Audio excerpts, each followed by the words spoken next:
In spite of all our efforts to gain more time, the Japanese suddenly declared that they were no longer interested. All our attempts to keep the conversations open were of no avail. The door was closed.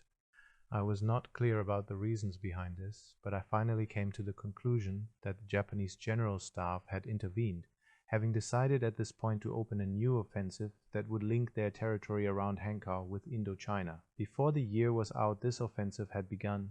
Operation Zeppelin, pressure on the SD services, its functions and duties, Russian polos trained to work for Germany, theories of guerrilla warfare, a discussion with Russian prisoners, plans for attacking Russian heavy industries, Colonel Vlasov's army, Druzhina, the Wannsee Institute, a report on Russia's situation, Himmler reprimands my department. In spite of the impressive successes of our armies on the Eastern Front, by the summer of 1942, increasing difficulties were becoming apparent to those who knew the facts. First, we were greatly astonished by the quality and even more by the numerical strength of the Russian armor. Secondly, resistance behind the German lines was no longer the sporadic action of isolated units, but had developed into well-organized guerrilla warfare, tying down security forces that were greatly needed elsewhere. Himmler and Heydrich put considerable pressure on me, demanding more secret information on Russia as the available material was not enough. Admittedly, the reports were deficient not only regarding the political situation but also regarding Russia's war production. The increasing pressure of guerrilla warfare and the heavy disruption of communications only called attention to our inability to retaliate, and this was inevitably brought very forcefully to the Führer's attention.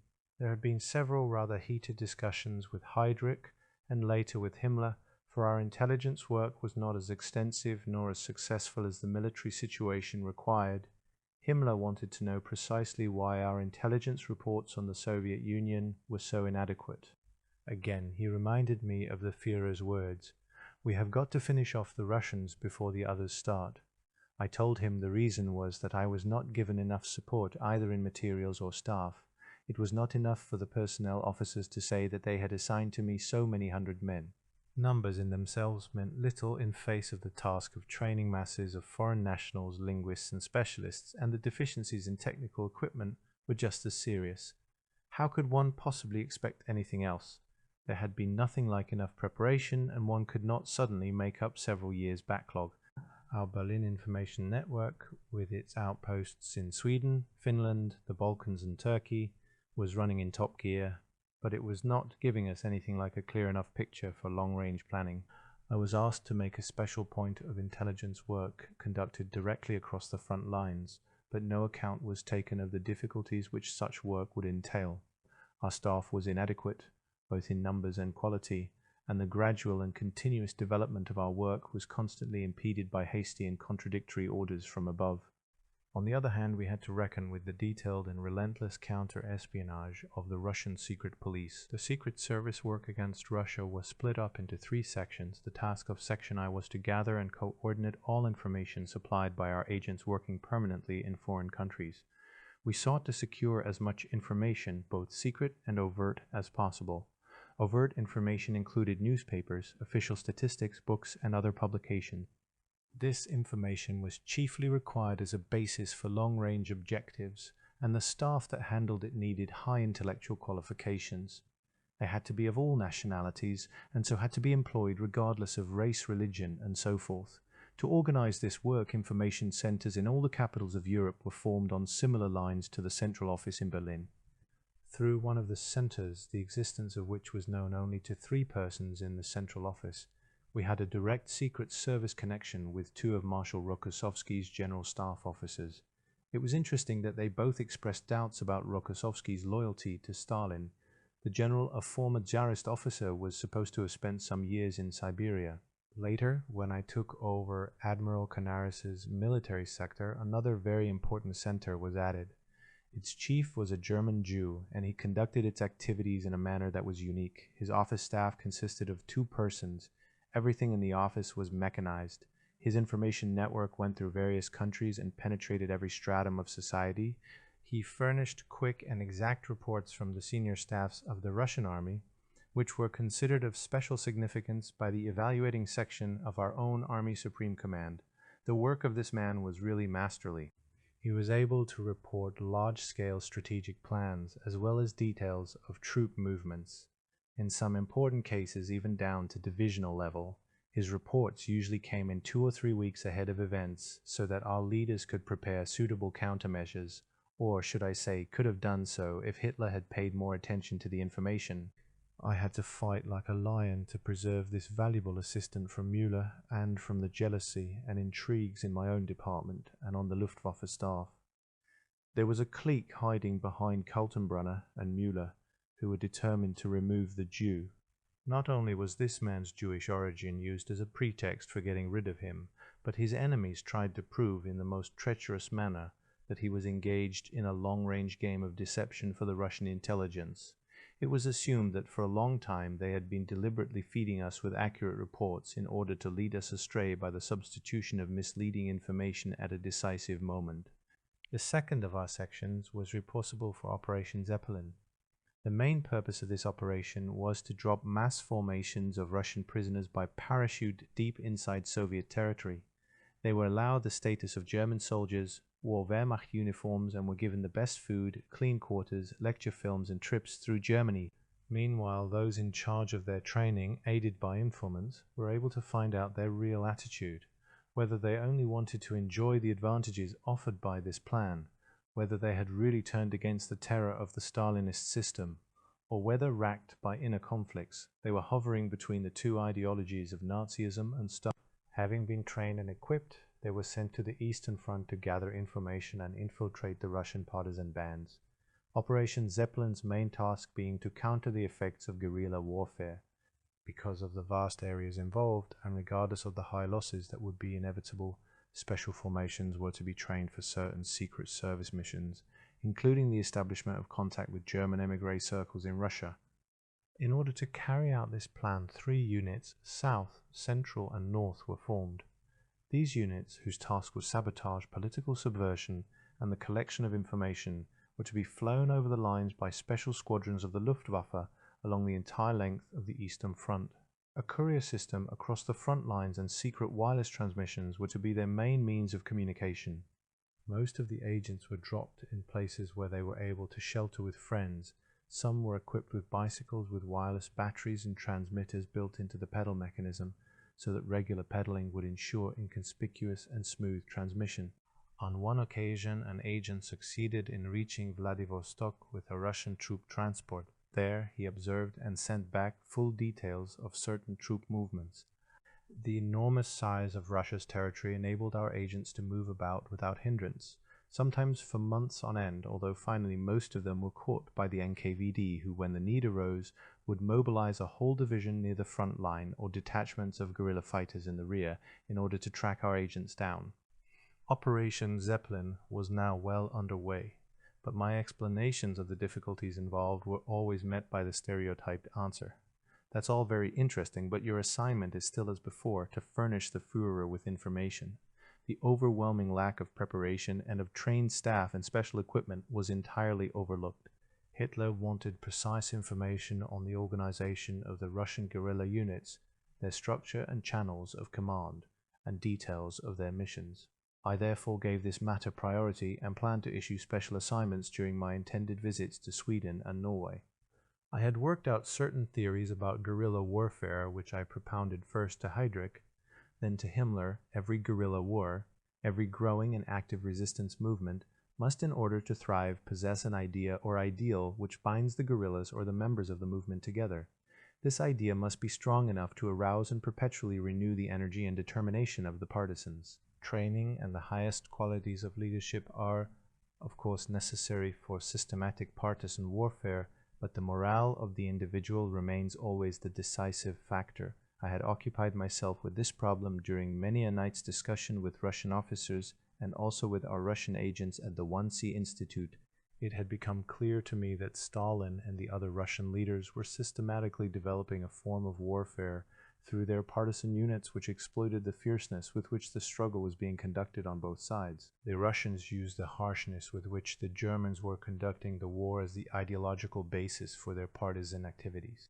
The so-called Kommissarbefehl, order to shoot all commissars, The German propaganda about the subhuman nature of the Russian peoples, the mass shootings carried out by the Einsatzgruppen, the special security units operating with the army in and behind the combat zone, all constituted arguments which were psychologically effective in arousing a ruthless spirit of opposition among the partisans. My Russian advisers believed that in reality Stalin welcomed these German measures, and reports of whose validity I was practically certain supported this theory.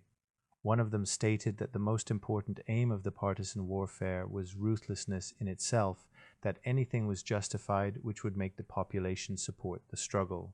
The brutalities committed must always be ascribed to the German invaders, so that a hesitant population would be forced, as it were, into active resistance. If, because of Russian interests, unreliable elements had to be punished, this must be done in such a way that the punishment would seem to be imposed by the Germans. The rest of the population would then be all the more willing to support the partisan struggle. Another report gave special directives to the NKVD on how it was to support the partisan bands. The NKVD was to send some of its best and most reliable agents as advisors and informers into the German army and administrative offices.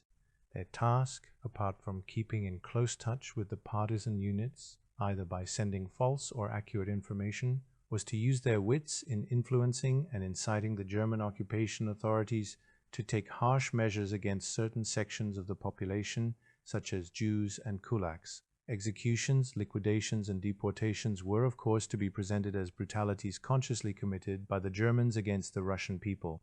It was a truly devilish program which the Russian leaders seemed to have evolved, and its effects were no less brutal than the measures taken by the Germans. Himmler and Heydrich did not believe the Russian leaders had the time or ability to work out such complicated ideas. I told them that I had based my views on the reports which had come in and on the professional views of my advisers. Furthermore, I added, the Russian leaders seemed to have a much sounder knowledge of their own people than we had, deceived as we were by our own propaganda creation, the subhuman Russian. For making this point, I got a serious dressing down, and for a while had to keep my mouth shut. Later I took up the subject once more, but this time very cautiously. I suggested that it would be necessary to offer the Russian prisoners working for us an ideal worth risking their lives for. National Socialism was not suitable. Its ideals were alien to them. The obvious thing would be to hold out the hope of eventual autonomy, but no one was interested. They went on with the old policy of putting Russians in uniforms and giving them better conditions. They gave them medals and lectured them on the high German standard of living and the efficient organization of the German state. With some of them, this policy showed results, but the majority needed something better suited to the Russian character, something which would satisfy their eternal longing for independence. In later conversations, I was able to speak to Himmler more openly about these problems. Towards the end of 1942, he showed a much more receptive attitude, but because of his basic prejudices towards all Eastern questions, I could hardly hope to succeed in obtaining his final agreement. He was too much influenced by the ideas with which Hitler had imbued him during the last 20 years. I had given up discussing this question with Heydrich very early on. He had revealed to me quite openly the way his mind was working when he said, "Be careful you don't get a medal from Stalin one day." This was clearly a warning that he only wanted purely National Socialist conceptions used in propaganda work among the Russian prisoners.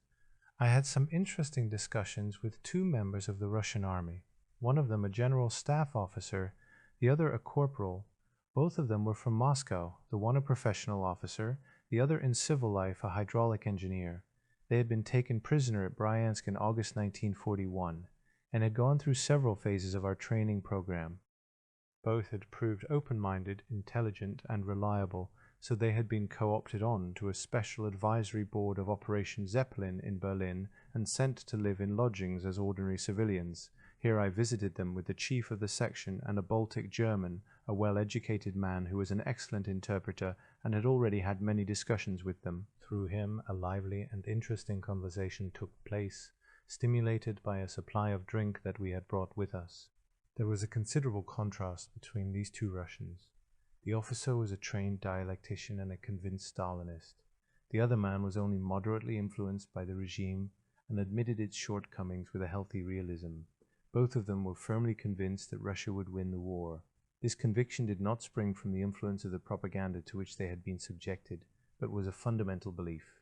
Each of them based his conviction on different reasoning. The officer derived his from Stalin's superlative qualities as a leader and from the strength of the Russian army. The other man, who thought in more primitive terms, said simply, "You Germans will never be able to overcome the Russian people and the vastness of Russia. Even if you manage to give the various Soviet peoples their independence, this would only be a temporary step to the inevitable development of communism."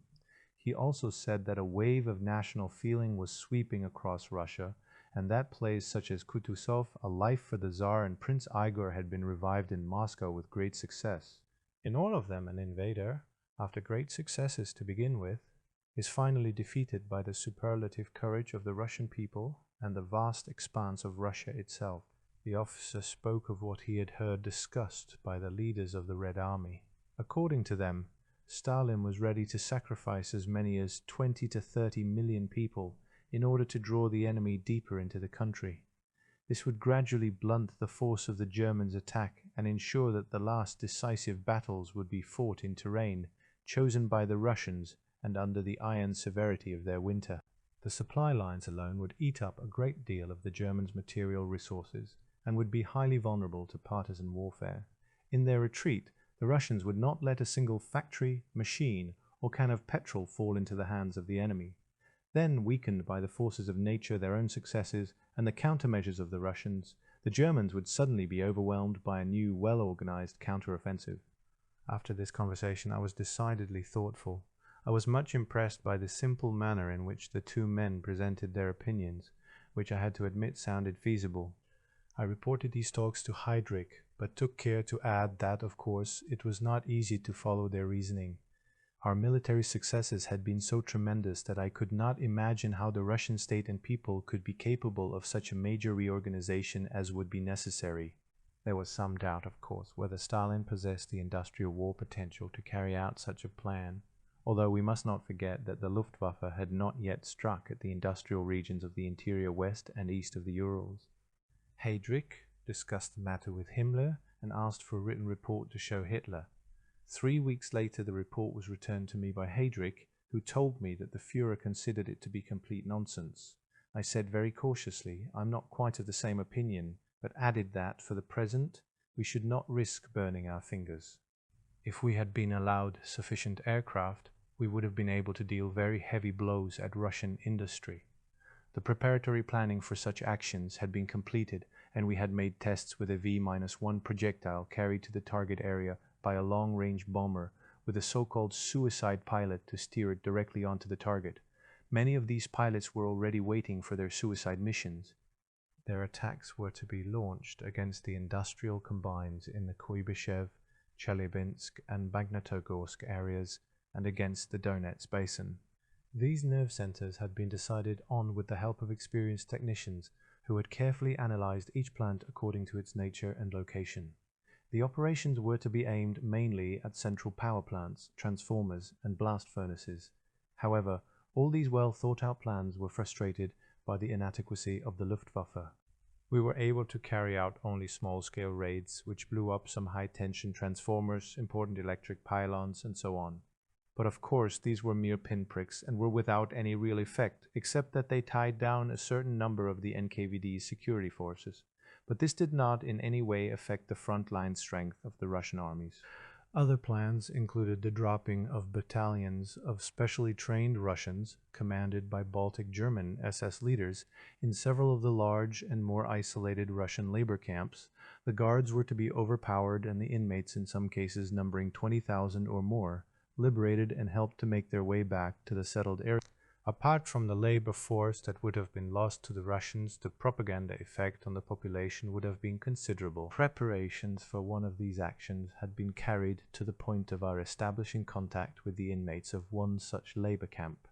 However, the Luftwaffe failed us again. They were certainly willing, but they were hampered by shortages of material and delays in the aircraft construction program. Later we employed the men who had been trained for these missions on tasks behind the Russian lines, where they were able to organize the return of seriously wounded soldiers and even of small units that had become isolated. Valuable psychological support was given us secretly by the so-called Vlasov army, which had inscribed on its banner the liberation of Russia from the Soviet regime. There was a secret agreement between us and General Vlasov, a deserter from the Russian army, and his staff, which gave him the right to build up his own secret service in the Soviet Union, provided that any information he secured was made available to me. This form of cooperation suited me admirably. Certainly our Russian colleagues worked with an entirely different spirit, now that they were fighting for their freedom and for a new Russia, without the discouraging effect of German interference in their work. Hitler's and Himmler's refusal to grant General Vlasov recognition until the bitter end, and not to employ his forces until then, was a fundamental error that sprang from the arrogant determination not to give autonomy even to the smallest group, and from an unholy fear that Vlasov might not be entirely sincere and might open an important sector of the front to a Russian breakthrough. There was also the fear of organized resistance in Germany, for with such a tremendous number of foreign workers, especially the millions of Soviet Russians employed in the Reich, such a possibility could not be ignored. This situation was Müller's particular hobby horse. He would point to it as a growing danger and one that made it impossible for him to guarantee industrial peace. The doubts about Vlasov's reliability did not really affect the question, for there was ample opportunity to employ his army in a sector of the front where German units could have been attached to it to guard against any danger of his defection. As to who should claim authority over him, in his army there was an unpleasant conflict that must have made Vlasov laugh. At one time the army claimed jurisdiction, then Rosenberg's Eastern Ministry, then Himmler, and finally, astonishing as it may seem, Ribbentrop put in a claim. The best thing would have been to mount all these gentlemen on Cossack ponies and send them into battle ahead of Vlasov's army. This would have solved the problem once and for all.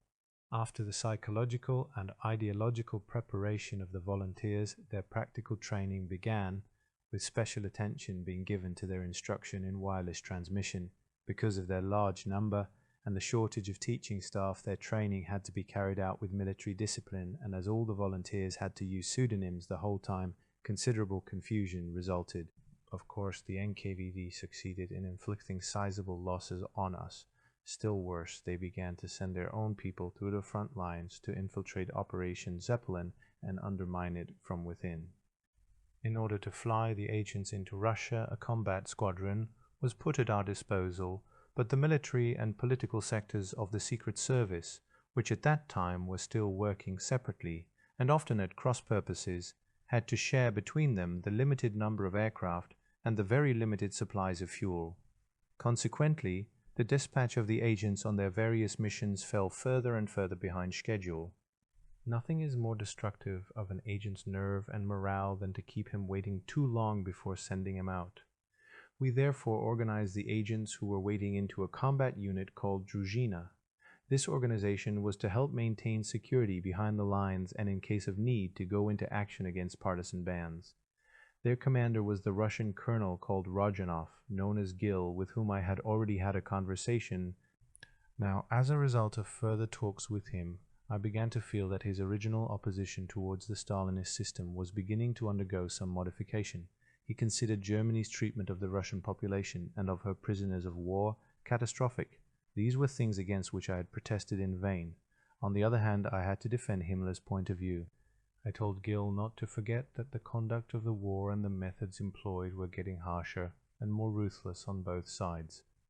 When one considered the partisan war, it was very doubtful whether the Russians were not guilty of equal or even greater crimes than the Germans. He reminded me in turn of our propaganda about the subhuman Russian people. It was he himself, I said, who had chosen the word propaganda. In wartime, it was difficult to draw clear-cut lines of morality. I was convinced that the White Russians, Ukrainians, Georgians, Azerbaijan, Turkmen, and other minorities would understand these slogans for what they were, merely expressions of wartime propaganda. When we began to suffer reverses in Russia, our Secret Service work naturally became more difficult. At the same time, certain complications arose about the direction of Druzhina, and finally, in spite of my repeated warnings, what I had feared would occur actually happened. Druzhina had once again been employed in the ruthless screening of a partisan village. Whilst guarding a long column of partisan prisoners on their march back to concentration camps behind the lines, Colonel Rodionov ordered his men to attack the SS detachment accompanying them. Taking the Germans completely by surprise, the Russians massacred every one of them in the most bestial manner. Men who had originally been sincere collaborators had slowly become our most bitter enemy. Rodionov had made contact with the Central Organization for Partisan Warfare in Moscow and had forced his subordinates to turn against us. After the massacre, he took off from a hidden airbase of the partisans and flew to Moscow. He was received by Stalin personally and decorated with the Stalin Order. This was a serious setback for which, however, I was not personally held responsible, for I had asked Himmler again and again to withdraw Rodionov from anti-partisan combat. Besides the arrangements made for recruiting Russian manpower for the Secret Service, a file was established in which the more skilled Russian prisoners were recorded. In the course of time, these valuable specialists were taken out of the dull and useless prisoner of war life and given an opportunity to work at the jobs for which they were qualified: electrical engineering, chemistry, steel production, and so on. In time, their mistrust was overcome. They organized debating societies and study groups and grew accustomed to lectures by German experts. Through collaboration directed on psychological lines such as these, much valuable material was gained, which helped us not only to assess Russia's scientific progress, but also to stimulate our own defense industry. In addition to mass employment, there were also special assignments. Volunteers who were considered suitable for these were given civilian clothes and properly housed, mostly in private lodgings belonging to the Secret Service. The third sector in our department was responsible for the work of the WWII Institute, so called because it had been moved from its original home in Breslau to the Berlin suburb of Wannsee. The institute was a library which contained the largest collection of Russian material in Germany. The special value of this unique collection was that it also included a wealth of scientific literature in the original languages. The head of the institute was a Georgian who held both Russian and German professorships, and the staff was selected from librarians, scholars, and Russian language teachers from various universities. They were allowed to travel in occupied parts of Russia so as to maintain contact with the Russian people and to be able to gather first-hand material. The institute had proved extremely valuable even before the war with Russia, assembling information on Russian roads and railways, on the economic and political basis of the Soviet regime, and on the aims and composition of the Politburo. The wide experience and scientific thoroughness of its members meant that their work led to important conclusions on problems such as those of nationalities and minorities, the psychology of the kolkhoz and sovkhoz, the collective and state farms, and on many other questions. In 1942, the Institute was able to offer the first proofs that the statistical and scientific material made available to the public by the Soviet Union was unreliable. It had been altered, or, shall we say, adjusted, so that the outside world would not be able to measure the state of development in any field of production, knowledge, or social activity. In time, our collecting sector was able to produce additional material to support this hypothesis.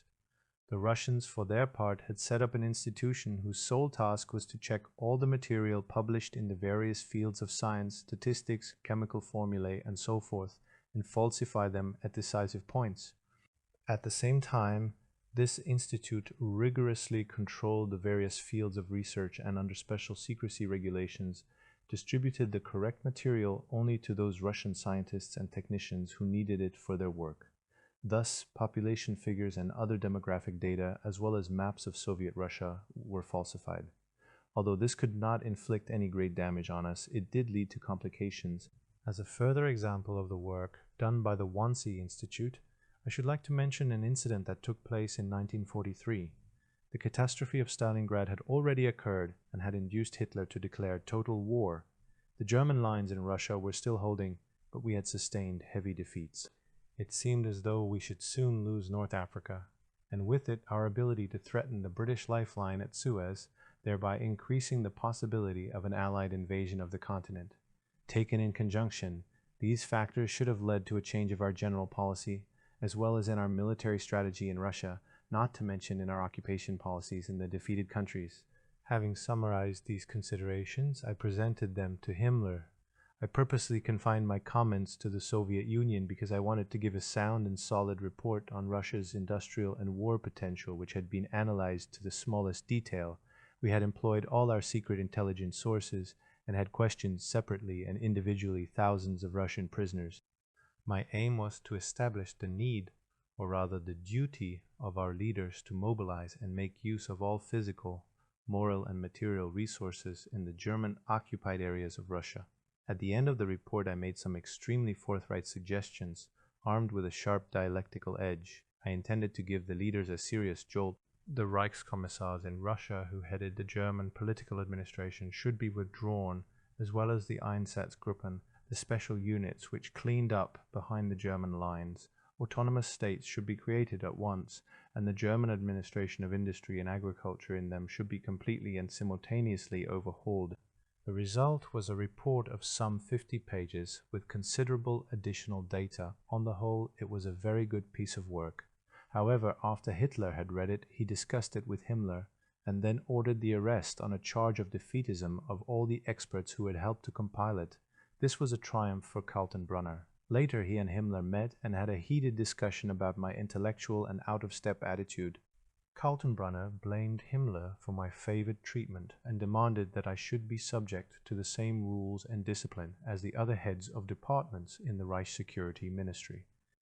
My next interview with Himmler was a very rough one. He castigated all my experts, called the scientists of the WWII Institute and especially their chief, Professor A, agents of the NKVD. He attacked me too and said the burdens of my post were obviously becoming too heavy for me and that I was beginning to fall under the defeatist influence of some of my assistants. I could not suppress a smile at this, whatever it might have cost me. Himmler was so astonished by this reaction that he looked like a scared rabbit. He had never encountered insubordination of this sort before, but I could react in no other way. Psychologically, it seemed to be the correct reaction, for it dissipated the dangerous tension. "Infant terrible," Himmler said with a shake of his head, and with that I knew I had won. I then began quietly but forcibly to state my case. After 2 hours there was no longer any talk of arresting anyone. Instead, a thoughtful Himmler sat before me, chewing his thumbnail. "Well," he said, "it would be terrible if you were right. Still, one cannot let intellectual considerations deflect one into showing weakness. There is too much at stake. If we don't manage to overcome the East this time, we shall disappear from history. I believe we should follow your conclusions only after we've won the war against Russia. That's the decisive point. I said when to start on this new course, but I must repeat, if we don't start now, we may never have a chance to start at all." In the end, I failed to convince Himmler. Still, I had succeeded in defending my assistants and the political line of my department. Today that may seem unimportant, even academic, especially for those who have never been embroiled in a war of nerves and cannot appreciate the inner excitement and disappointments one suffers. To decide to continue one's own line of policy in these circumstances required some courage, for Hitler's sensitivity and pathological suspicion rose in direct ratio to the deterioration of our general situation, wrote Capelle.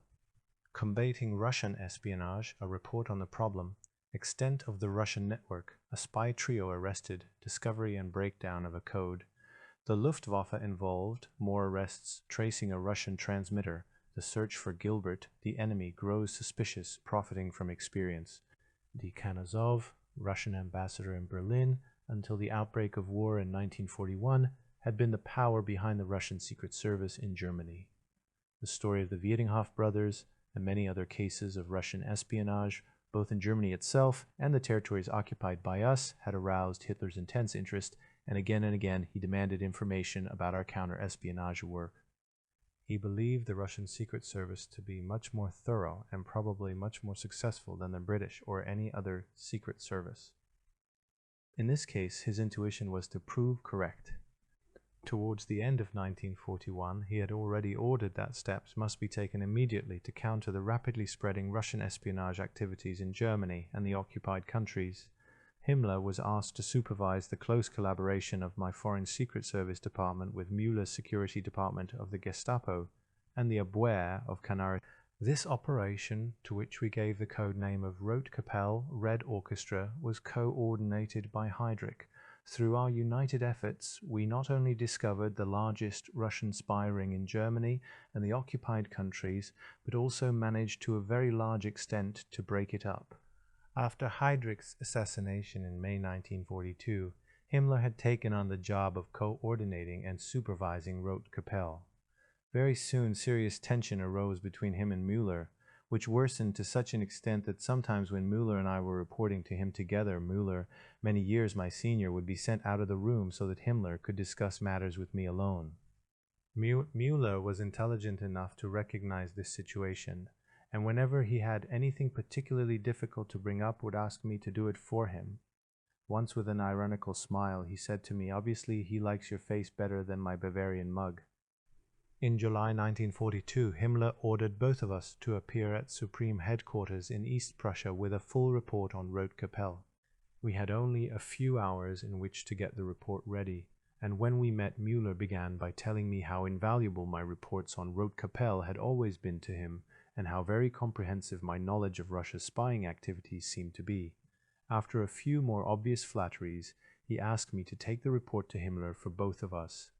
But I said that as I was responsible for only about 30% of what had been achieved, he might as well report on the matter himself. "No," he said, "you'll get the red carpet, I'll probably get the boot." I was not then aware of Müller's real reasons for this request. He must already have been planning to pull out from the work against the Russian Secret Service, but I shall refer to this later. When I arrived at Supreme Headquarters, I was surprised to hear that Himmler had ordered Canaris to report to him at the same time. He had planned to discuss the matter with Hitler that evening and wanted to have us all available to answer any questions. Himmler was in a very bad mood that day. He probably realized that Müller was avoiding a discussion with him. He read the first paragraphs of the report. It was to go to Hitler, and at once began to criticize it in the most disagreeable way.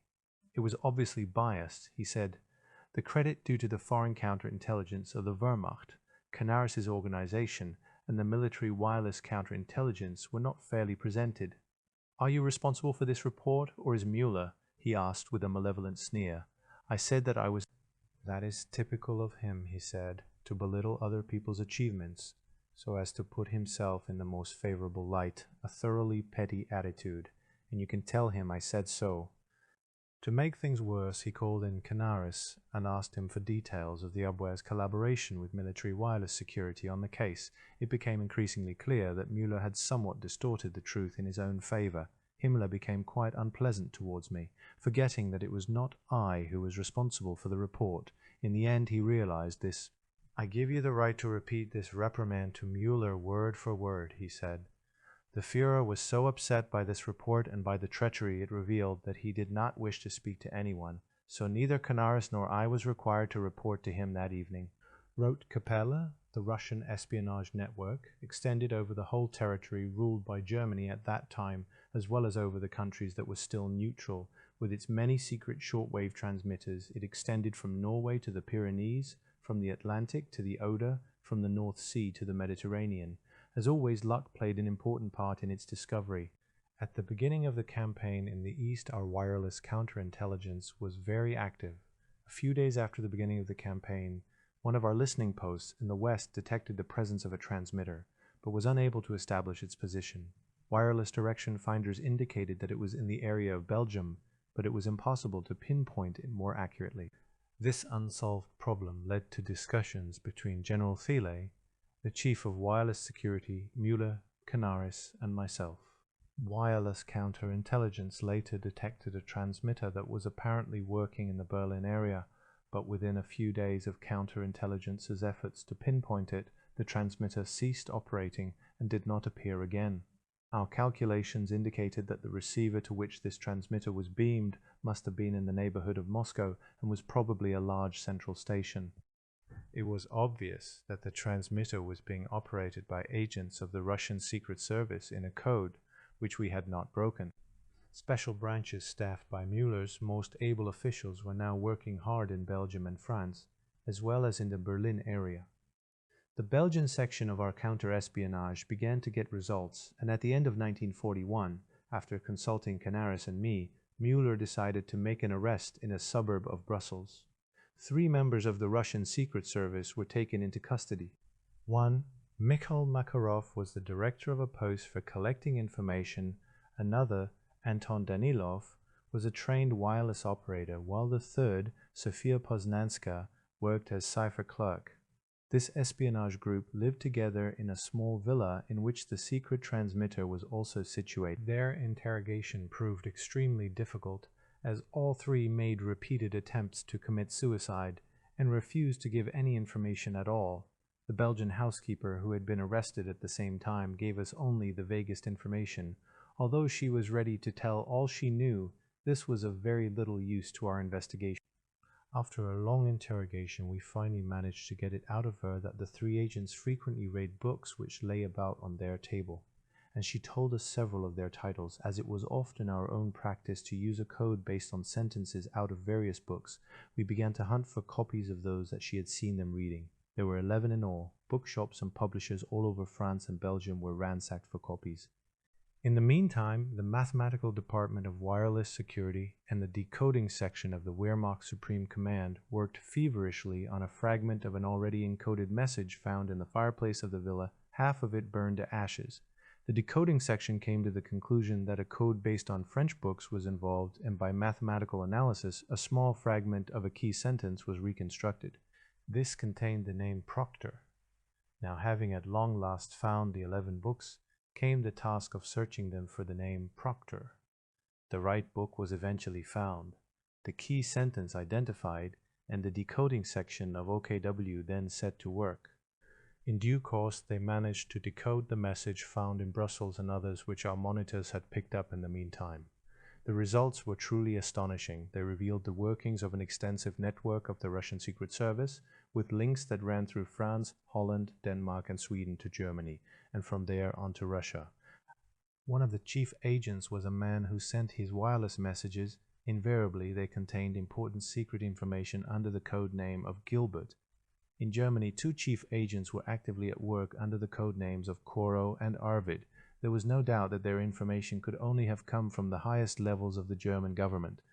The chief agent for Belgium, who worked under the code name of Kent, still remained undiscovered. He had escaped when we made the arrests in Brussels at the end of 1941. Our entire security organization was now working at full pressure. But time passed, and we were still unable to get on to the track of the two agents in Germany. Then, once more chance took a hand. Our decoding section came across a wireless message which in itself seemed relatively unimportant. But it revealed that Kent had been instructed by Moscow in the autumn of 1941 to go to Berlin and visit 3 addresses which were given in the message. This was the first real break in the case, for now we had not only the real names of those involved, but also their code names and their addresses. General Thiele of Decoding and Wireless Security, Colonel von Bentevgini of the Military Counterintelligence, Canaris and I immediately initiated a joint surveillance which in Berlin alone involved some 60 people. After about a month we decided to arrest most of these, but to leave a few at liberty so that the spy ring could continue to operate for the Russians. This situation revealed that a colonel of the engineers named Becker, who played a decisive part in the aerotechnical development of our fighters and bombers, was a communist who passed highly secret information to a central transmitter in the north of Berlin, whence it was sent to Moscow. Further investigations revealed that at least 5 other persons who had high positions on the general staff of the Luftwaffe were suspect. A lieutenant colonel of the general staff, Schulze Boysen, was also arrested. His was the fanatical driving force of the whole espionage ring in Germany. He not only furnished secret information to the Russians, but was also active as a propagandist. On one occasion, at 5 o'clock in the morning, wearing Wehrmacht uniform, he threatened a subordinate agent with a pistol in the street, because the man had neglected his communist propaganda work in a certain factory. Another member of the ring was Oberregierungsrat Harnack, a high civil servant whose wife was an American Jewess. He was responsible for planning the allocation of raw materials in the Ministry of Economics. Through the information that he continually furnished to the Russians, they knew more about our raw materials situation than, for instance, the responsible departmental chief in the Armaments Supply Ministry, to whom such information was not divulged because of red tape and conflicts between various authorities. Among the large number of those arrested at this time was Legationsrat von Schillia, first secretary at the Foreign Office, who carried out assignments there for the Russian Secret Service. He worked entirely by means of society espionage. Not only did he know everything that went on in the Forgin office, but his apartment became a favorite meeting place in the evenings for the whole diplomatic colony, from whom he collected secret information with cold-blooded skill and in the most methodical manner. The Russian Secret Service, in fact, had its agents in important positions in every ministry of the Reich, and was able to send secret information in the quickest way by means of secret wireless transmitters. Naturally, these circles were centers of resistance against Hitler and his policies, and against National Socialism in general. But resistance to Hitler and his regime was not the primary cause of their treason, nor did money make much appeal except to some lesser agents. Their basic motive can be explained only in spiritual terms: escape from the ideologically sick Western world into Eastern nihilism. The arrests continued, new circles of suspects were uncovered, and the special units were kept working strenuously and for long hours. In the end, hundreds of people were dragged into the whirlpool caused by our security measures and were prosecuted. Some of them perhaps were only sympathizers, but during the war the harsh principle of caught together, hung together applied. In the meantime, a new transmitter had appeared in the vicinity of Marseilles. Wireless counterintelligence suspected that this was the successor to the transmitter which we had uncovered in Brussels. This was deduced from the nature of the signal and the code that was used. At the same time, new transmitters appeared in Belgium, Holland, and many other places. The signal they sent out seemed to indicate that they all belonged to the same spy ring. It became increasingly difficult to locate these transmitters, as the Russians had learned from experience and were careful not to make the same mistake twice.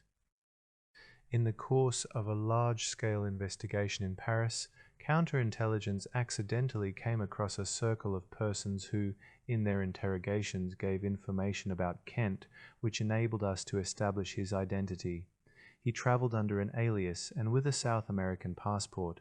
Gilbert's name also was discovered in Brussels. He was a German communist who had been trained for many years in Moscow. On the basis of this small bit of information, a general search for Kent and Gilbert was started throughout the European continent. The quarry turned up under various names: Kaufmann, Vincent Sears, Trepper, and others. For months the hunt for these people went on. Only after the most painstaking surveillance and tireless work by our agents were we finally able to pick up Kent's trail in Brussels. His downfall was brought about by his love for a beautiful Hungarian girl, who had the code name Blondine and whose real name was Marguerite Marxat. They had a lovely daughter, and Kent was extremely attached to this woman and their child. We knew that once we had found the woman, Kent would turn up sooner or later. Marguerite never betrayed her friend, but involuntarily she led him to us. When we finally interrogated Kent, his concern for her proved invaluable. He would do anything for this woman, if necessary, give up his life for her. Thus, for the first time, we were able to establish contact with the central station in Moscow, using Kent's transmitter for our own purposes. Over a period of several months, we managed to pass misleading information of considerable importance to the Russian Secret Service and caused much confusion there. After this successful appropriation of Kent's transmitter, we managed to do the same with a number of other transmitters, until finally about 64 transmitters were sending misleading information to Moscow. Of course, the Russian Secret Service noticed the setbacks their work was now suffering and tried even harder to frustrate our counter-espionage activities. The search for Gilbert and his secret transmitter proved extremely difficult. As soon as our investigations disclosed enough for the direction finders to begin the process of closing in on him, he would cease transmission and then start up again in a spot perhaps as much as 60 miles away. Whenever we decided to go in and make a raid, we would find nothing. Then, as if he were making fools of us on purpose, that same night the transmitter would be sending out its messages from a different town. But finally, our relentless search brought us success. In the course of investigating communist resistance groups in Belgium, we found a man who had once worked as Gilbert's right-hand man. He was a special courier trained in Moscow, a former German communist who had lived for a long time in Belgium and held an important post with the German authorities. At the time, he was running a short-wave station which served as a liaison between the Red Marquis and the Belgian resistance movement. The transmitter was then diverted from this activity, and he received permission from the Russians to take up direct communication with Moscow. In reality, however, he was an agent we had turned around. This time we furnished him not with false material, but with valid material, for our purpose was to establish contact with Gilbert, whose headquarters were in Paris. In this way the agent succeeded in reawakening Gilbert's interest, and a closer collaboration between them developed. Gilbert, however, remained extremely careful and suspicious. First of all, we approached his secretary. Then our special search unit decided on a sudden raid in which they would be able to grab both the secretary and Gilbert. But luck was against us, for when the search unit went to make the arrest, they discovered that Gilbert had gone to the dentist. They were unable to find the dentist's address, and a wild goose chase through Paris developed. We had got to arrest Gilbert before he could be warned. At the last moment we managed to get the name of the dentist from the concierge of a neighbouring house, and the moment the dentist had finished his treatment, Gilbert was seized by quite a different pair of forceps, those of the German Abwehr. He gave in quite quickly, and his well-equipped station was afterwards used by us to carry on our work of misleading the Russians. We now began to notice that the Russians were gradually starting to direct radio messages, both from their own transmitters and from those under our control, towards a central reception network. Here the information was passed on to a specially trained evaluation group. Obviously they were growing suspicious of the information they were getting. Therefore, for about 3 months, we sent out accurate and valuable information, even though we had considerable misgivings, and gradually we managed to allay their suspicions of the material they were receiving. Again and again new transmitters appeared. The battle flared up in Brussels, Antwerp, Copenhagen, Stockholm, Berlin, Budapest, Vienna, Belgrade, Athens, Istanbul, Rome, Barcelona, Marseilles, and again the direction-finding units went into action. The search was most difficult of all in the neutral countries, where the apparatus, the technicians, and the agents all had to be carefully camouflaged. Naturally, the technical discoveries made in the course of this work were of the greatest value to me, for as chief of the active intelligence service, I had to exploit the experience thus gained in order to acquire better and less easily traceable wireless transmitters than the enemy services possessed. The work on Rotkapelle was to continue right up to the end of the war. The silent struggle became more and more intense until the conflict was carried on not only in Germany and the countries occupied by her, but throughout the world. The assassination of Heydrich discusses the shortcomings of the army, Bormann and Himmler jealous of his success in Moravia, Heydrich's car blown up, slaughter of Czech partisans, Heydrich's funeral, Himmler delivers an oration, his interest in my future. In the spring of 1942, a series of conferences which I had to attend had been arranged by Heydrich at the Hradzany Palace in Prague. I was just preparing to return to Berlin by air when he asked me to stay another night, so that I could dine with him. I was overworked and irritable, and rather sickened by the prospect of an evening which would probably end in a drunken orgy. However, this time I was mistaken, and we spent a most interesting evening discussing the problems that were foremost in Heydrich's mind. To my surprise, he criticized Hitler's decision to take over the supreme command of the army. He did not doubt Hitler's ability as a commander, but he feared that he would not be able to cope with this additional burden. Then he began to revile the generals of the supreme command. When they were with Hitler, they said yes to everything. They were too slow and too dumb to remember any difficulty until they had left the room. Heydrich was disgusted with the shortages of supplies for the army. Goebbels' Bekleidungsaktion, the drive to collect civilian winter clothing for the troops, had been carried out with the usual fanfares, but also with a great deal of genuine enthusiasm. However, this did not remedy the damage that had been done. Heydrich suggested that for every 100 German soldiers who froze to death, someone in the quartermaster's department, starting from the very top, should be shot. It was a crime to have sent combat troops wearing summer uniforms to face the Russian winter. Field Marshal von Brauchitsch, whom Hitler had dismissed, had been used simply as a scapegoat. Certainly he was partly to blame, but those who were directly responsible were still sitting in their cozy offices, slightly sobered, but still flashing around with their gold braid. Hitler was relying more and more on Himmler, who was a good tactician and could exploit his present influence with the Führer. "If only he would let himself be advised by me," said Heydrich. He then touched briefly on the problem of France and Belgium. His aim was to increase his own authority and organization by appointing supreme SS and police leaders there, since there was no longer likely to be any opposition from the Wehrmacht leaders. I did not agree with this idea. the administrative problems would become unnecessarily complicated, and it was already difficult to find suitable men for these important posts. Heydrich concurred absent-mindedly, then suddenly said, "Himmler insists on it, and just at this moment I must show my goodwill. The situation between us is pretty tense just now." Apparently there had been differences between him and Himmler, who had become jealous. Heydrich's policy in the Protectorate had been a great success, and the Führer was very satisfied with his plans and the measures he had taken. He had begun to confer with Heydrich alone, and although Heydrich was greatly honored by the favors showered on him, he was worried because of the jealousy and antagonism of Bormann and Himmler. He was afraid that Bormann would react by stimulating intrigues. Himmler was more likely to be just mean and bloody-minded. Things had really become very difficult for Heydrich. So far, his successes had served to protect him with the Führer, but he felt by no means secure and could not see how to resist the restraints which the rivalry of Bormann and Himmler imposed upon him. To attack either of them openly was always dangerous, for Hitler felt even more strongly than Himmler about the internal loyalty of the SS. He felt that in any case it was almost too late, for it was only a matter of time, and that time was coming fairly soon before Hitler succumbed to their promptings, and then he would turn against him. Heydrich was considering the possibility, he said, of trying to get me attached to Hitler's entourage, but I managed to talk him out of this idea. However, before I left for Berlin, he brought the matter up again.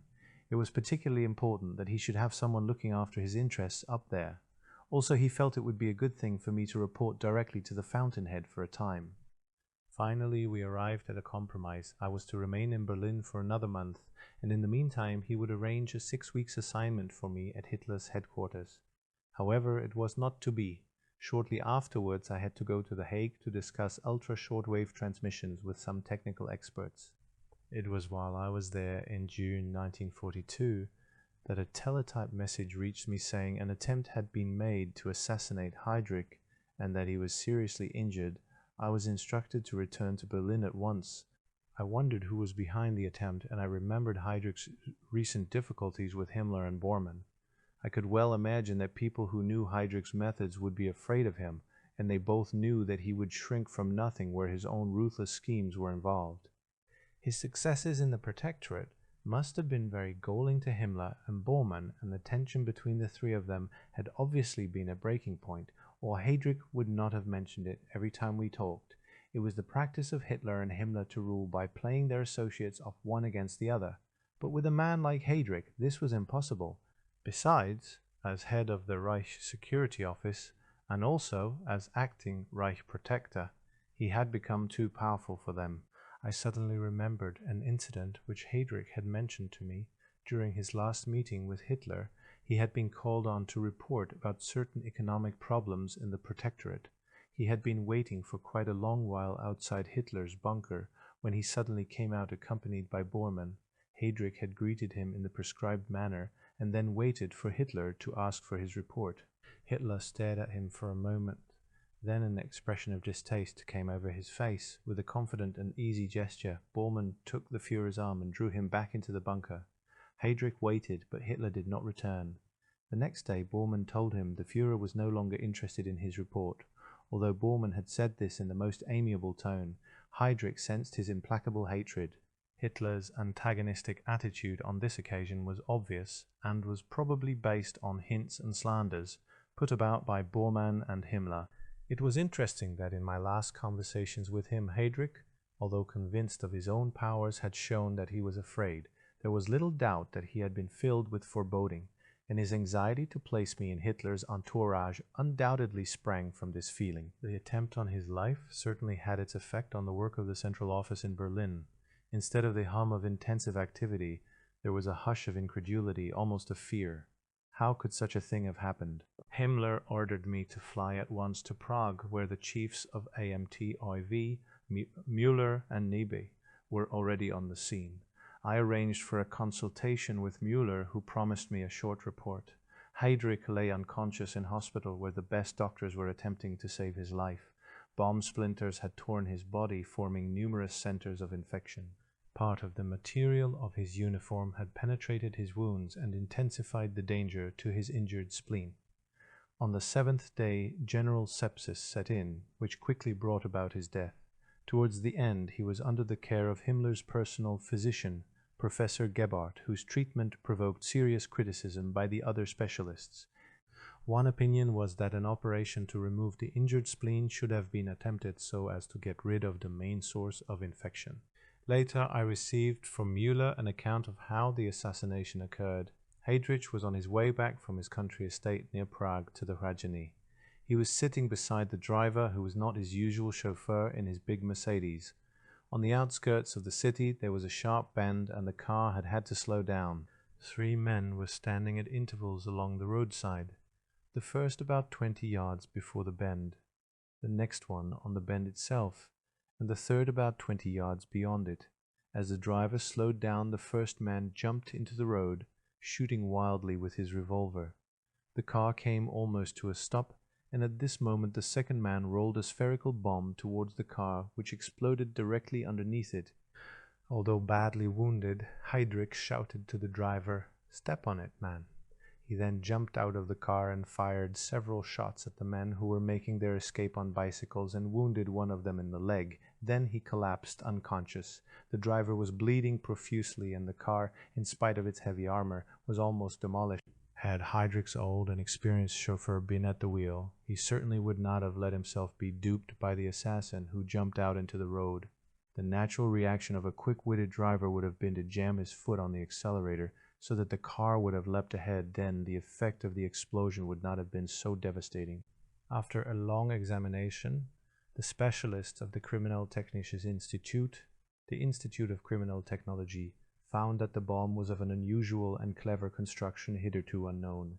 Its explosive mechanism could be adjusted according to the distance which it was to be rolled, in this case about 8 yards, and it must have worked with extraordinary precision. The explosive itself was alleged to be of English origin, but this gave no indication of the identity of those behind the act, for in our own service we used almost exclusively a certain type of captured English explosive. It could be molded into any shape and was of very high power. The investigation was conducted with all the resources of modern detective science. The official directive stated that the assassins were members of the Czech resistance movement. Every possible clue was followed up. Many suspects were arrested and all known hideouts raided. In fact, police action was conducted against the entire Czech resistance movement. The reports read like the script of an exciting film. Finally, 4 possible theories were evolved, but none led to a solution. The assassins were never captured, not even the one with the injured leg. Through the ruthless action of the Gestapo, 120 members of the Czech resistance movement were finally rounded up in a small church in Prague, where they were besieged. On the day before the church was to be captured, I went, acting on Himmler's orders, to see Müller. On the telephone, Himmler had said to me, "It's rather difficult to keep track of this investigation."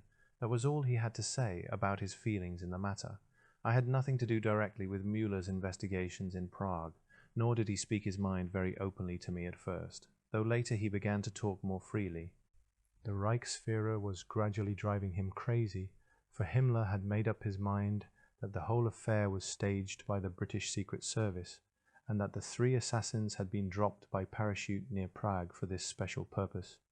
Müller admitted that such a theory was possible, for after all the whole Czech underground is financed and directed on one hand by the British, on the other by Moscow. Tomorrow we'll take this church, and that will be the end of the matter. Let's hope that the murderers will be with the ones inside. Müller looked at me quickly as he said this, then asked, "Have you any inside information? I thought Himmler said that you might have." I was sorry to disappoint him. After I had left his office, I could not help reflecting that Müller wasn't altogether happy in this affair. Somewhere something was not quite right. The next day, an all-out attack was launched against the church. Of the Czech resistance fighters, none fell into German hands alive.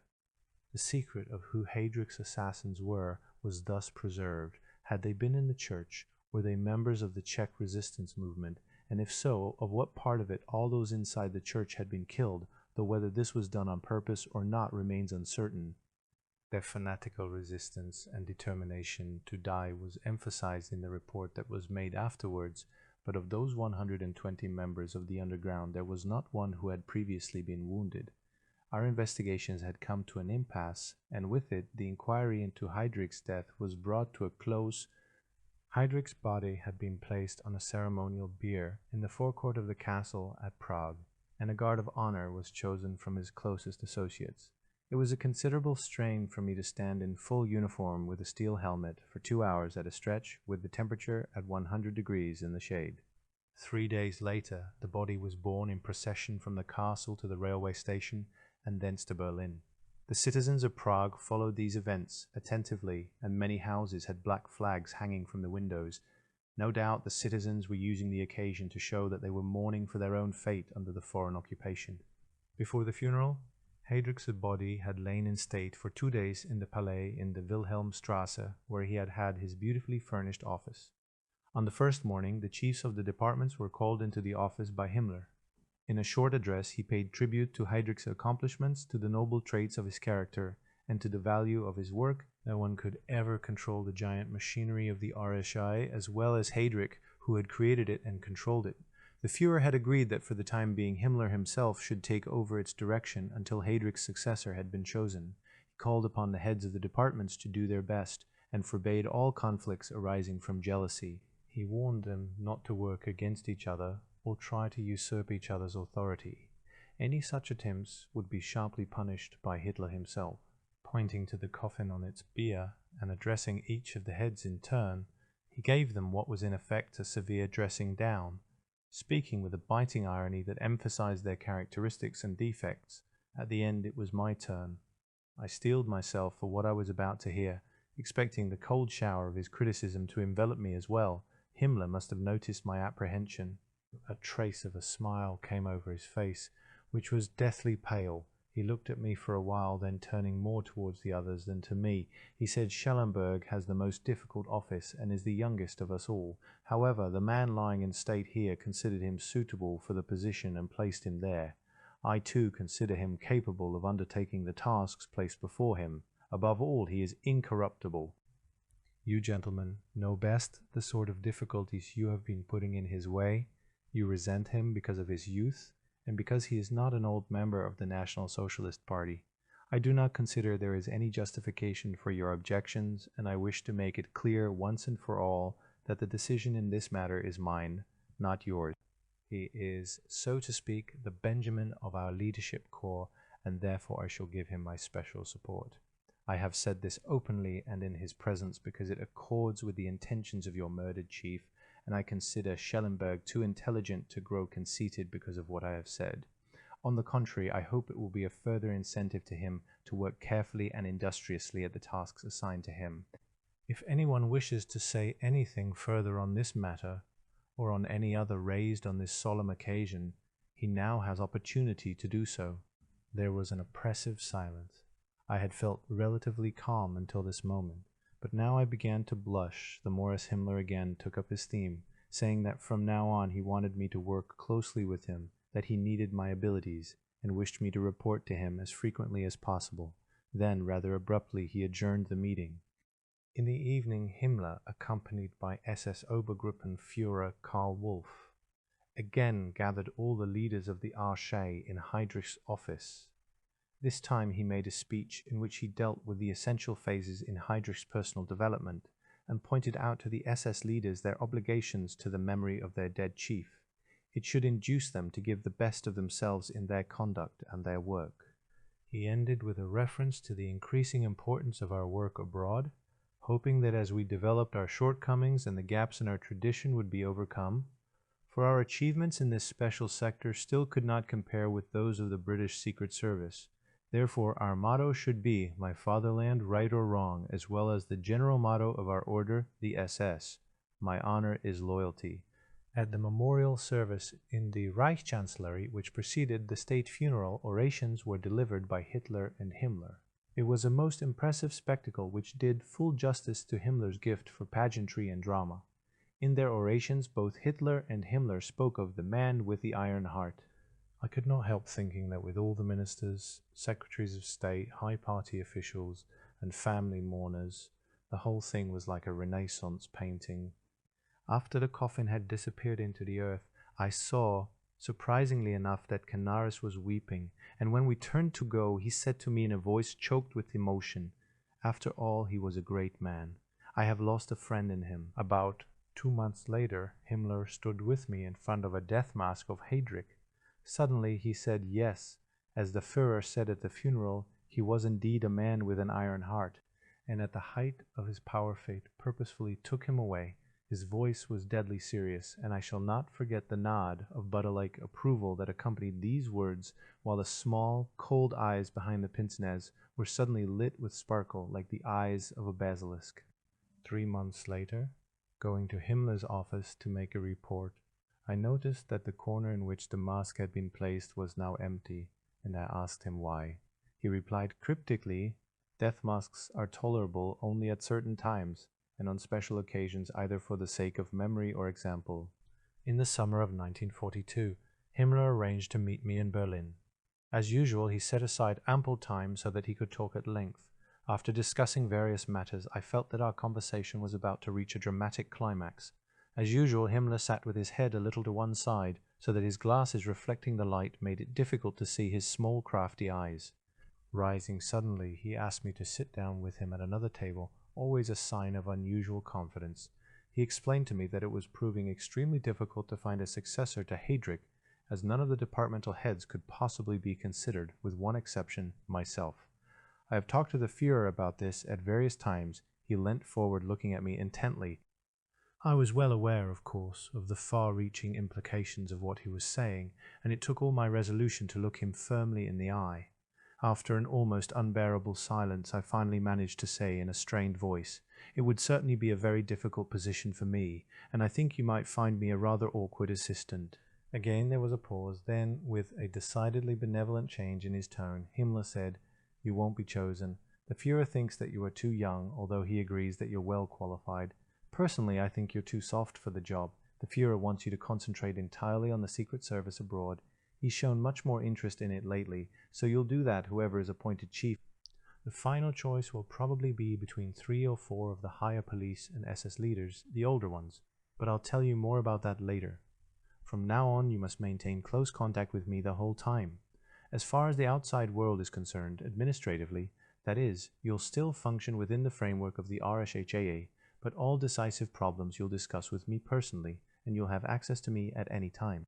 Now, this is a special position, and it won't make things any easier for you with other members of the department, nor with whoever is appointed chief, still less with other opponents of yours. You need this special position, not only for yourself, but for your department. It must be given greater weight in its relations with the Foreign Office and other ministries. They must realize that you are acting as my direct representative. All the same, you mustn't neglect your health. I'll arrange leave for you whenever you need it, but you must take care to look after yourself. We shall need you later on. Try to live a life of abstinence, to live completely in the interest of your work. If you do this, you ought to be able to increase your output without expending any more energy. Later on, cases of fruit juices, mineral waters, and all sorts of things to build me up were delivered to me regularly. In the future, Himmler went on, Kirsten, my own doctor, who is also a neurologist, will take charge of you. I want him to examine you, and if he considers it advisable, he'll treat you regularly, just as he treats me. He has worked wonders for me, and he certainly ought to do you a great deal of good. He is a Finn, and completely loyal to me personally, so you can trust him. The only thing is that you'll have to be careful. He talks too much. Also, he is very inquisitive. Otherwise, he's not a bad fellow, good-natured, and extremely helpful. After the years that have intervened, it is difficult to reproduce the impression that this conversation made upon me at the time. On the one hand, I felt as if I had been hit over the head. On the other, I felt extremely proud at the recognition of my work. But all the time I could not help wondering what would have happened if I had been chosen as Heydrich's successor. To reject the appointment would have been impossible. To accept it would have been fatal. I'm sure I would not have fallen in with the methods which Hitler, and therefore Himmler, would have wanted. I left Himmler's study feeling very empty, as one feels, in fact, after some moment of great danger has passed. I was not really myself until several hours later. Then I felt as happy as a small boy. That night I went out to celebrate with my wife, and in spite of Himmler's admonitions, drank a bottle of good wine. This conversation with Himmler gave me an interesting insight into the manner in which he used to work. He was consciously but very discreetly striving to create a new leadership for the Reich, naturally with Hitler's approval. This policy was to ensure that all those who held leading posts in the Reich ministries, in industry, commerce and trade, in science and culture, in short, in all spheres of the modern state, should be members of the SS. This process was almost completed, and it is easy to see what tremendous power was thus concentrated in the leader of the organization, that is, in Himmler himself. His aim, so far as I was concerned, was to build up a position of power for me that would open all doors and provide help in whatever quarter I needed it. It was really a marvelous system, and I felt a little ashamed that it would no longer be through my own achievements that such doors were being opened to me, but through some incalculable, anonymous, and all-pervading influence. Scarcely a week passed without Himmler's assistant arranging for me to call on some leader of importance, a minister or secretary of state, an economist, scientist, or military leader. Over all this Himmler maintained a close personal supervision. Years later, he told me that the establishment of these relationships with important persons in the state and the party had been arranged not only for practical reasons of policy, but also as a kind of testing process. Directly or indirectly, he had obtained their personal impressions of me. In considering the working of this secret scheme, I began to realize that the establishment of a secret service, such as I envisaged, would be impossible without some support of this kind, and still this was only the modest beginning of my idea, the preparatory work within one's own country. Here and there connections somewhat similar, if on a different level, began to be established in political, economic, and military circles abroad. But all these were contacts which neither the other departmental heads nor the agents of the inner circle knew anything about plans for peace. Total victory no longer a possibility. Obstacles to a negotiated peace. Military circles confident of our success. A rendezvous with Himmler. Dr. Kirsten Himmler and German peace feelers. My plan discussed. Outlines of a future Europe. My authority endorsed by Himmler. My conversations during the summer of 1942 with the various heads of government departments, leading economists and scientific experts, considered in conjunction with the secret information that was continually coming to me, gave me feelings of considerable uncertainty. What troubled me most was the war potential of the United States, which had not even been engaged yet, and the strength of the Red Army, which our Wehrmacht leaders, confident in their offensive power, and the superiority of their strategic and tactical commands, still underestimated. The immense area of the Russian plains and the climatic conditions of the country had not been sufficiently taken into account. Although much progress had been made in mechanizing Wehrmacht units, again and again one heard of technical deficiencies. Tank tracks, for instance, were not wide enough, and tanks were often bogged down in muddy roads. Moving parts did not function properly in the extreme cold. Very often the turrets could not turn, and many other defects cropped up in other types of armament. Our main industries, as yet unharmed by the effects of total war, were working at top speed. At this moment we still stood on the dizzy heights, and the Nazi leaders believed that victory was in sight. I felt, however, that for me this was the real turning point. I was forced to the conclusion that the idea of total victory, and its later version, final victory, could no longer be realized. This brought me to the problem of how to inform our leaders of these unpleasant facts, since they rigidly refused even to consider their possibility. My work had forced me to realize that our leaders had no real understanding of conditions abroad. Their actions were determined entirely by their own narrow political views. The Foreign Office did nothing to change this situation. There may have been people employed in that department who saw things just as I did, but they played no part in the formation of the political will. None of them was willing to advance from recognition of the facts to the inevitable conclusion that the idea of final victory was impossible. Still less would they stand up for their opinions in front of their superiors. I began to think seriously about the problem and came to the conclusion that as long as the Reich had the power to fight, it would also have the power to bargain. There was, in fact, still time to achieve a compromise with our enemies, but one would have to calculate coolly like a broker. It is better to lose 50% than risk complete bankruptcy and lose everything. At this time, in August 1942, our evidence showed that Stalin was dissatisfied with the Western Allies. That this seemed to offer a realistic basis for doing business was confirmed by the Japanese, for, in spite of the passing setbacks we had suffered on the Eastern Front, they still considered that compromise negotiations with Russia were possible. The situation in the year 1942 had developed into a race for time. Britain was too weak to act alone and was waiting for the arrival of American strategic material. Stalin was waiting not only for the delivery of material, but for effective relief in the opening of a real second front. So long as the Western Allies delayed their invasion, no matter from what motives, there was a good chance of conducting compromise negotiations. Germany's superiority of power at this time placed her in a good position to bargain with both sides. It was important, therefore, to establish contact with Russia at the same time as we initiated our negotiations with the West. An increasing rivalry between the Allied powers would strengthen our position. Such a plan had to be launched very carefully, however, and with regard to Russia we were handicapped by previous Japanese attempts to act as mediators, for we could negotiate more freely if we did not have to consider Japanese interests, but it was no use considering means of negotiating until our own leaders had been convinced of the necessity of our doing so.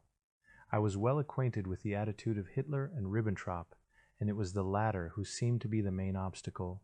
Unfortunately, he was so firmly in Hitler's confidence that it was not possible to undermine his position.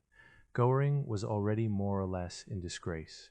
There remained only one man who had sufficient power and influence, that was Himmler. Of course, the fact that I had immediate access to him was an important factor, for after Hitler he was, and remained to the very end, the most powerful man in the regime. For these reasons I determined at the first opportunity to exploit the possibilities of my position with him and make an attempt to launch plans for negotiations.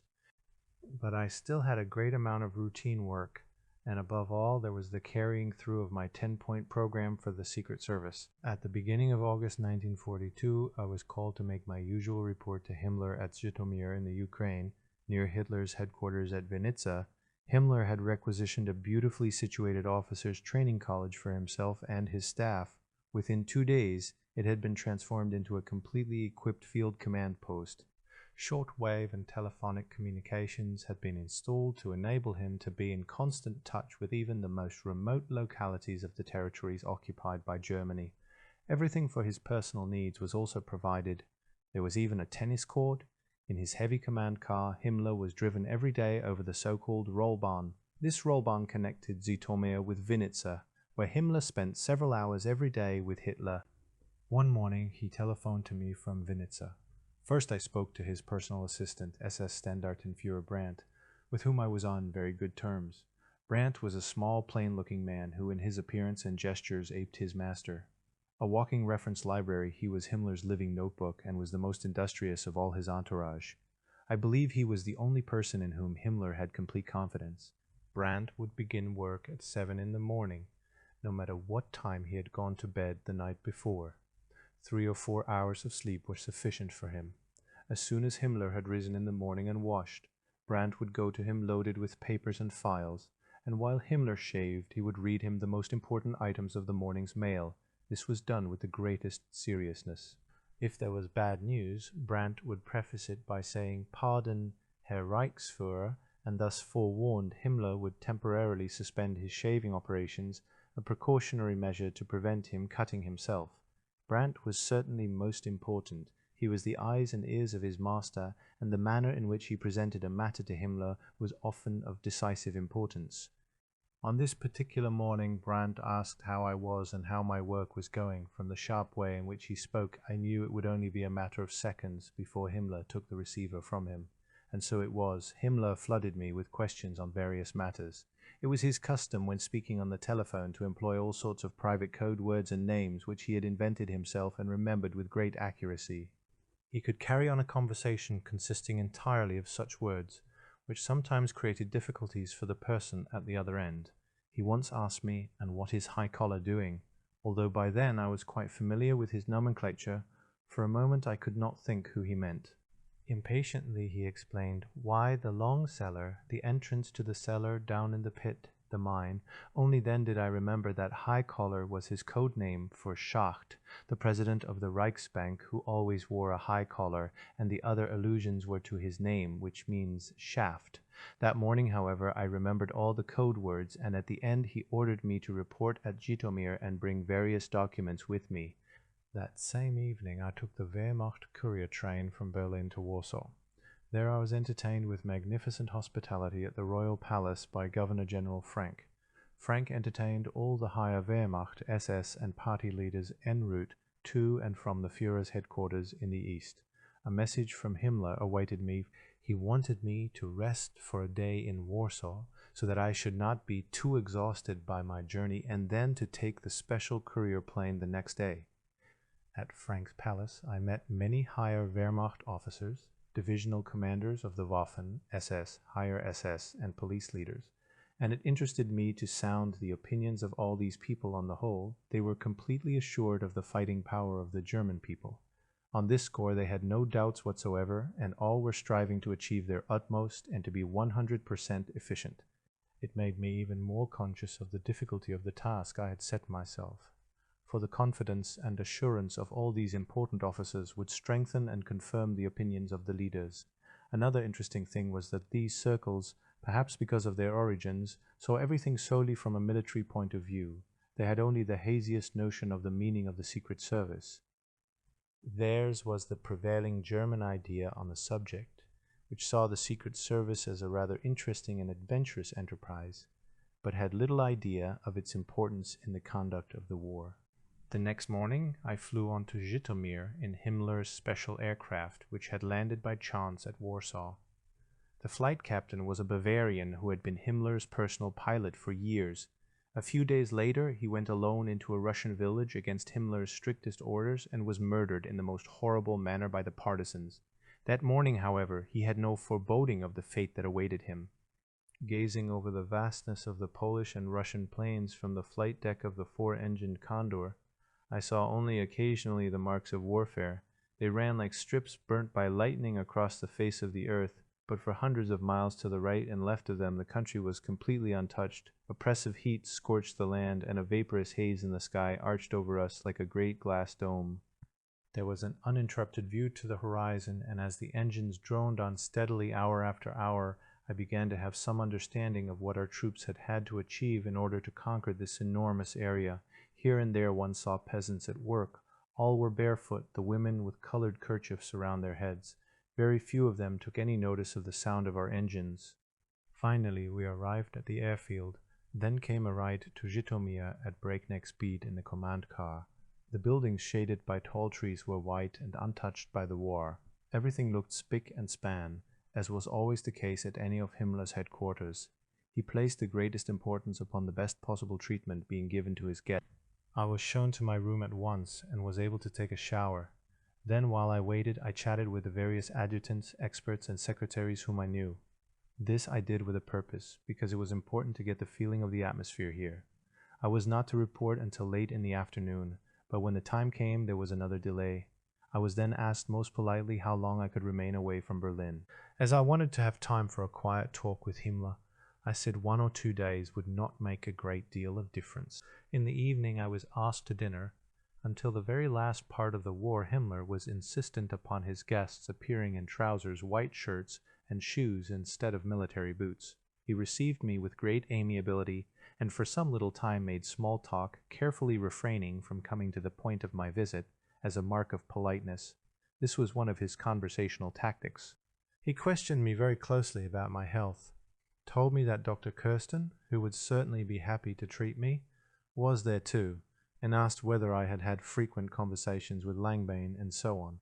At dinner he talked to me on various scientific questions and told me about an expedition to Tibet. Then he spoke of India and Indian philosophy. This led him to speak of a subject which was a hobby horse of his. In a lively manner he described to me the result of researches in German witchcraft trials. He said it was monstrous that thousands of witches had been burned during the Middle Ages. So much good German blood had been stupidly destroyed. From this he began an attack on the Catholic Church and at the same time on Calvin. Before I had caught up with all this, he was discussing the Spanish Inquisition and the essential nature of primitive Christianity. Suddenly he said to me, "By the way, what is dear Fränzchen von Papen doing?" and asked me to include Turkey when I made my report to him. In this way the dinner went on very harmoniously and pleasantly. Later in the evening I talked with Dr. Kirsten. I had met him several months before at Himmler's suggestion. He was an interesting and exciting personality through his manual dexterity, and perhaps a certain magnetic gift. He was able to achieve remarkable cures through massaging the nerve. He could feel nerve complexes with his fingertips and through manipulation increase the blood circulation, thus reconditioning the entire nervous system, and could cure headaches and neuralgia within a few minutes. During all the years of the war he was Himmler's shadow, so to speak, for Himmler believed that without Kirsten's treatment he would die. Kirsten's system must have worked, because in the end Himmler became completely dependent upon him. This of course gave the doctor considerable influence over his patient. So great was Himmler's faith in Kirsten's ability that he submitted everyone in the Third Reich whom he regarded as important to a sort of test, which consisted of a physical examination by Kirsten, for Kirsten claimed that through his manipulations he could feel the nature of the nervous reactions and the nervous energy of an individual, and thereby judge his mental and intellectual capacities. Himmler once told me that Kirsten had described me as a very sensitive type, my dominant inclinations being towards intellectual work. I would never be capable of commanding troops in action, for that required an entirely different kind of nervous reaction. But Kirsten felt that in my present position I was the right man in the right place, and my intellectual capabilities qualified me for still higher posts. Kirsten had come to Himmler with a great reputation, having been introduced by the Director General of the German Potash Syndicate, Dr. Auguste Diem. Among his patients were industrialists from all over the world and various people of position, including Queen Wilhelmina of the Netherlands. With such a reputation, it was not difficult for Kirsten to get himself well in with Himmler. In appearance he was a fat, jovial man, weighing almost 18 stone. His massive hands would never have led one to suspect the extreme sensitivity of his fingertips. He had one disturbing feature, an unusual black ring round the iris of his light blue eyes, which at times gave them a strangely piercing and reptilian look. He was a self-taught man who had worked himself up in the world through his singular talents. He was a fanatical bargain hunter. Anything that could be acquired at a knockdown price, such as a dozen watches or cigarette lighters, he would buy. On the whole, he was good-natured and kindly, although he admitted that it was often difficult for him to be so. He had many enemies, some because he was envied, some he made through his passion for backstairs intrigue, although he was unable either to profit by his schemes or to keep them from becoming entangled. Some people even suspected him of being a British agent. Once I asked Himmler about this. "Good God," he replied, "that fat fellow, he's much too good-natured, he would never want to harm me." We must let him have his bit of egotism. Everyone suffers from it in some form or other. If you want to investigate, why, that's your business, but avoid upsetting him if you can. Kirsten always knew how best to exploit Himmler to his own advantage. He was able to bounce unharmed out of all difficulties. What usually happened was that so much confusion was created around him that you never knew where you were. But without Himmler's support, Kaltenbrunner and Müller would have brought about his downfall, and Langbens in 1943, or at the latest 1944. But to return to that night in August 1942.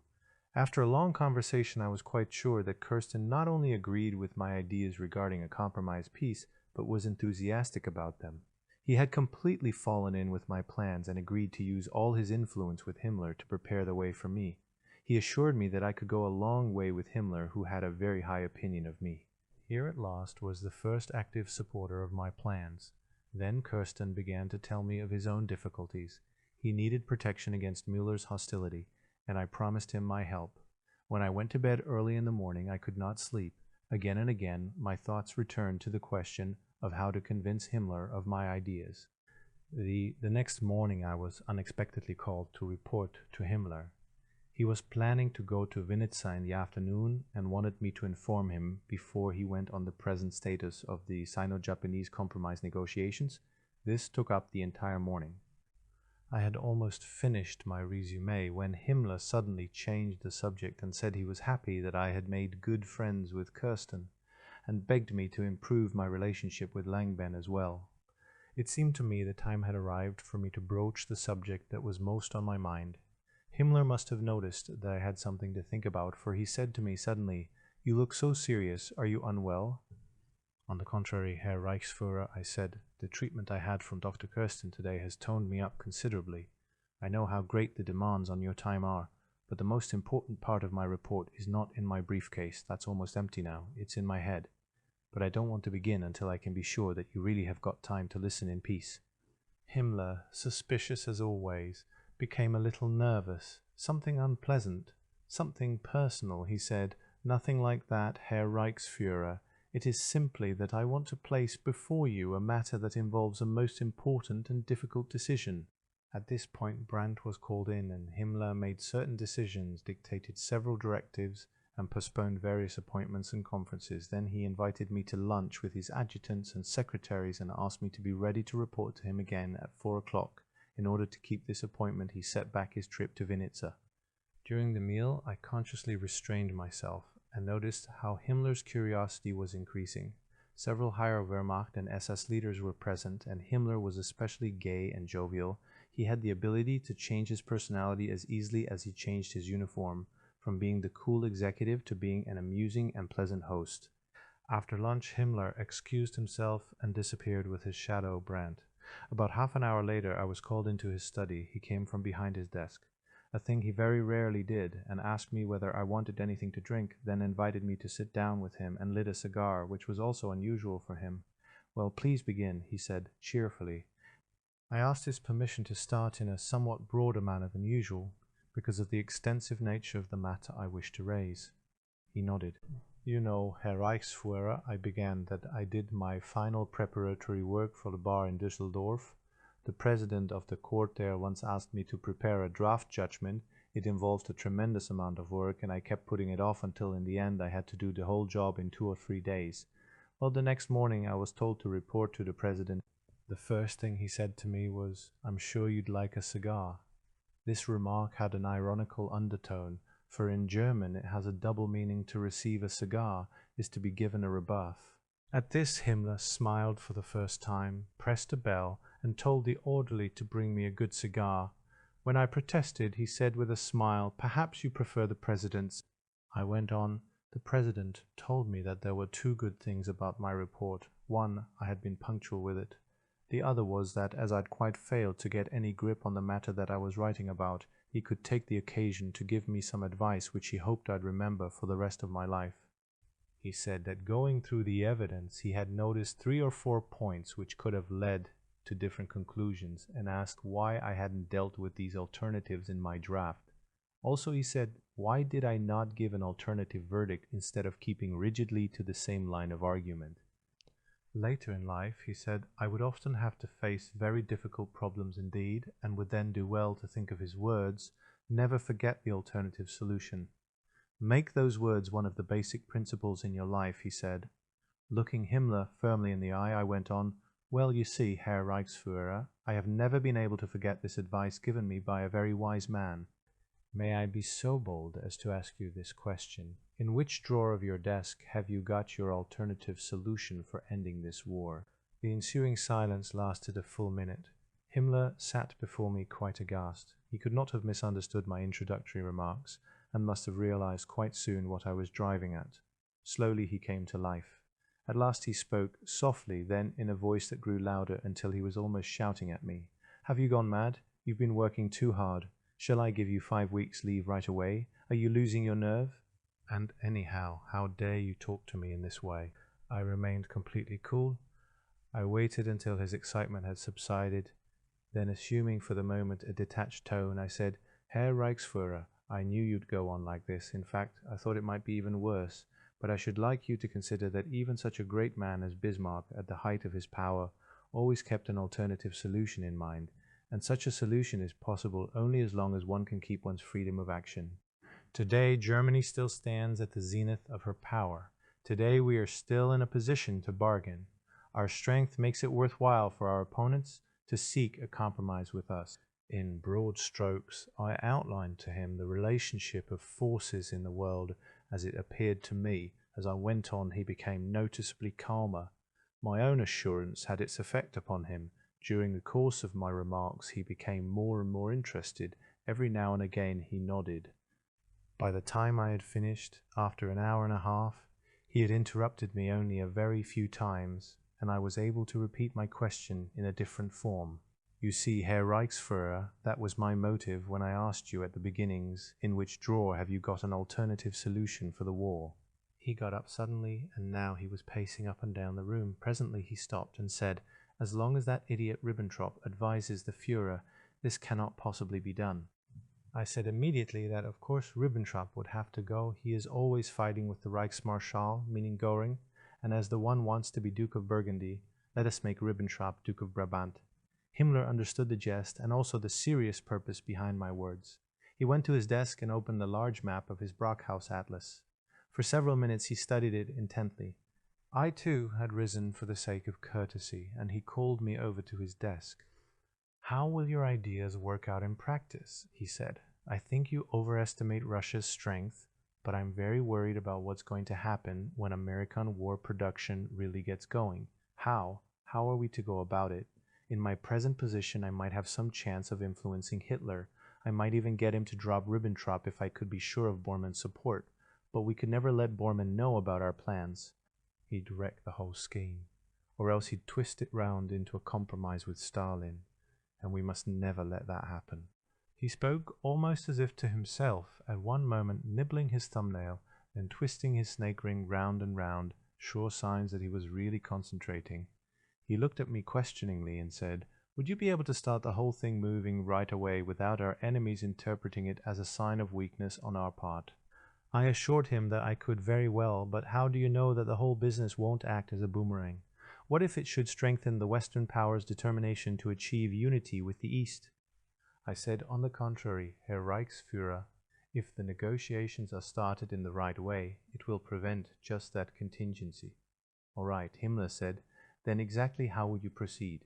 I explained that such operations could never be conducted through the official channels of conventional diplomacy, but should go through the political sector of the Secret Service. Then, in case of misfiring, the persons directly involved could be officially discredited and dropped.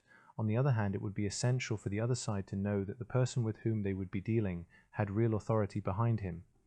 If Himmler were prepared to appoint such a person, and at the same time would promise to get rid of Ribbentrop by Christmas 1942, then I would take up contact with the Western powers. Ribbentrop's removal would prove to them that a new wind was blowing and that our plan had powerful backing. At the same time, rumors of a new foreign minister representing a more conciliatory policy would strengthen my position even more. Here Himmler interrupted me. Perhaps it would be a good idea to dig up Fränchen again, meaning Franz von Papen, at that time our ambassador to Turkey. Then he shook his head. No, let's forget that for the moment. I'll have to probe the possibilities more carefully. Do you really think a change of foreign minister would be sufficient indication of a change of policy on our part? I said that I thought it definitely would be. On the whole, Himmler seemed to agree with my plan. He had not said so in so many words, but he kept nodding as if in affirmation. Then he turned round and studied the map of Europe for a while. After a pause, he said, "Until now you have only explained the necessity for such an alternative solution and the way to start it moving. Now let us talk about the concrete basis on which such a compromise could be reached." I answered him cautiously. "Well, that is just what I supposed you would have in the drawer of your desk, Herr Reichsführer." By this time he was in a very amiable mood. He did not take my remark badly. "Well then, let's start with the British," he said. "Well," I said, "from all the information I have, it seems the British would insist on our evacuating at least the north of France. They would never tolerate German naval batteries mounted on the Calais coast." "Then you don't believe in a grand alliance with our brother nation?" "Not in the immediate future," I said. "The road from a state of war to a grand alliance by way of a negotiated peace is a very long one." Himmler nodded. "Well then, what about Germanic regions like Holland and Belgium?" "They should become objects of the negotiations," I said, "but I believe we will have to restore these territories to their former status. However, if you want to salvage something in deference to your racial policies, those that have been faithful to the creed could be resettled inside German territory." Himmler was nervously drawing on the map with his green pencil and had already marked Holland, parts of Belgium and northern France as bargaining counters. "Well, and France?" "Herr Reichsführer," I replied, "I'm thinking of a solution which aims at the economic integration of German and French interests. France's own political physiognomy must be restored, but inevitably Germany and France will be drawn together, and France with her colonial possessions will bring Germany tremendous advantages. Therefore, one must not limit one's actions by doctrinaire preconceptions or political resentment. Take Alsace, for example. I'm from Saarbrücken myself, and I know from experience how wrong it was of France to try to swallow up the Saar after Versailles. Himmler raised his head and said, disapprovingly, "But there's a great deal of German blood in Alsace, which has hardly been touched by French culture." I suggested that this point could remain open as a subject for negotiations, but that if Alsace ever were restored to the French in compensation, there should be closer economic cooperation between the two peoples. Unwillingly, Himmler made a green semicircle round France. Then he looked at me questioningly again. "Do you believe that such a solution would satisfy the British?" I said I could not anticipate the attitude of the British government, but I thought that they might consider such a solution worth discussing. Their chief interest would probably lie in the form which the new Europe was to take. Himmler interrupted me at this point. "Well, let's leave that." Then his eyes rested inquiringly upon Switzerland. He poked at it with his green pencil. "Leave Switzerland, sir," I said quickly. "Its constitution can serve as a good model for the new Europe. We shall need Switzerland as a bridge to the West, too, and as a European clearinghouse for trade and currency." Himmler turned to Italy. He stared in front of him for a long time, then said, "Yes, Mussolini, we cannot relinquish the North Italian industrial area." I said that I felt sure that the industries of northern Italy and Germany would complement each other very well, but that I did not believe Italy could lose any part of her own territory. She'll have to give up enough of her colonial aspirations in any compromised peace. Again, Himmler nodded his head like a Buddha. "Well, I can't say that I'm convinced about northern Italy yet." Then he jumped to Austria and said in a voice full of decision, "But that remains ours." I said, "Yes, I'm sure that no one will have any objections to that." "Well, and what about Czechoslovakia?" "The Sudeten territories will remain affiliated to the Reich, politically and administratively. Czechia and Slovakia will each be governed by their autonomous governments, but economically integrated with the Reich. I believe this ought to apply also to all southeastern Europe, including Croatia, Serbia, Bulgaria, Greece, and Romania." At first Himmler did not agree, but after a discussion he admitted that these areas could hardly be integrated into the framework of a new Europe in any other way. Whilst I was explaining this, he interrupted me. "But in the long run this will develop again into nothing but an economic race with Great Britain, and there'll be the same old tensions." "Herr Reichsführer," I said, "let us not think about the tensions that might perhaps arise in the future. Let us first of all remove the immediate tensions which are preventing the formation of a new Europe, and this means finding a basis for a compromise solution to end the war." He made a great leap across the map to Poland and said, "But the Polish people have to work for us." I said, "We have to create a solution in which everybody will collaborate of their own free will. We must all be in the same boat, and anyone who doesn't pull his weight will be drowned." Himmler went on to the Baltic states. "Here an area of expansion must be created for Finland, but the Finns are intelligent people, and this northern corner won't cause me any headaches." He looked up again. "And what about Russia?" "We must wait and see," I said. There was a long pause. Then Himmler said, "If I understand you correctly, your basis for a compromise peace really means the preservation of the Greater German Reich in its approximate territorial extent on September 1, 1939. Broadly speaking, yes. Do we have to use all our additional territorial gains to bargain with?" Himmler asked, and again I answered yes. I went on to say that as the nucleus of a reconstituted Europe, the Greater German Reich would be able to approach social problems with renewed vigor, private initiative combined with direction and planning. I believe that in order to achieve a new Europe, nationalist tendencies will have to be curbed, but the experts will have to investigate all these problems thoroughly. To begin with, Herr Reichsführer, all that matters is that it's well worth our while to seek a compromise whilst we are still at the height of our power. This compromise peace, if it can be achieved, will create the right basis from which we can face the conflict with the East.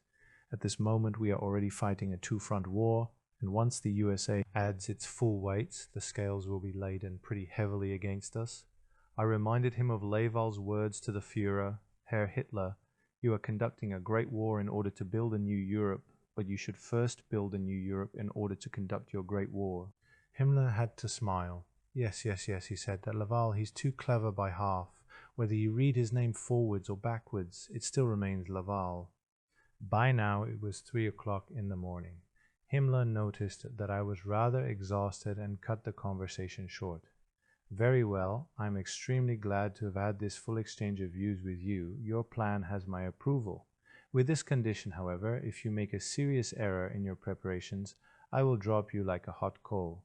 Of course, it remains to be seen whether I shall be able to convince Hitler by Christmas." It will be difficult for the reader to realize how much this conversation meant to me in August 1942. Himmler had given me full authority to act, but I did not realize at the time that such a decision could later be influenced by factors outside my control, nor that his character was so changeable that these influences could reverse his best intentions. In any case, before I left him that night, he had given me his word of honor that by Christmas Ribbentrop would no longer be at his post. From now on, all my thoughts and efforts were to be directed towards extricating Germany from her present situation with a minimum of territorial loss. I was still an idealist, and I firmly believed that I would succeed, but from this point on, the long, uneven road of disillusionment started, punctuated again and again by intervals of restored hope. At times I felt certain that the situation was firmly in my grasp, but in the end I was made to realize that I was only a tiny cog in the great machinery of historical development. I could really do nothing but spin in my own fixed orbit. Müller. Himmler in financial difficulties. Bormann's influence on Hitler. First suspicions of Müller's loyalty. His criticism of party leaders. Report of his death in Russia. During the summer of 1942, a serious conflict arose between Himmler and Bormann, in which Himmler continually made small tactical errors which Bormann always exploited to the full. Himmler's biggest mistake, about which he told me a year afterwards, was made during a sort of truce between them in 1943. Himmler's first marriage had been unhappy, and for his daughter's sake he had not sought a divorce. He now lived with a woman who was not his wife, and they had 2 very nice children to whom he was completely devoted. He did what he could for these children within the limits of his own income, but although after Hitler, Himmler had more real power than anyone else in the Third Reich, and through his control of the many economic organizations could have had millions at his disposal, he found it difficult to provide for their needs. He therefore asked Bormann, his greatest opponent within the party, for a loan of 80,000 marks out of party funds, a completely incomprehensible action. When he told me about this, he said that it was for a building loan, and asked whether I thought he had not been taken advantage of over the rate of interest. What could I say? I suggested he should repay the loan immediately and secure a mortgage on his house, which could easily be arranged, but he rejected this with an air of resignation. It was a completely private matter, and he wanted to act with meticulous rectitude. Under no circumstances did he want to discuss it with the Führer. Obviously, he could not afford to pay a high rate of interest, or for that matter make any other payment out of his official income. At about this time, I began seeing a good deal of Bormann. He was a short, stocky man with rounded shoulders and a bull neck. His head was always pushed forward a little and cocked slightly to one side, and he had the face and shifty eyes of a boxer advancing on his opponent. His fingers were short, thick, and squarish, and covered with black hair.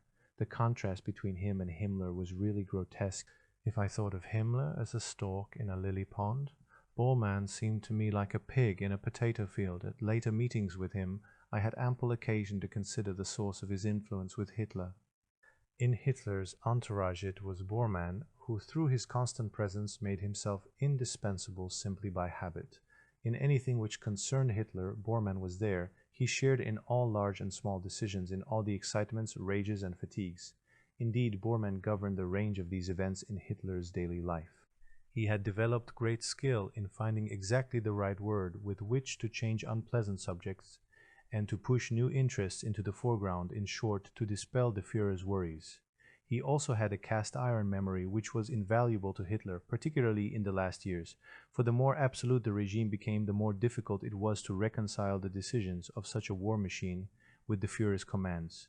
The greater the burden on Hitler's nerves, the more soothing was Bormann's continual presence at all hours of the day and night.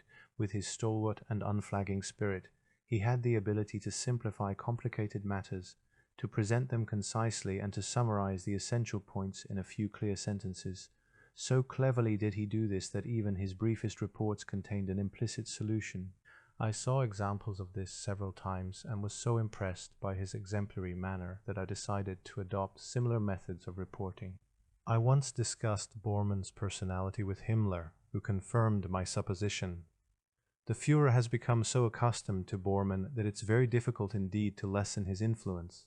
Again and again I have had to come to terms with him, though really it's my duty to get him out. I hope I can succeed in outmaneuvering him without having to get rid of him. He's been responsible for a lot of the Führer's misguided decisions. In fact, he's not only confirmed his uncompromising attitude, he's stiffened it. In the course of time, Bormann methodically strengthened his position. Originally, he had been the administrator of an estate in Mecklenburg, then a saboteur in the resistance against the French occupation in the Ruhr, and was also a former member of the Black or illegal Reichswehr. He had joined the party at an early date and had made his career under the protection of Hess, whose position he took over and exploited for its political power to an extent which Hess never achieved. In 1945, with a very clear idea of the general situation, as well as of the dangers of his own position, he was one of those who made a determined attempt to move over into the eastern camp. Another top leader with a definite leaning towards the Russians was Müller.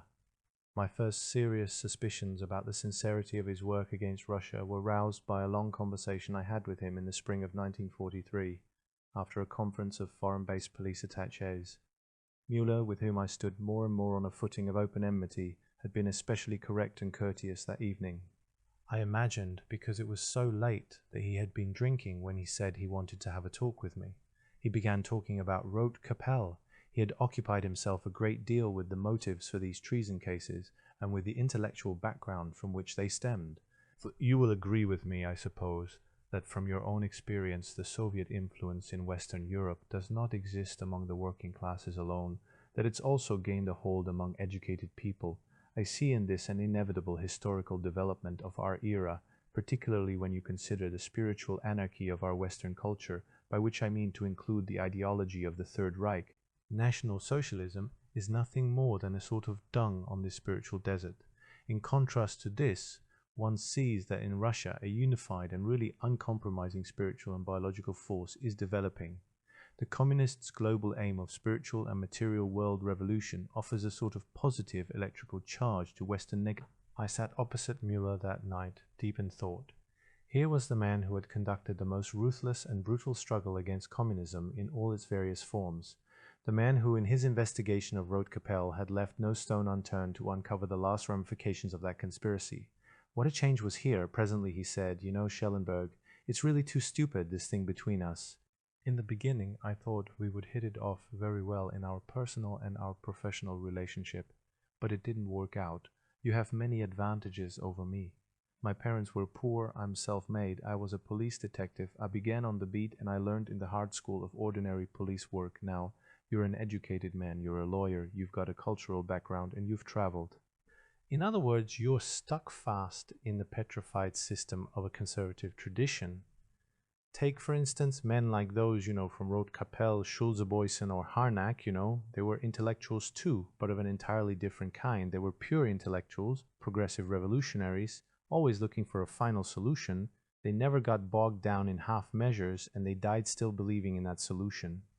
There are too many compromises in National Socialism for it to offer a faith like that. But spiritual communism can. It's got a consistent attitude towards life, which is lacking among most of our Western intellectuals, excepting perhaps some of the SS.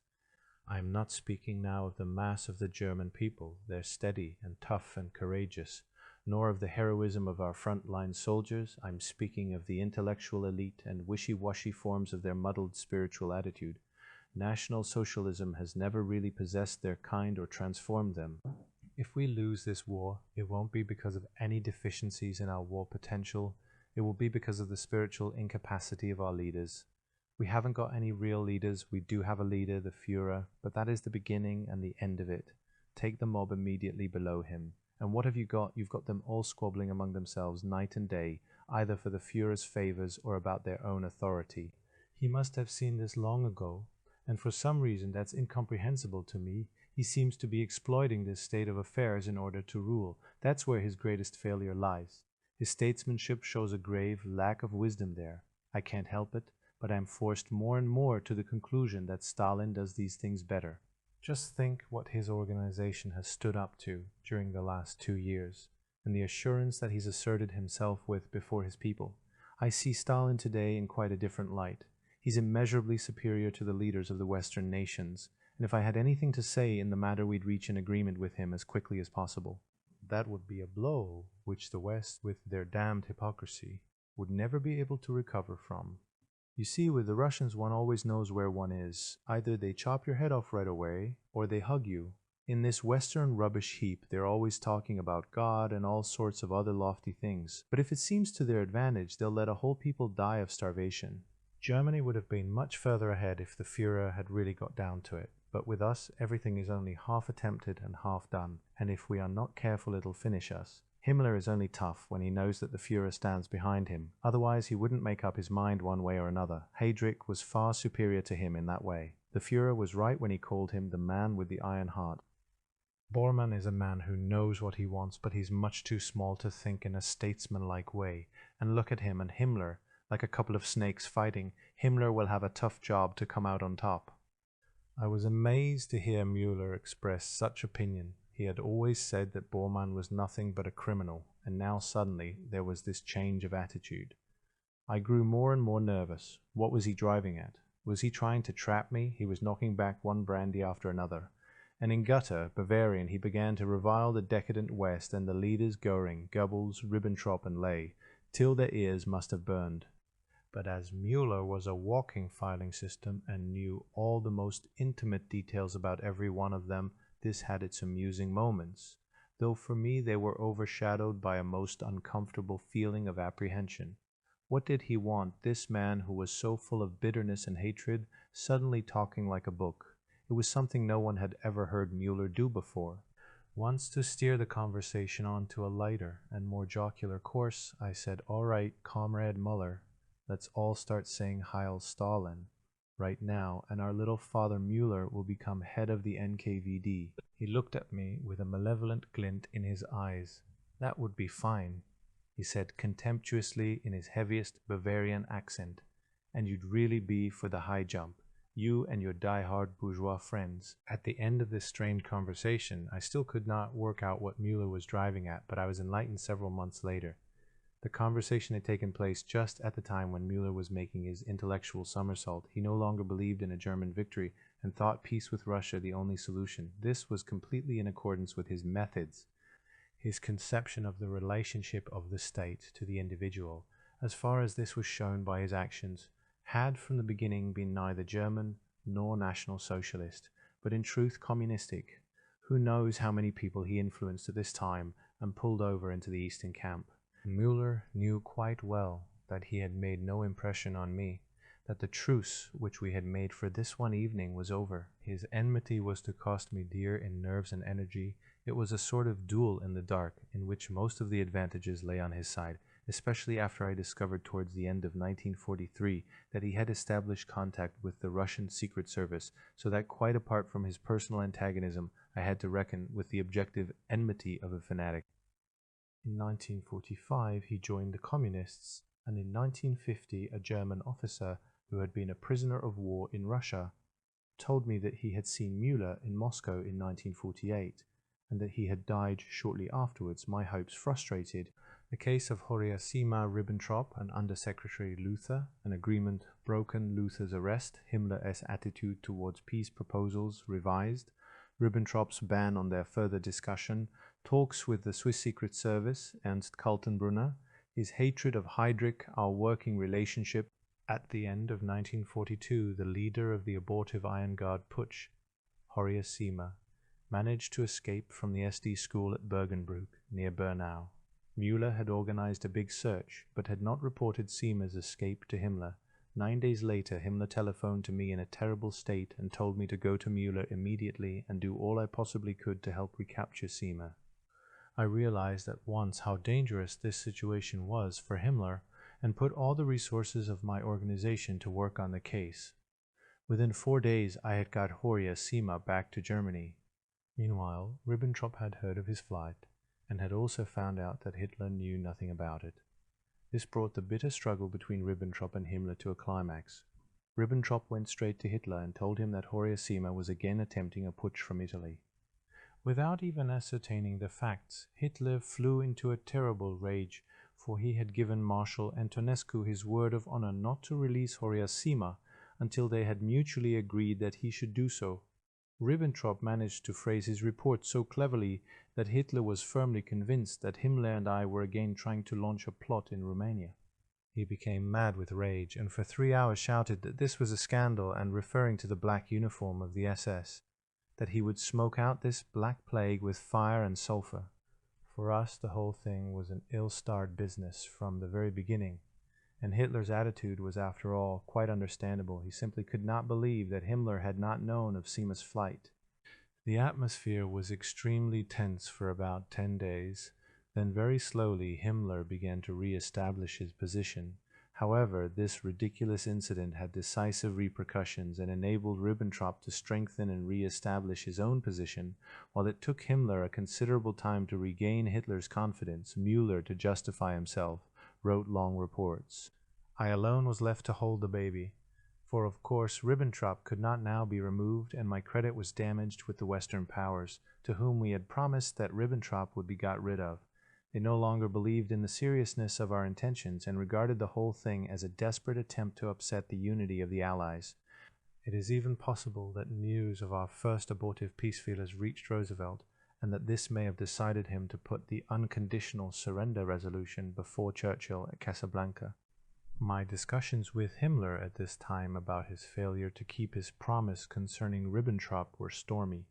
He was deeply depressed and seemed completely to have lost his nerve, and it was only with the greatest effort that I could get him to give further authorization for my plans. Here I should like to digress for a moment in order to refer to the important and tragic part played in the moves against Ribbentrop by Under-Secretary of State Luther, of whom I have already made some mention. In spite of an estrangement that had developed in his relationship with Ribbentrop, Luther, who supported our ideas, had managed to persuade him of the importance of the Secret Service in the conduct of the war. The feelings between the two of them were aggravated by difficulties in their private relationships, particularly those that existed between their wives. Luther no longer felt able to meet the Ribbentrop's continual and increasing demands on the large secret Foreign Office funds for which he was responsible. So far he had managed to manipulate them in order to meet his chief's extravagant way of life, but things had got to such a pitch that he began to doubt Ribbentrop's sanity. For instance, the tapestries in the Ribbentrop's house had to be changed 4 times because their colors were not precisely to Frau Ribbentrop's liking. Luther felt that he could not go on working under such conditions, and though he did not wish to be disloyal to Ribbentrop, whose closest confidant he was, he did not hesitate to tell me how things stood. In view of what had passed between Himmler and myself at our long conference at Jytomyr in August, I felt that the time was ripe to inform Luther very judiciously of my plan for peace negotiations. I also mentioned to him the unfortunate influence which Ribbentrop had on Hitler, and begged him to help me to get material which might enable me to bring about Ribbentrop's downfall. Luther was convinced by my arguments, and indeed was very pleased that Himmler was adopting such a reasonable policy. It would now be much easier for Luther to forget his earlier resentment against the Black Corps, as he called it. Mentioning the continual difficulties he had had with the SS leadership, he said, "Some of these gentlemen are utterly unreasonable. They want the earth. They don't understand my difficulties at the Foreign Office, and especially with Ribbentrop. I know they're constantly slandering me to Himmler, so I'm very glad of this opportunity to improve relations with him. I'll certainly give you all the help I can to ensure the success of your efforts." Towards the end of the year, at a reception given by the Italian ambassador, Signor Attolico, Luther met Himmler again after a long estrangement. I had told Himmler all about Luther's attitude, so he was well disposed towards him and received him in the most friendly and even jovial manner. Luther in return began to behave like an ill-bred upstart. In spite of the many foreigners present, he buttonholed Himmler as though they were bosom friends and began to talk shop. It was the worst mistake he could have made. Himmler was extremely sensitive about such things, especially when he felt himself in the public eye, but though he was irritated, he remained polite and friendly. This only encouraged the unfortunate Luther to further unwelcome intimacies. The next day they both telephoned me. "You know," said Himmler, "that man Luther really is a common, unpleasant sort of fellow, slimy and uncouth." I tried to defend Luther as well as I could. I said that he had probably been overflattered by Himmler's attitude and had been tempted to open his heart to him. Eventually, I succeeded in persuading Himmler to forget the incident. Then Luther's clipped speech, full of Berlin slang, came over the telephone. "I must say, my dear chap, your chief is a real sport. He's a man one can talk to. You know, last night I really got on well with him. My boss can lump it now. As far as I'm concerned," he went on for some time, until in the end I suggested that I should call on him the next day so that we could have a talk. When we met, I gave him a good dressing down and warned him that Himmler was a man of the most complex and changeable disposition who needed time to reach difficult decisions. I insisted also that he should make no move against Ribbentrop without telling me, so that I should have a chance to discuss them fully with Himmler beforehand. Luther gave me a solemn promise that he would do this.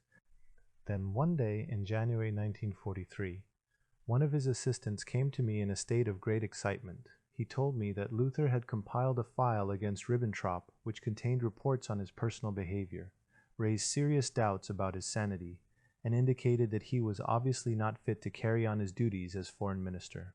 Confident of Himmler's support and of mine, he had sent this report to various government departments in the hope of bringing about Ribbentrop's downfall. Those involved were waiting for Himmler to say the word go before taking any action. Luther therefore wanted me to induce Himmler to begin his attack without delay, and asked me to arrange for him to see Himmler immediately. I had to think the situation over quickly. Luther seemed to have acted in defiance of our agreement. I was by no means certain whether Himmler had managed to re-establish and strengthen his position with Hitler sufficiently to be able to launch an all-out attack against Ribbentrop. On the whole, however, I welcomed Luther's move, though it would have been foolish to commit myself prematurely. Consequently, I made everything conditional upon Himmler's approval, which I said I would try to secure that very day. This conversation took place during the afternoon. It was not until the evening that I telephoned Himmler, who told me to go to him at once. Unfortunately, I had first of all to discuss some urgent Secret Service matters with him, which took a great deal of time because of his lack of decision. I did not know that he had to appear at an official gathering that evening. However, I did notice that, while I was telling him what Luther had done, he became increasingly nervous and impatient, and presently SS Obergruppenführer Wolf looked in to warn him to get ready.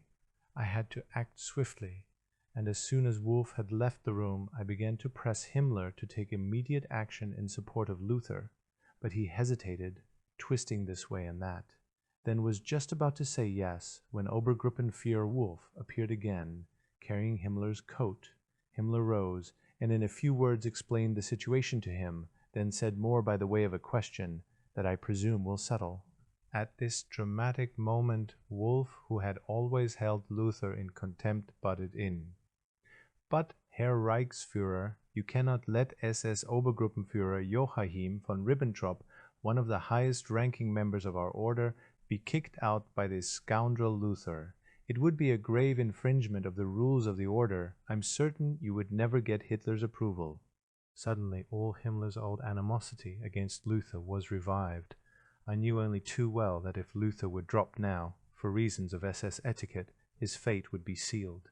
It occurred to me therefore that it might be more prudent to give up for the moment and return to the matter when circumstances were more favorable, but it seemed as if Luther's destruction was preordained. A nervous restlessness had seized Himmler, and he muttered repeatedly, "Yes, yes, Wolfchen, you are right," I interrupted him. "Herr Reichsführer, I must beg you not to reach a hasty decision in this matter. It is too complex and its effects are too far-reaching." It was impossible to guess what was going on inside Himmler's mind at this moment. I imagine he was trying to gauge his present position with Hitler and decide what risks he could take. I felt the decision was going against me, but he left without making up his mind. I was disappointed and at a loss what to do next. I wished that I could have had another talk with Himmler that night, but knowing his fixed habits, I realized it would be unwise even to try. I turned over 1,000 possibilities and still could find no way out. Then at midnight I was aroused from my brooding by a telephone call. It was Müller, who told me curtly that Himmler had decided to turn Luther's case over to him for investigation. He asked me to put myself at his disposal and give him information. He then told me to have Luther's assistant in my office the first thing in the morning and get a written statement from him about his conversation with me. This Müller wanted to use as the principal part of his evidence. I hung up without saying goodbye. It was a most unpleasant situation. The next morning I telephoned Himmler. He could not have been more evasive and indefinite, but eventually he said, Now, calm down. After all, no final decision against Luther has been reached yet. Whatever happens, I will have time to think the matter over, and I'll give you a chance to discuss it with me once more." Luther's colleague was cross-examined by Müller the next day and then arrested. A succession of Foreign Office officials was then interrogated. Finally, Luther himself was arrested and put through a non-stop interrogation. All of them stood resolutely by their opinions. Ribbentrop was seriously incriminated by their testimonies, and if the country had been run by responsible leaders, that should have been enough for his dishonorable dismissal. But the machinery of the Third Reich worked in a different way. The protocol of the high order of the SS stood above everything. Especially incriminating facts were removed from the testimony and disappeared into Himmler's desk. I was never clear whether Himmler did this in order to have a reserve of incriminating material should a need arise for it later on, or whether he did it to protect the good name of the SS. After 8 days, Ribbentrop received a summary of the files and went at once to see Hitler. Of course, his was an extremely one-sided version of the incident. This affair, he told the Führer, was nothing but an unpleasant attack by a subordinate official on the foreign policy which Hitler himself ordered. Ribbentrop demanded that Luther should be removed from office for insubordination and hanged for defeatism. But this was too much even for Hitler. He must have discussed the case with Himmler too. Anyway, he finally ordered that Luther be dismissed and put in a concentration camp for the duration of the war. When I discussed the matter with Himmler later on, I did not try to conceal my disappointment. I told him frankly that his handling of the affair had been most unfortunate. Himmler silently accepted this reproach. I demanded that he should not carry out the severe sentences which Ribbentrop wanted to impose upon Luther's colleagues. Himmler agreed, and no further punishments were dealt out except to a few officials who were transferred to front-line duty with the Waffen-SS. Hitler had expressly forbidden that I should visit Luther, but I used my influence with Müller to secure preferential treatment for him. Later I heard that at the end of the war Luther refused to help in building a bridge for the Russians in the eastern sector of Berlin, claiming exemption as a concentration camp inmate, and that he had been shot on the spot by a Russian sergeant for refusing to obey orders. While I should have liked to go ahead as quickly as possible with the plans laid down at Zhytomyr, I realized that hasty action would be fatal. I could only employ such Secret Service contacts as I had built up over the past few years, and I did not wish to use the most important of these hastily, but to reserve them for the final negotiations. At the same time, I confess I was a little worried by the fact that I, the youngest member of Himmler's staff, had succeeded in securing such sweeping authority for myself. I had to overcome a feeling of insecurity. Was Himmler's promise honestly and seriously meant? I already suspected a strong element of indecision in his character, and I decided not to rush my fences. I began by establishing contact with a British official who was at that time in Zurich. He expressed his readiness to begin preliminary conversations with an authorized German representative. Later he sent word that he had in fact received authorization from Churchill to carry on such unofficial exploratory conversations subject to certain issues. Finally, he was even ready to come to Germany to pursue these talks at the appropriate Secret Service level. He was well informed about me and my attitude. After these preparations were completed, I reported to Himmler on the first steps that I had taken under his authority. My object was to secure his agreement before venturing any further. But here I experienced my first disappointment. He discussed the affair with me for hours, and I soon began to notice that his views on the matter were becoming more and more involved and changeable. At first, I did not understand why he was behaving in this manner, but then I realized he was scared by his own daring. It is easy to imagine my disgust and disappointment when, in his best schoolmaster's manner, he came out with the suggestion that perhaps it would be best to discuss the whole thing with Ribbentrop first of all. I pointed out that, fundamentally, this would be against the general line of policy he had laid down and developed. It would be catastrophic if Ribbentrop agreed to the scheme, for the whole thing depended on his exclusion. Should he reject it, as was most likely, Then we should merely have called his attention to our plans. I was at a loss to understand Himmler's motives in wanting to bring him in. He replied to my argument impatiently. I am tired of working against the Führer. I want to work with him. That's my final decision, and you'll have to put up with it. And so the whole matter was placed before Ribbentrop. As far as I could gather, neither of them in discussing it went beyond courteous and meaningless formalities, fencing with their visors closed, and neither of them divulged his real thoughts.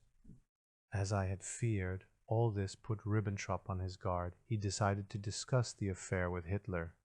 Himmler watched this development apathetically, showing a cowardly lack of decision and doing nothing, while Ribbentrop, as they say, cleaned up. It was obvious that Hitler discussed this matter with Himmler, and later I received a note from Ribbentrop in which occurred a passage that I have never forgotten. I forbid the political sector of the Secret Service to contact enemy nationals in this way. I regard this as defeatism, which from now on will be severely punished. On the other hand, if any Englishman should wish to converse with us, he must first hand us a declaration of surrender, an echo of Hitler's own words on the subject. When we next discussed the matter, Himmler was sullen and taciturn, possibly because of a guilty conscience. In an impassioned appeal, I declared that things could not possibly go on like this. It indicated a complete misconception of the nature of a secret service. One expected such things from Ribbentrop, but I asked Himmler to show more understanding for my tasks, as well as for me personally, and for the scheme which he himself had approved. He rambled on evasively, and finally said, "Well, you know, perhaps you did make a mistake after all, but I won't hold it against you. Perhaps it was unwise to contact the British directly. Maybe you should have used a neutral as a buffer." Of course, this was only an attempt to save his face, but I grasped the opportunity at once and answered casually, "Very well. In the future, I shall see to it that these things are handled through neutral channels." I wanted to try to save at least part of the foundations laid at Zhytomyr. Himmler agreed. His reaction was typical. He seemed relieved, freed from the trammels of his own conscience, and therefore generous. I exploited this at once and said that in future I would continue to work along the lines which we had discussed, but would take all possible precautions. I was careful to add, however, that contact between members of my service and enemy nationals might still occur, since this could not possibly be avoided. Again, Himmler's reaction was true to form. "Well, I don't wish to know all those details. That's your responsibility." It was then that I decided personally to take up certain secret and long-standing service connections with Switzerland for no other purpose than to try to bring peace one step closer. I had a personal conversation with Brigadier Masson, then Chief of the Swiss Secret Service, and this led to further talks. But the failure to remove Ribbentrop, Himmler's wavering, and the unconditional surrender policy of Casablanca frustrated any real progress in the matter, despite continual efforts to keep these tenuous contacts in being. After a short time, Himmler succeeded in re-establishing his former position of power and confidence with Hitler, who at length believed his version of the Hiroshima affair. He attributed the whole thing to the fact that Himmler had been overworked because no chief of the Reich Security Center had yet been appointed to replace Heydrich. Thus the whole matter also affected the appointment of the new chief of the RSHA. My own choice would have been almost anyone except the man whom Hitler finally selected, Obergruppenführer Ernst Kaltenbrunner. But Hitler was convinced that this countryman of his, for Kaltenbrunner was an Austrian, had all the necessary qualifications for the job, of which unconditional obedience and personal loyalty to the Führer were not the least important. Incidentally, Himmler, in accordance with one of his peculiar foibles, had been able to arrange for Dr. Kirsten to examine all the higher SS and police leaders who were being considered for the post. Thus, even Kaltenbrunner, having no idea as yet of his impending appointment, was examined by the fat fellow one day. Afterwards Kirsten said to me, "I've seldom had such a tough, callous ox to examine as this fellow Kaltenbrunner. A block of wood would be more sensitive. He's coarse, hard-bitten, probably only capable of thinking when he's drunk. Naturally, he'll be the right man for Hitler." I gave Himmler a report on all this, but he still seems to think he's the right man. Kaltenbrunner was a giant in stature, heavy in his movements, a real lumberjack. It was his square, heavy chin which expressed the character of the man. The thick neck, forming a straight line with the back of his head, increased the impression of rough-hewn coarseness. His small, penetrating brown eyes were unpleasant. They looked at one fixedly, like the eyes of a viper seeking to petrify its prey.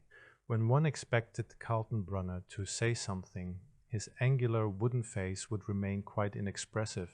Then, after several seconds of oppressive silence, he would bang the table and begin to speak. I always had the feeling that I was looking at the hands of an old gorilla. They were much too small, and the fingers were brown and discolored, for Kaltenbrunner smoked up to 100 cigarettes a day.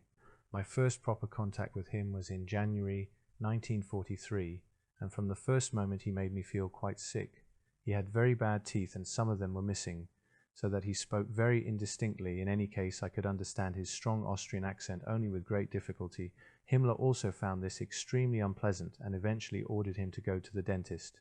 I met Kaltenbrunner during the time of the Anschluss in Vienna, but had formed no clear or lasting impression of him then. I tried not to let our working relationship be affected by my personal feelings, but after only a short time this proved impossible. Perhaps he felt an equal antipathy towards me. Anyway, there was soon a complete breach between us. Our personalities were too much opposed for us ever to be able to work together harmoniously. There were various reasons for this, interesting in themselves, which I would analyze thus. First of all, Kaltenbrunner was a doctrinaire and fanatical adherent of National Socialism, and followed the principle of absolute obedience to Hitler and also to Himmler. To him, I was just a careerist who held his position purely because of professional ability. I had rendered no special service to the movement, and from my opinions and associations it appeared that I was politically unreliable. Kaltenbrunner's ambition had been to become Secretary of State for General Security in Austria. This was very quickly blocked, however, by Heydrich, who appointed him SS and Police Chief of Vienna. His personal influence was so effectively checked by Heydrich's that he did not play any part in the hierarchy of the Third Reich until his appointment in 1943 as Chief of the SD. Kaltenbrunner had great personal weaknesses. Above all, he drank, which in itself was enough to damn him in the eyes of Heydrich, who of course exploited this weakness in his usual effective way. Kaltenbrunner knew all this, but his hatred of Heydrich induced him to commit one stupidity after another in his dealings with him. This finally brought about in him what one could almost call a Heydrich complex. When he became chief of the organization which Heydrich had created, he sought to surround himself entirely with Austrians until Himmler intervened. Whether through the influence of the chiefs of other departments or through some of the members of my own department, Kaltenbrunner eventually transferred his Heydrich complex to me. I suddenly became the object of all the animosity he had previously entertained against him. Of particular importance to him was the fact that he knew of my aim to separate the Secret Service from the RSI. The significance of this was reinforced by the fact that though he was chief of the RSI, I was the only one of the departmental chiefs under him who had the privilege of direct access to Himmler, who had quite clearly indicated to Kaltenbrunner the nature of my exceptional status. On the other hand, Himmler gave Kaltenbrunner the right to take a personal interest in the Secret Service abroad, and indeed encouraged him actively to occupy himself with the needs of my department. My having direct access to Himmler was the worst thorn in Kaltenbrunner's flesh. My limited interest in nicotine and alcohol was another thing which infuriated him. On several occasions he tried to force me to exceed my quota of 1 or 2 glasses of wine. The more desperate the situation became towards the end of the war, the more Kaltenbrunner drank. I would find him in his office at 11 o'clock in the morning, having risen hardly more than half an hour earlier, his small eyes dull and empty. With the joviality of a drunkard, he would reach under his desk or bellow orderly and pour out a glass of champagne or brandy for me. Then, when he became too obstreperous, I would take a nip or two to pacify him and pour the rest onto the carpet. Usually he did not notice this, but once when he did, the veins in his face became so swollen with rage that I thought he was about to have a stroke. In the last years of the war, I was forced to have lunch with the departmental heads of the RHSA, which we all had together on Himmler's orders. Kaltenbrunner presided and availed himself of the opportunity to attack me in the most sadistic manner. To put up with this cost me dear. I complained to Himmler that this half hour took more out of me in nervous control than 10 days' hard work. Himmler was much concerned and tried to calm me by telling me not to pay any attention, but because of Kaltenbrunner's relationship with Hitler, Himmler considered it important that I should not increase my reputation for unsociability. Among the top leaders I had few friends and many enemies, so there was nothing for me to do but to put up with it. I am not exaggerating when I say that because of such associations alone, those terrible last years of the war seemed a real torture to me. Relations with Turkey, Turkish apprehension of our aims, visit of Turkish leaders to Germany, Russia and Turkey exchange notes, a discussion with von Papen, exchanging views with the chief of the Turkish Secret Service, an alarming flight, nightlife in Istanbul, an undercover office back to Berlin, Mussolini's arrest announced Hitler orders his release, Balkan reactions to Italy's collapse, the entry of German troops into Bulgaria in April 1941, and the strengthening of our reserves in Romania caused great anxiety in Turkey. The German military leaders did not attribute any great importance to this event, which they considered more in the nature of a political demonstration. But in spite of our reassuring declarations, the Turkish General Staff concentrated 37 divisions on the narrow peninsula of eastern Thrace. Even so, our forces in Bulgaria were so strong that if the Turks had opened hostilities, the bulk of their forces concentrated in this narrow and confined space would have been destroyed within a very short time. Realizing this, Turkey quickly did the wisest thing, and with the approval of Great Britain, concluded a pact of friendship with Germany on June 18, 1941. This diplomatic agility on the part of Turkey was also in evidence after the first highly successful phase of the German offensive against Russia. It was very gratifying to the Turks to see the military and political power of Russia diminished, for this had been a great cause of anxiety. From my conversations with high Turkish officials, I realized that they were maintaining certain religious and political bonds with various Turkish national groups in the Soviet Union, and that these groups, which included the Crimean Tartars and the Azerbaijans, were determinedly exploring the possibilities of reunion with the mother country. For this reason, I tried to persuade the German leaders not to consider the areas concerned as German colonial territories, but to grant them at least some form of autonomous administration. I had informed Himmler of this situation in various detailed reports, which, if proper attention had been given to them, might possibly have prevented the worst stupidities of our political administration in the Russian areas, certainly in the Ukraine. Himmler agreed with several of the points that I raised, but lacked the moral courage to argue them with Hitler. In spite of Ribbentrop's attitude, which by now amounted to almost continual sabotage, I was able to maintain my contacts with the Turkish police and the Turkish Secret Service. I was aware, of course, of the diplomatic maneuvers of the Turks towards the Western powers, which was routine diplomacy. Ribbentrop, however, completely failed to understand the necessary give and take of diplomatic life. In order to counteract our political and military decline during 1943, I invited leading officials of the Turkish government to Germany, having of course told Hitler and Himmler that I intended to do so. I thought it important to show my Turkish guests the positive side of National Socialism, the tremendous industry of the German people, and our great war effort. Apart from official receptions and festivities, I also arranged sightseeing tours. After a visit to the Eastern Front, my guests crossed Germany to inspect the Atlantic Wall and the bomb-proof U-boat harbors. I was given astonishing latitude in the matter of information. I was allowed, for instance, to give our guests arms production statistics, which until then had been a most closely guarded secret. In Berlin, they were shown one of the anti-aircraft installations of the Waffen-SS, and the newest machine guns and automatic weapons were fired for them in one of the underground firing ranges in the center of Berlin. At an official reception at the Turkish embassy, I had an opportunity for a long conversation with the ambassador, which for once did not touch on politics at all.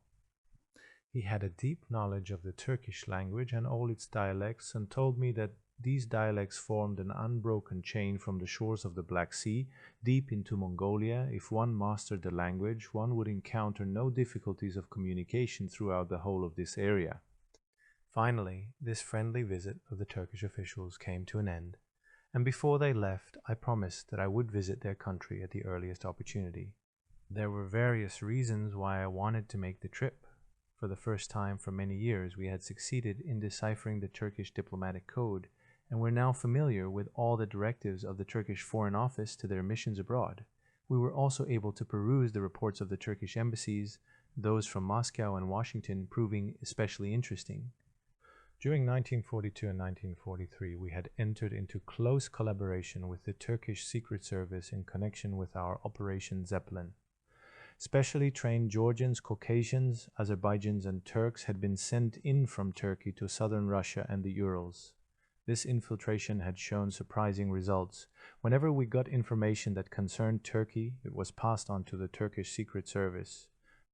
One of the groups, however, did not work with sufficient caution. The Russians apparently managed to decipher their wireless messages and began an intensive search throughout the area from which the transmitter was operating.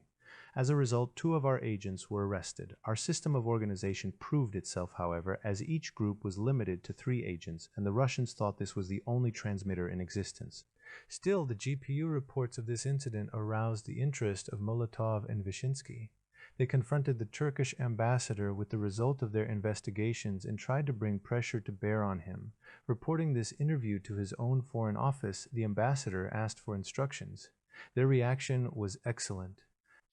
Though the ambassador had wavered under the Russians' reproaches, the Turkish Foreign Office refused to be intimidated and remained convinced that the investigation of the GPU had not disclosed any large-scale infiltration. However, the Russians proved relentless. The final result was a note in which the Turkish Foreign Office declared that both Germany and Russia were parachuting agents into each other's territory, but Turkish counter-espionage would make sure that in future no such operations were carried out from their territory. We were able to read this exchange of notes, and it was apparent to us that the Turks were getting cold feet.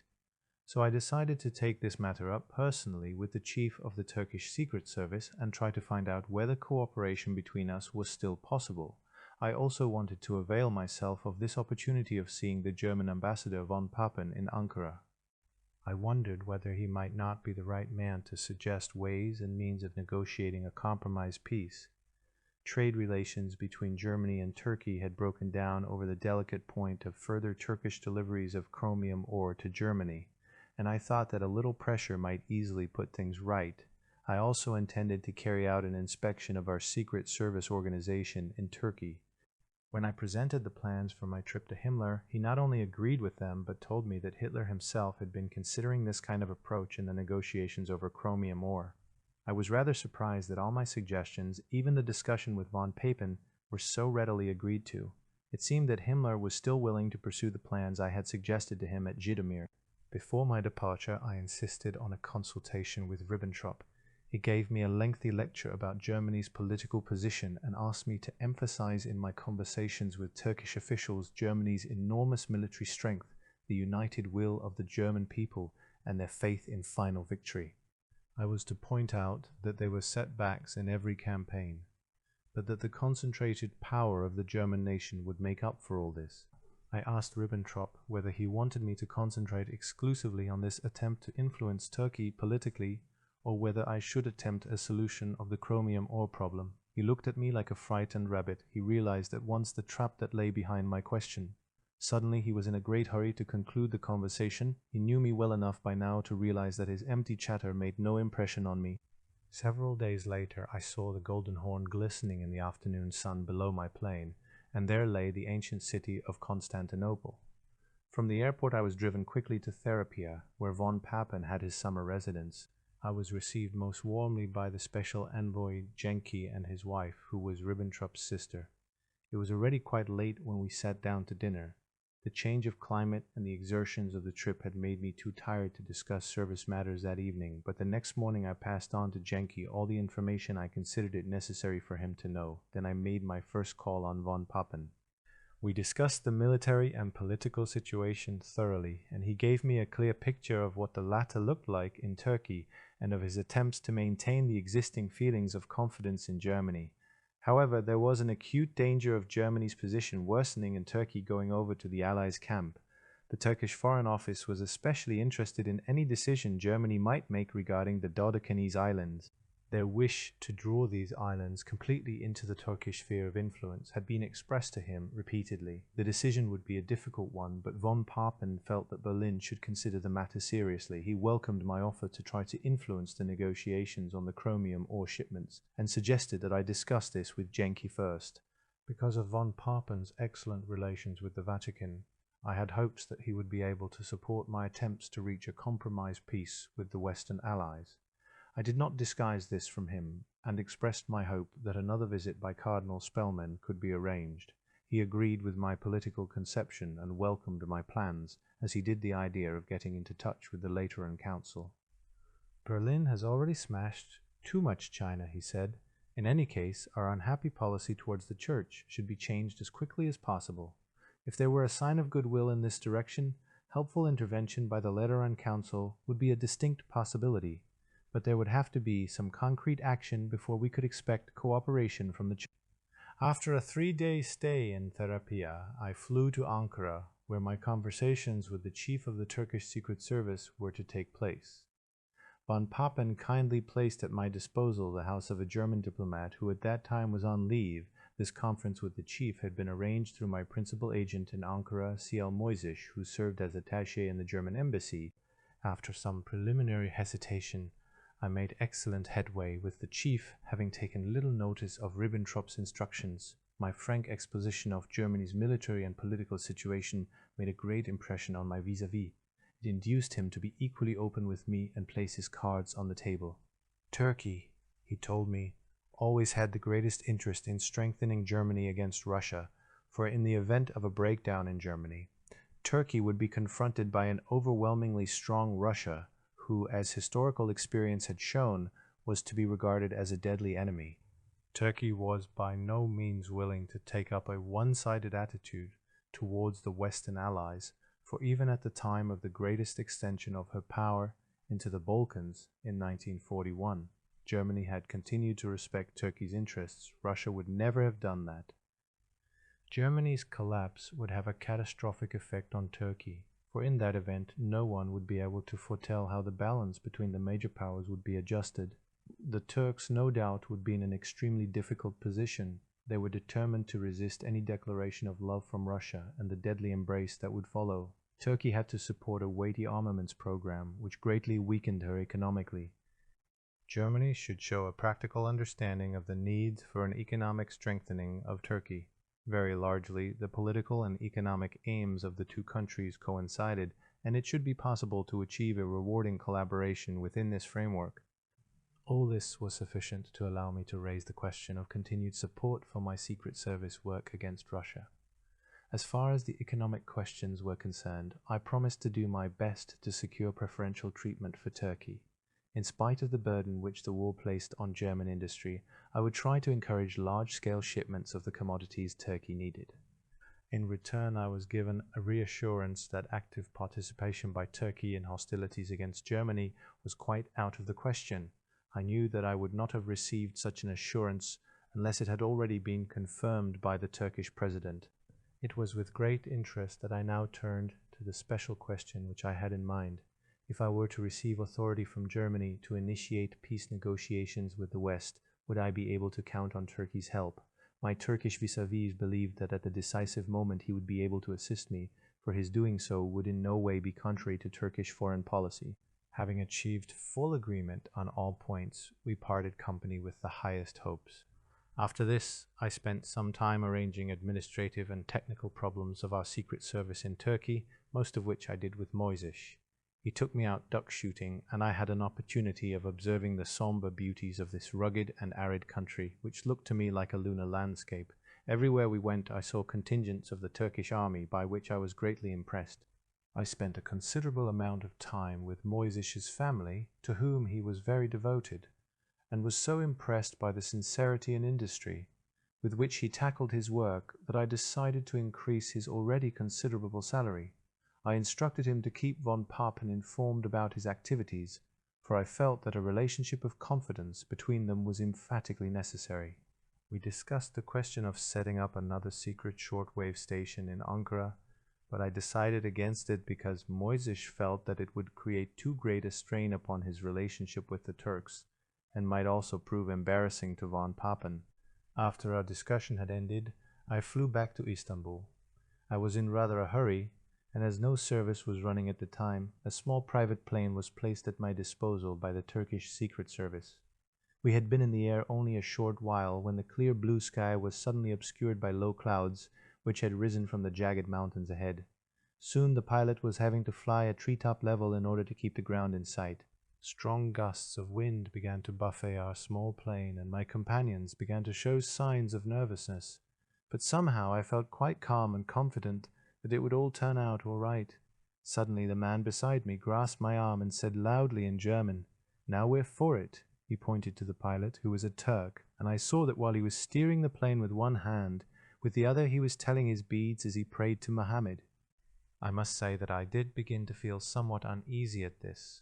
The wind was now tossing our frail aircraft about, so that we would suddenly rise 60 or 70 yards and then drop again until it seemed that once more we were skimming the treetops.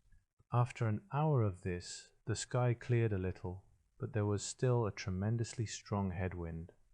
I asked the pilot whether we had enough fuel to reach Istanbul. He said that he hoped so, but he did not sound very confident, and it was with great relief that I presently saw we were approaching the sea. The landing in a strong ground wind was pretty rough, but the pilot made it with skill, setting the plane down finally with the throttle almost wide open. Fortunately, we were on a long runway. I complimented the pilot, wiping the cold sweat from my brow as I did so. The ground crew ran up to secure the plane, and the commandant of the airfield pulled the pilot from his seat and embraced him. So overjoyed was he his landing the plane safely with its important guests. At Istanbul, I inspected our secret transmitter and had conferences with my agents. At noon, I lunched with the German Consul General, von Twardowski, and afterwards had a conference concerning an independent Arabian intelligence organization which covered the Near East and had the code name of Remo. It was conducted by an Italian journalist named Zamborini. The German naval attaché considered the reports that it gave of ship movements through the Suez Canal especially valuable, so I decided to continue our collaboration with the organization for another 6 months. After a day's rest, I went on a boat trip to an island in the Sea of Marmara. The next day was devoted to my Turkish friends, from whom I had received many invitations. In the evening there was a moonlight cruise on a yacht, and afterwards at about 11 o'clock a banquet in one of the fashionable hotels on the beach. It was a charming and quite unforgettable evening. Later, with a small circle of friends, we went on to another hotel, where there was a roof garden which was the meeting place of the fashionable world. I was especially amused when my Turkish friend pointed out to me the more important agents and the chief representatives of the enemy intelligence services. The next morning was occupied by official visits, but in the afternoon I withdrew on the pretext of a headache, for I had to deal with a matter in which I had to be free of my companions. Half an hour later, a Turkish agent, known to me alone, came to fetch me in his car. He brought with him a hat and overcoat, which he urged me to exchange for mine, saying with a smile, "It is better to be cautious." We drove at high speed through the crowded streets of Istanbul, making many detours as an added precaution, and finally stopped in a back alley.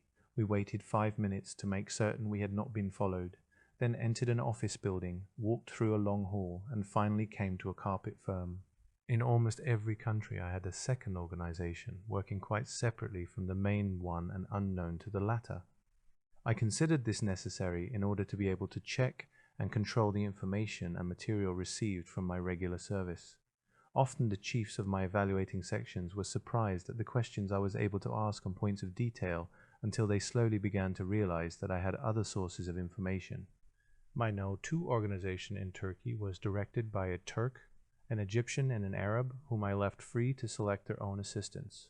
They had set up a commercial firm which dealt chiefly in carpets and old gold and silver. Over the years they had organized their own extensive network in the Near East.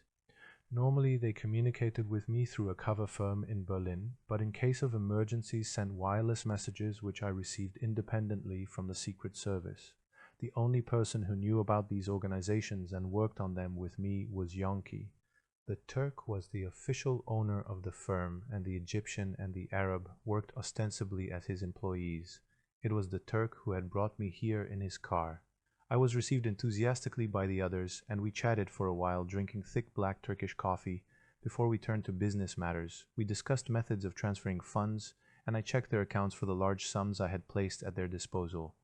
To show me how this money was spent, they led me into a storeroom, pushed aside 2 huge heaps of carpets, and disclosed an excellently equipped short-wave transmitter and receiver. Soon Alexandria started contacting us, and I was able to see for myself how smoothly the transmission worked and how skillfully the Arab operated the equipment. The next day I boarded a plane for Berlin, and as soon as I arrived I had a short talk with Kaltenbrunner. 2 days later I reported to Himmler, who was well satisfied with the results of my trip, but when I urged him again to have Ribbentrop removed and von Papen appointed as his successor, he shook his head. Schellenberg, he said, you are working on my conscience. I know you only want the best, but you are demanding the impossible. On the contrary, I said, with total victory, it is you who are demanding the impossible. These two impossibilities cancel each other out. Because of the reflection of Himmler's glasses, I could scarcely ever see his eyes, or I might have recognized and forestalled some of his more dangerous reactions. I had therefore made a habit of always staring at his forehead just above the base of his nose, and this seemed to make him strangely uneasy after a few minutes. He would start to make notes or look into the drawers of his desk in order to escape my glance. On this occasion he reacted as usual and made several notes. Then he said, I can only remove Ribbentrop with Bormann's help, and the result would be an even more radical policy. For the time being, the Turkish problem was pushed into the background by the situation in North Africa, the onrush of events in Italy, and our defeats in Russia. In July 1943, Himmler rang me during the night to discuss the situation in Italy. From my own sources I knew that something was brewing there, and I had already asked Himmler to warn Hitler accordingly. Hitler's answer, however, had been that Mussolini's loyalty and watchfulness were beyond doubt.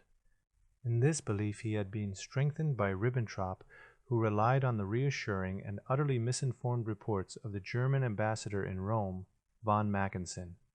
And now the wireless stations were broadcasting the news of Mussolini's arrest.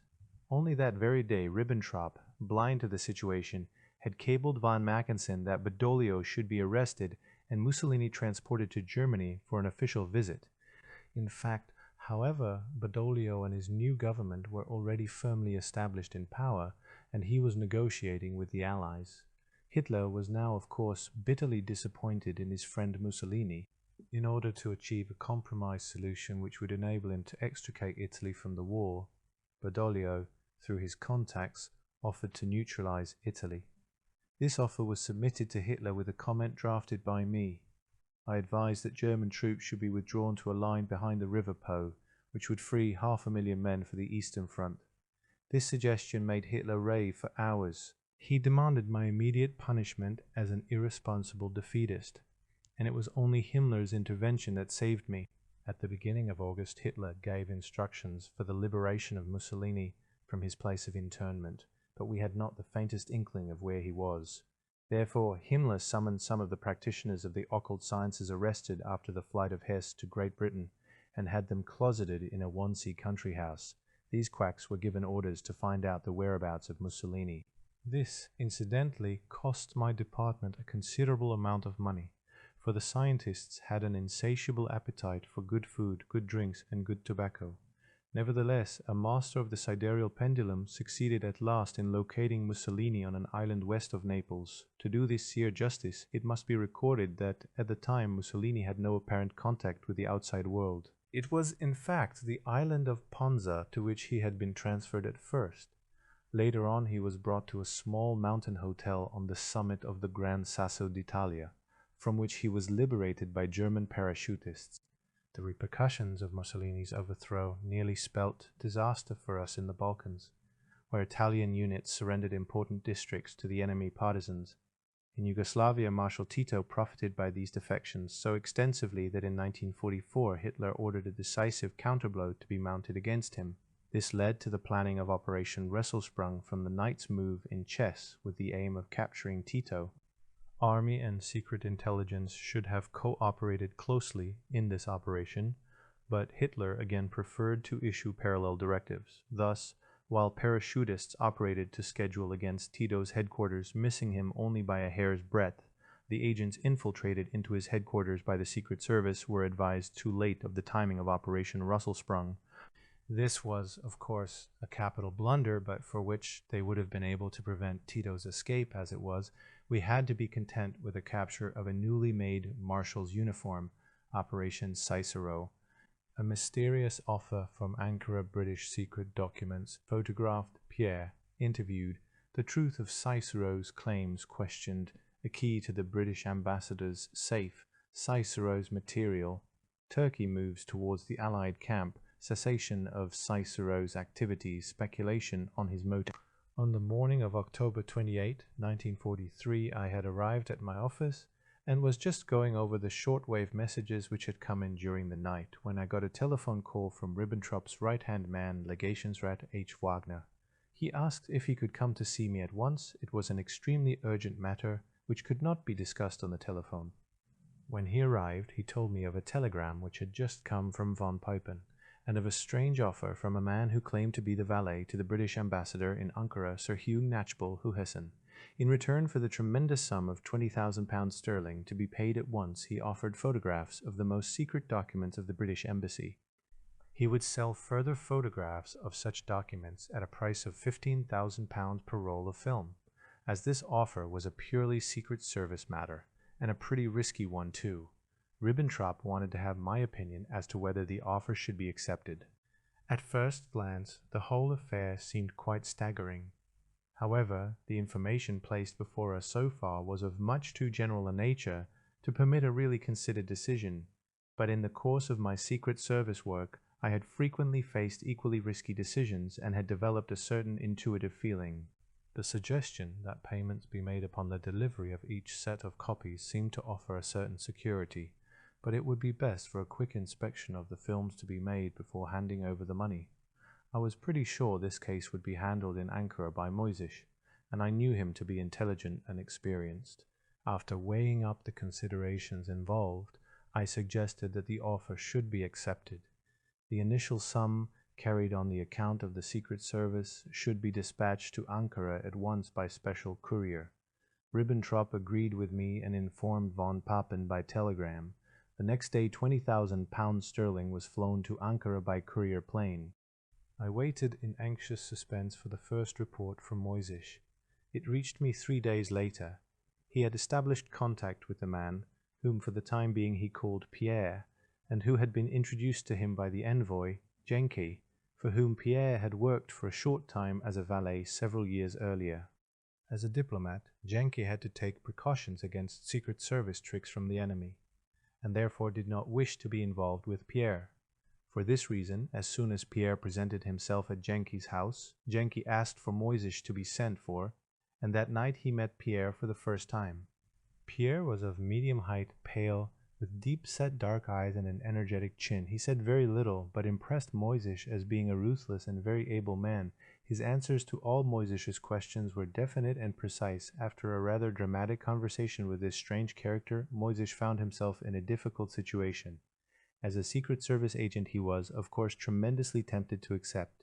On the other hand, the sum demanded was extremely high and the business itself very risky. Furthermore, Moisish did not have enough foreign currency at his disposal.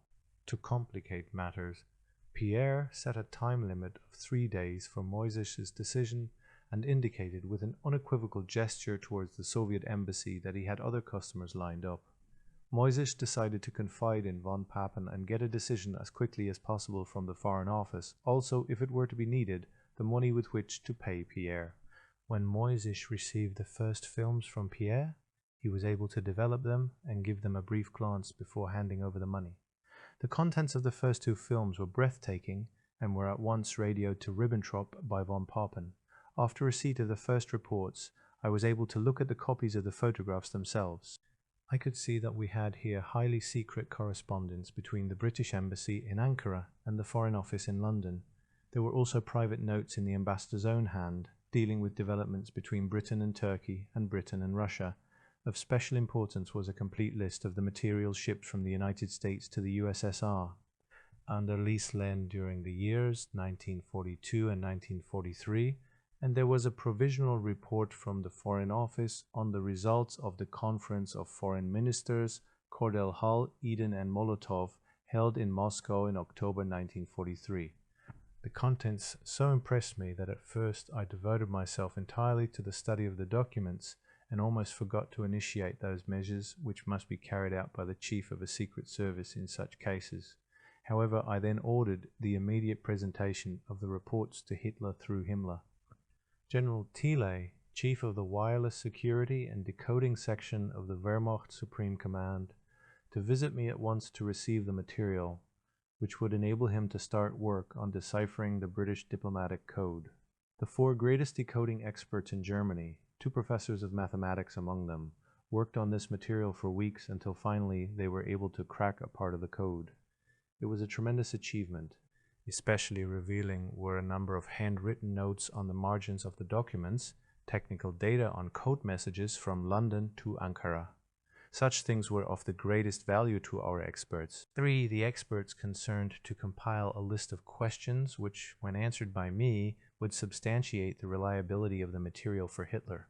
Of course, this was of the greatest importance, for on it would depend whether the material could be used for decisions on policy. The Under-Secretary of State, Steengracht, to be informed of the measures I had taken, and that my assistant Moisish had taken the matter in hand.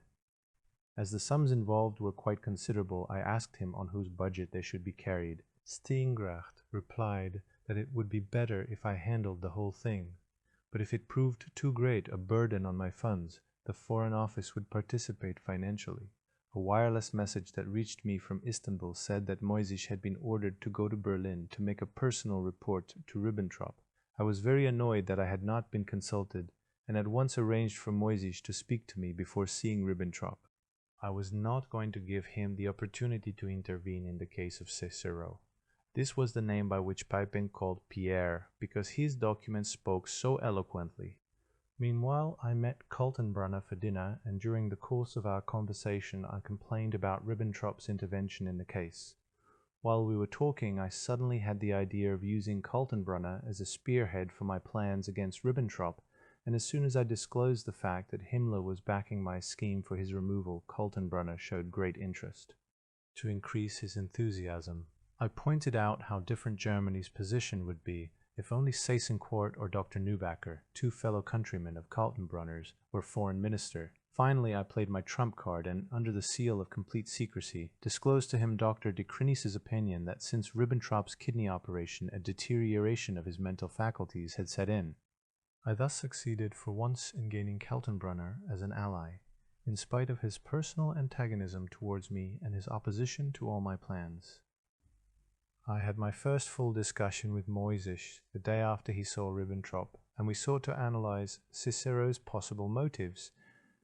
At this time, nothing final could be said about the validity of the photographs, but both Moisish and I agreed that the tremendous expenditure had been justified, for even if the material should later prove to have been a deception by the enemy's secret service, such knowledge would have considerable value in itself, for it is most important to know by what means your enemy tries to mislead you. But, as I remarked to Moisish at the time, I believed the material to be genuine. It corresponded completely to the general picture of the political situation as I saw it. However, I would devote my attention and energy not only to its evaluation, the second phase of intelligence work, but especially to the third phase, the utilization of the information. Normally, a secret service should not have to concern itself with this at all. Its work should be completed with the first 2 phases, but the seriousness of Germany's position required that most of my skill should be devoted to the use made of the material. I told Moisish that I still hoped to be able to carry through the peace plans which I had discussed with von Papen, though the difficulties and the resistance to them were overwhelming. I instructed Moisish that all rolls of film brought to him by Cicero should be sent on to Berlin at once, so that our technicians could make the required number of copies for distribution to the interested authorities. If he needed technical assistance, we could use the twice-weekly courier planes. A technician with all the necessary equipment for a modern photographic laboratory was to be sent to Ankara at once under diplomatic immunity. Moisish and I then discussed some of the more curious personal aspects of Cicero. Cicero had claimed that his father had been living in Constantinople at the time of the First World War, had become involved in an unpleasant quarrel over Cicero's sister, and had been shot. In a later account that he gave, he said his father had been shot by an Englishman while hunting in Albania. It was this that made him hate the English and thus motivated his actions. The discrepancy between these 2 stories gave rise to some doubts about Cicero's truthfulness, but the documents spoke for themselves. He also claimed not to speak a word of English, although later this was found to be completely untrue. I considered all this of incidental importance, but it did raise considerable difficulties in my proving to Hitler and Himmler the validity of Cicero's material. Towards the end of December, further doubts were thrown upon his veracity, and therefore upon the validity of the documents, for 2 of his fingers appeared on one of the photographs. Cicero always maintained that he worked quite alone and took the photographs without any assistance, having trained himself for 2 years in the photography of documents. His version of how he worked was as follows. As the ambassador's valet, he attended him when he retired to bed. The ambassador usually took sleeping pills, and after he had fallen asleep, Cicero would remain in the room in order to clean his master's suit. On these occasions he was able to take the key, open the safe, and then, using a strong light and the lacquer we had given him, take the photographs. Within half an hour all the documents would be back in their proper place, and his master's trousers cleaned and pressed. But now suddenly Cicero's own fingers appeared on the photographs. I consulted the photographic experts and technicians of my department. By trying to reconstruct Cicero's actions, we came to the conclusion that it was quite impossible for him to have held the document and operated the camera at the same time. My experts therefore came to the conclusion that the man was not working alone after all. This merely proved Cicero's untruthfulness, but did not necessarily mean that the material was false. In the meantime, by using the documents, we had been able to decipher part of the British diplomatic code. One of the first important pieces of information we found in Cicero's material was that the planned invasion of France was to carry the code name Operation Overlord. After the first appearance of these words in the document, I immediately conferred with General Thiele. He at once started operations that would enable us to determine where and when the code word Overlord appeared in the enemy's shortwave communications.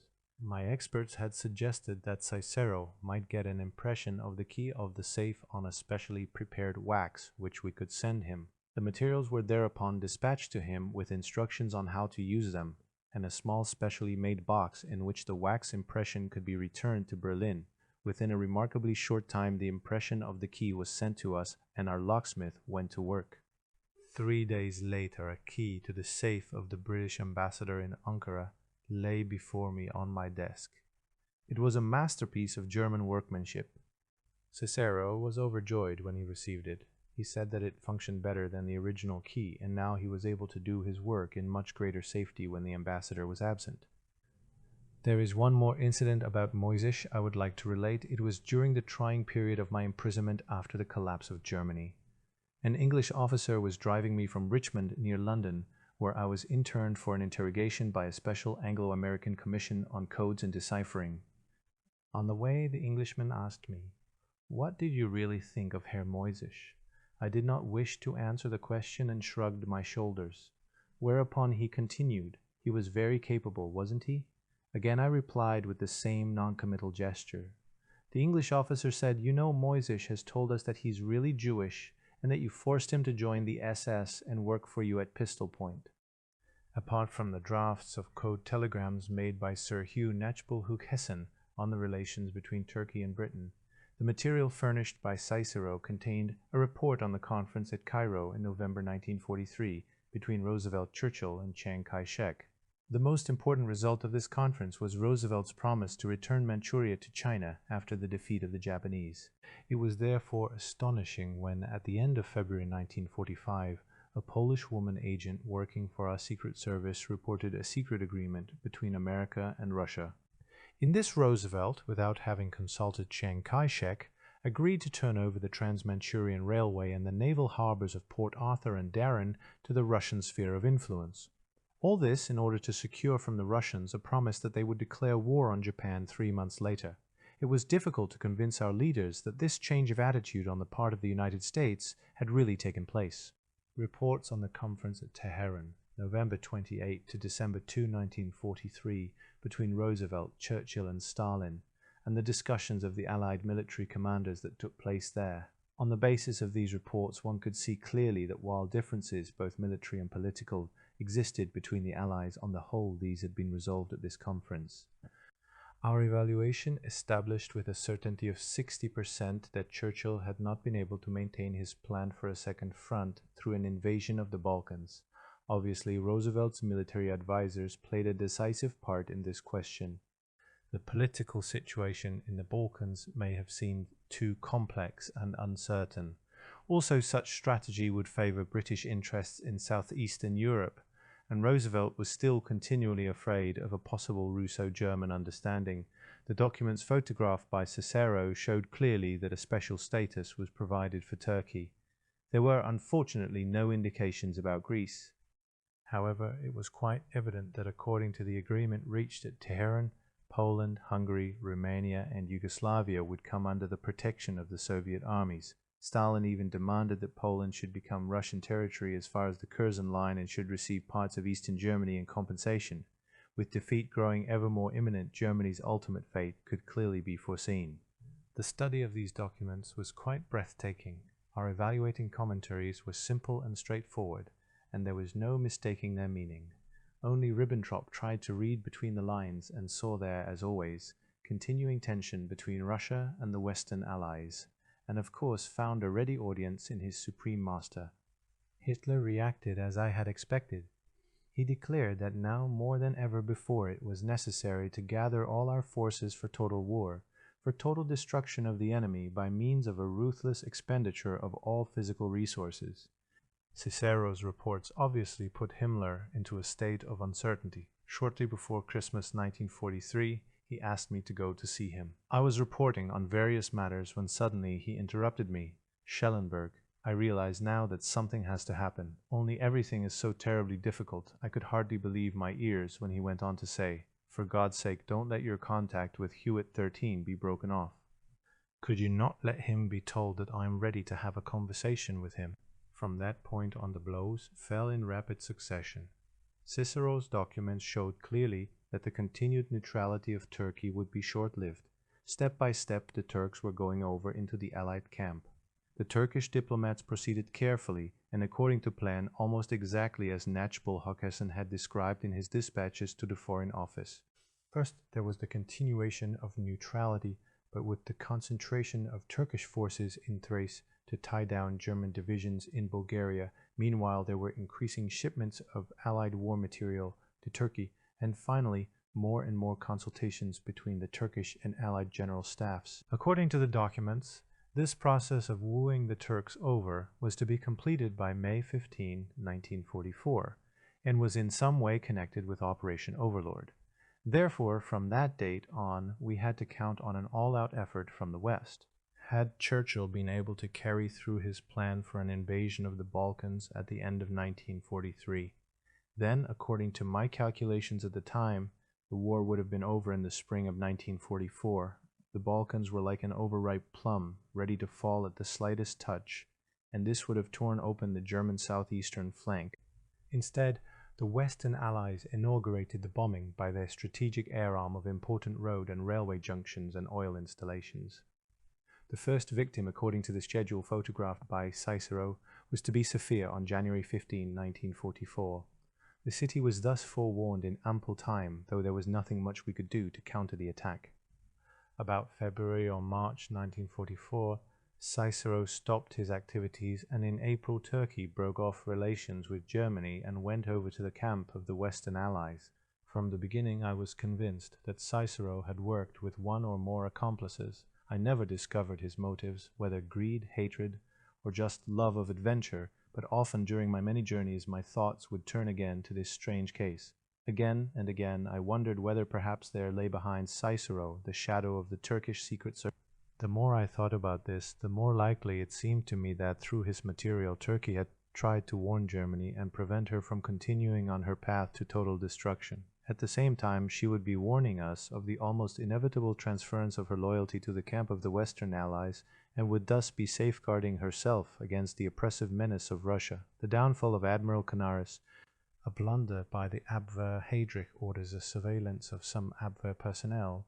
I sound Canaris on a leakage of information, a Catholic intrigue.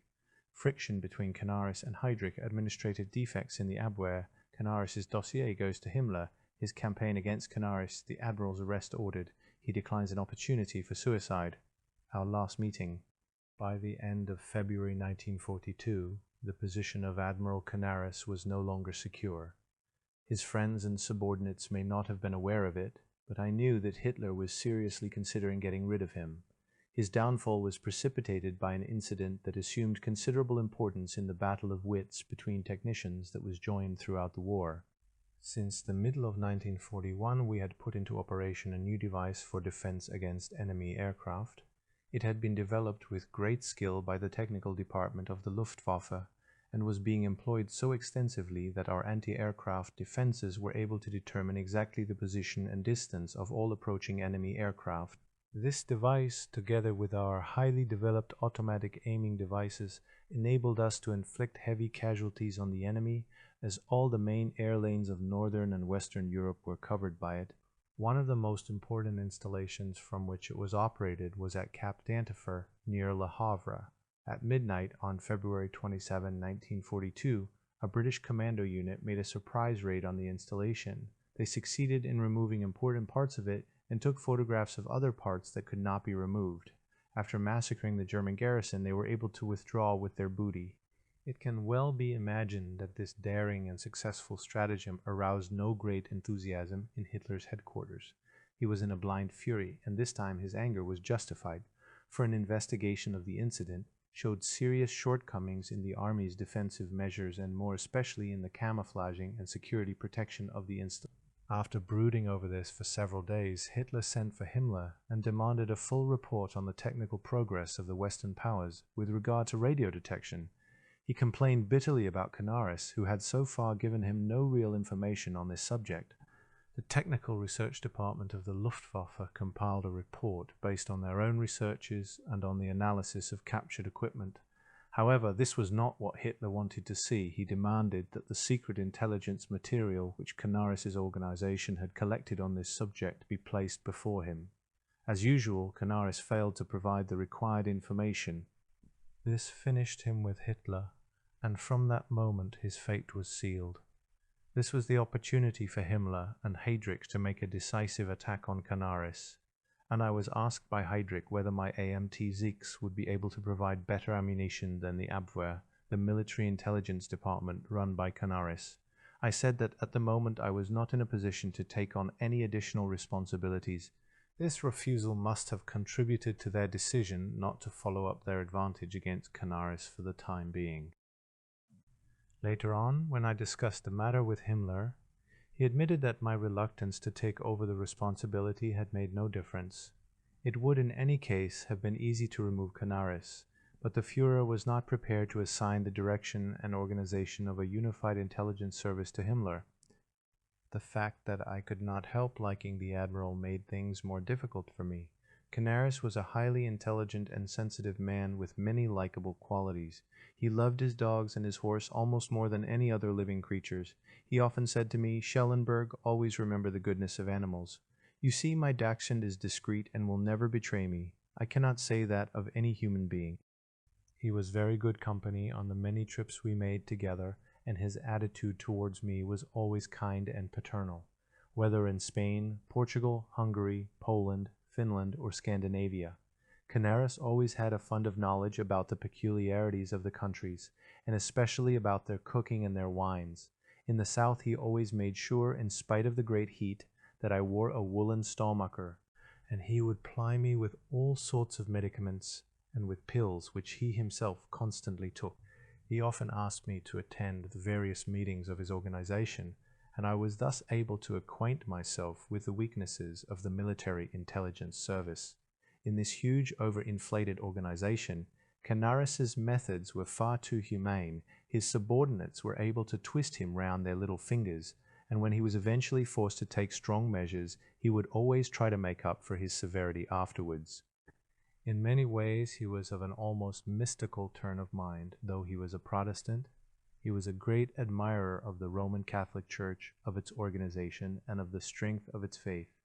He was greatly influenced by Italy and the Vatican, and many of his conspiratorial activities could be traced back to this influence. His first attempts at peace negotiations dated back to 1939 and were centered on the Vatican. It was for this reason that Heydrich gave the file Canaris, dealing with the Circle Round, the Admiral and General Oster, of the Supreme Military Command, the codename Schwarze Kapelle, from the Black Chapel in Rome. Heydrich opened this file on Canaris to be able to bring about his downfall at any given moment. During the last days of May 1940, I became deeply involved in these intrigues, in which of course Canaris featured prominently. I was working in my office one evening when Heydrich telephoned me and told me in his high nasal voice to come to his office.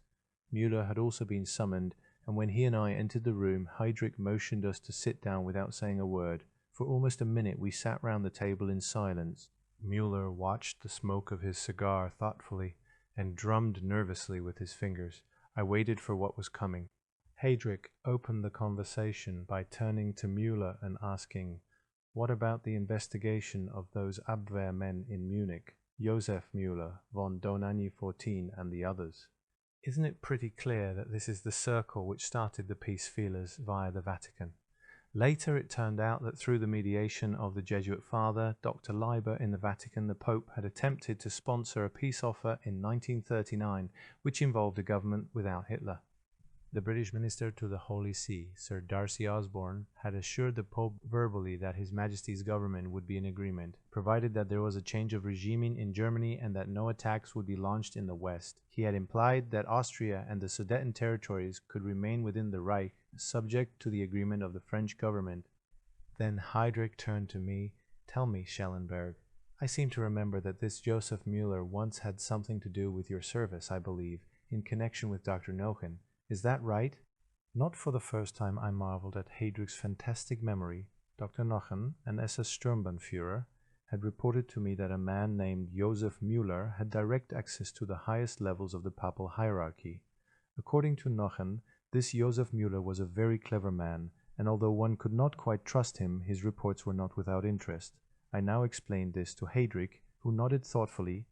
Then, turning to Müller, he said, "See to it that this whole circle is closely watched." He then went on to another matter.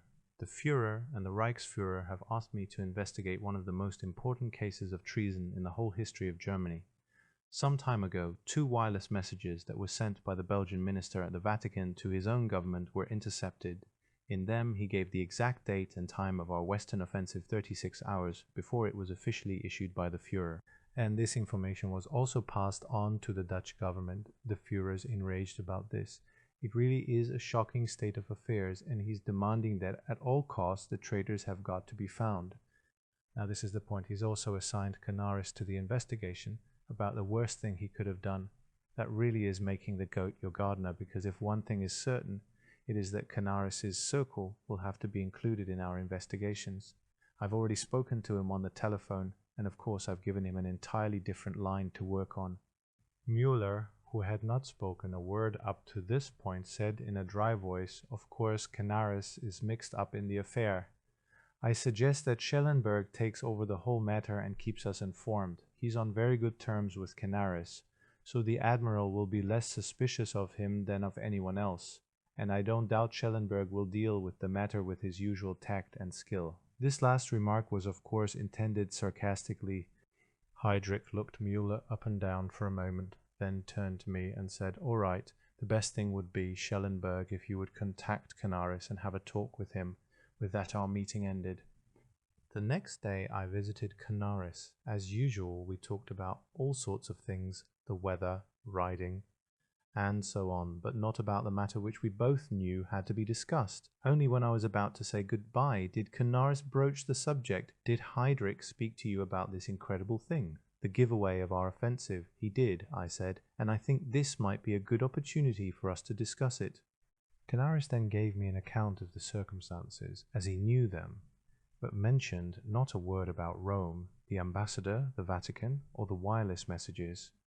According to his version of the story, on the evening before the offensive began, a German embassy official at some function at the Dutch embassy in Brussels had noticed that the Dutch ambassador's wife had had a telephone call which had obviously excited her considerably, and immediately afterwards she had left the embassy. After the capture of Brussels, a note had been found written by a member of the Belgian Foreign Office, which contained a message from the Dutch ambassador in Berlin giving warning of Germany's offensive. When I discussed this with Heydrich, I pointed out that Canaris's version of the story completely ignored the leads to Rome. In spite of our joint efforts, neither Canaris nor I succeeded in tracing the culprit. Canaris placed Colonel Rolleder, the head of the Foreign Department of the Army Counter-Espionage, in charge of the investigation. He was a most able officer, and I discussed the matter with him several times, but it was not until 1944 that any light was thrown on the affair. After the arrest of Canaris in that year, Rolleder was questioned about the results of his investigation of this case. He confessed that in 1940 he had submitted a report to Canaris, Donani, and General Oster, in which it was stated quite clearly that the Belgian ambassador in Rome had received his information from a Jewish journalist named Stern. This man was a Roman Catholic convert who had established connections with Joseph Müller, an Oberleutnant in the Abwehr post in Munich.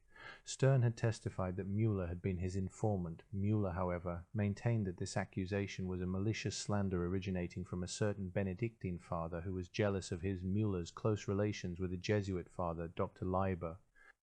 In short, it was simply an intrigue calculated to disrupt Müller's influential connections. Apparently, Canaris believed Müller and forbade the journalist Stern to engage in any further activities. Nevertheless, Rolleder emphasized in his report to Canaris that Müller was by no means above suspicion. Canaris, however, ordered Rolleder to say nothing about the matter. A large sum of money was placed at Stern's disposal, and he was transferred from Rome to Sweden. By these moves, Canaris successfully managed to cover up for Joseph Müller. As well as on visits between our families, and on our morning rides, Canaris and I used to meet in Heydrich's house, and I was usually present at the talks between him and Canaris. Indeed, they not only tolerated me, but seemed glad of my presence.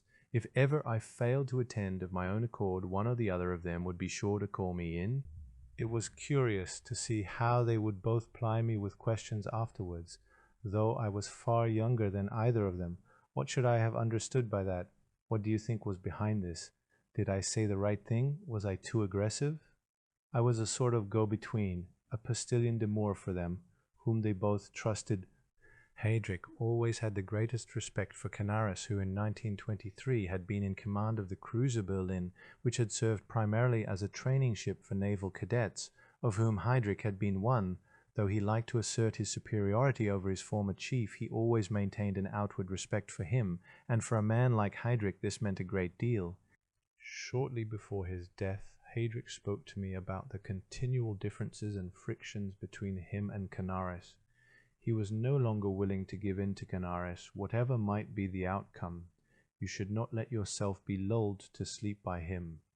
Heydrich warned me. He suggested that I should assert myself more ruthlessly. Seeing the two of you together, one would take you for bosom friends. You won't get anywhere by handling him with kid gloves. Canaris was fatalistic, said Heydrich, and only firmness would be effective with him, and you have to be even tougher with his followers, a bunch of talkative highbrows. They interpret courtesy as a sign of weakness. He suggested that I should think all this over and for the time being should try, and this was an order, to act as a mediator between him and Canaris. But now Canaris would have to come to the mountain. He would have to come to Heydrich. Soon after this, I again went riding with Canaris. In fact, we rode together several times and discussed service problems. But he realized that the chief purpose of these rides was to preserve the last links between him and Heydrich, for their relationship was now on the verge of a complete and final break. One morning I had to have it out with him on a rather unpleasant subject. On at least 6 occasions, agents of his Abwehr had been arrested by the authorities of neutral countries and had claimed to be members of the political secret service. 2 of them had said that they were counter-espionage agents of the Gestapo, but checking with Müller, I had found that they were completely unknown to his department. Canaris's response to this was extremely curious. He suggested that each of us should give orders to our own people that in case of arrest, they should claim to belong to the other service, that my agents should say they were working for the Abwehr, and his should claim to be working for me. He thought this would cause great confusion in the enemy counter-espionage services, which in any case were incapable of understanding our complicated departmental relationships. I noticed now for the first time signs of an inner weariness in Canaris. He was worn out by the continual internecting conflict. Heydrich's ice-cold tactics of the last months were beginning to show their effect. He felt insecure and restless, and, or so I thought, something like a physical fear of Heydrich, and his pessimism about the war situation was increasing. Repeatedly he said to me, "Haven't we said again and again that things in Russia would not go the way the Führer and his advisers imagine, but they won't even listen to the truth any longer. I know I'm much older than you, but please let us stick together. If those at the top notice that we both hold the same opinions, perhaps they'll take some notice. I insist on returning to a workable relationship with Heydrich, though. Things can't go on this way much longer." At last the discussion between Heydrich and Canaris, which they had both asked me to arrange, took place. Canaris gave in all along the line, and a joint meeting in Prague of the two intelligence services was set for May 1942, a working agreement. The so-called Ten Commandments, in their newly formulated version, was to be proclaimed. After this discussion, Canaris admitted that Heydrich's intrigues had greatly upset him. Though a solution had been found for the moment, he could not rid himself. He said in a resigned voice of the feeling that Heydrich would attack again. The agreement offered no more than breathing space. I had the feeling that Canaris was right. I am convinced that had Heydrich remained alive, Canaris would have had to leave the stage in 1942. Not so much, I believe, because of his conspiratorial activities. For reasons best known to himself, Heydrich always kept these carefully in the background, but because of the failure of the military intelligence service, the Abwehr. Canaris felt all this, but with an almost oriental fatalism made no attempt to resist. He believed in his preordained fate and let himself and his organization drift with the stream. Inflated with false hopes, he neglected his own duties and traveled restlessly from one country to another and from one sector of the front to another. From time to time he made real attempts at a far-reaching conspiracy, but drew back at the decisive moment. He was bedeviled by his anxiety about the outcome of the war and the muddle of his own plans. For me, the situation was difficult, both from a human standpoint and from that of my work. I took no account of the struggle for power or the tactics of the two irreconcilable opponents, but quite soberly regarded the apparent facts. And here Canaris came off very badly. He was overinflating his organization, indiscriminately enrolling serious workers and dubious riffraff. Reforms were feebly attempted and then allowed to peter out. To me, his whole organization was a nightmarish oppression. For how was the general situation to develop if no efficient work was done in this important sector of military intelligence? How were we to reach a position from which to influence the leaders and, if need be, change the direction of their policy? This was 1942, which represented for me the climax as in the classical structure of a drama. The year 1943 was the penultimate pause, while 1944 and 1945 were the tragic conclusion. I explained these lines of thought frankly to my colleagues in innumerable conversations in order to drive them to the greatest possible effort. I wanted them to realize clearly that otherwise we would not achieve the aims set for our work. Our information and data had to be so complete and so well-founded that we would be able to convince the leaders of the necessity of an alternative solution, a compromise peace. Later, in 1943, Canaris had become directly suspect in a matter of serious sabotage in Italy. It was at the time when General Badoglio began to establish contact with the Western Allies with a view to ending the war for his country. General Amé, head of the Italian Secret Service, tried every possible maneuver together with Canaris to conceal Italy's change of front from the German leaders. All the reports received by our military and political intelligence services pointed clearly to the imminence of such a change. Yet in spite of this, Canaris's reports to his immediate superior, Field Marshal Keitel, were reassuring. Hitler's anxiety and suspicion had been aroused. However, by my reports, but as the only possible preventative measures would have to be of a military nature, the army had the last word.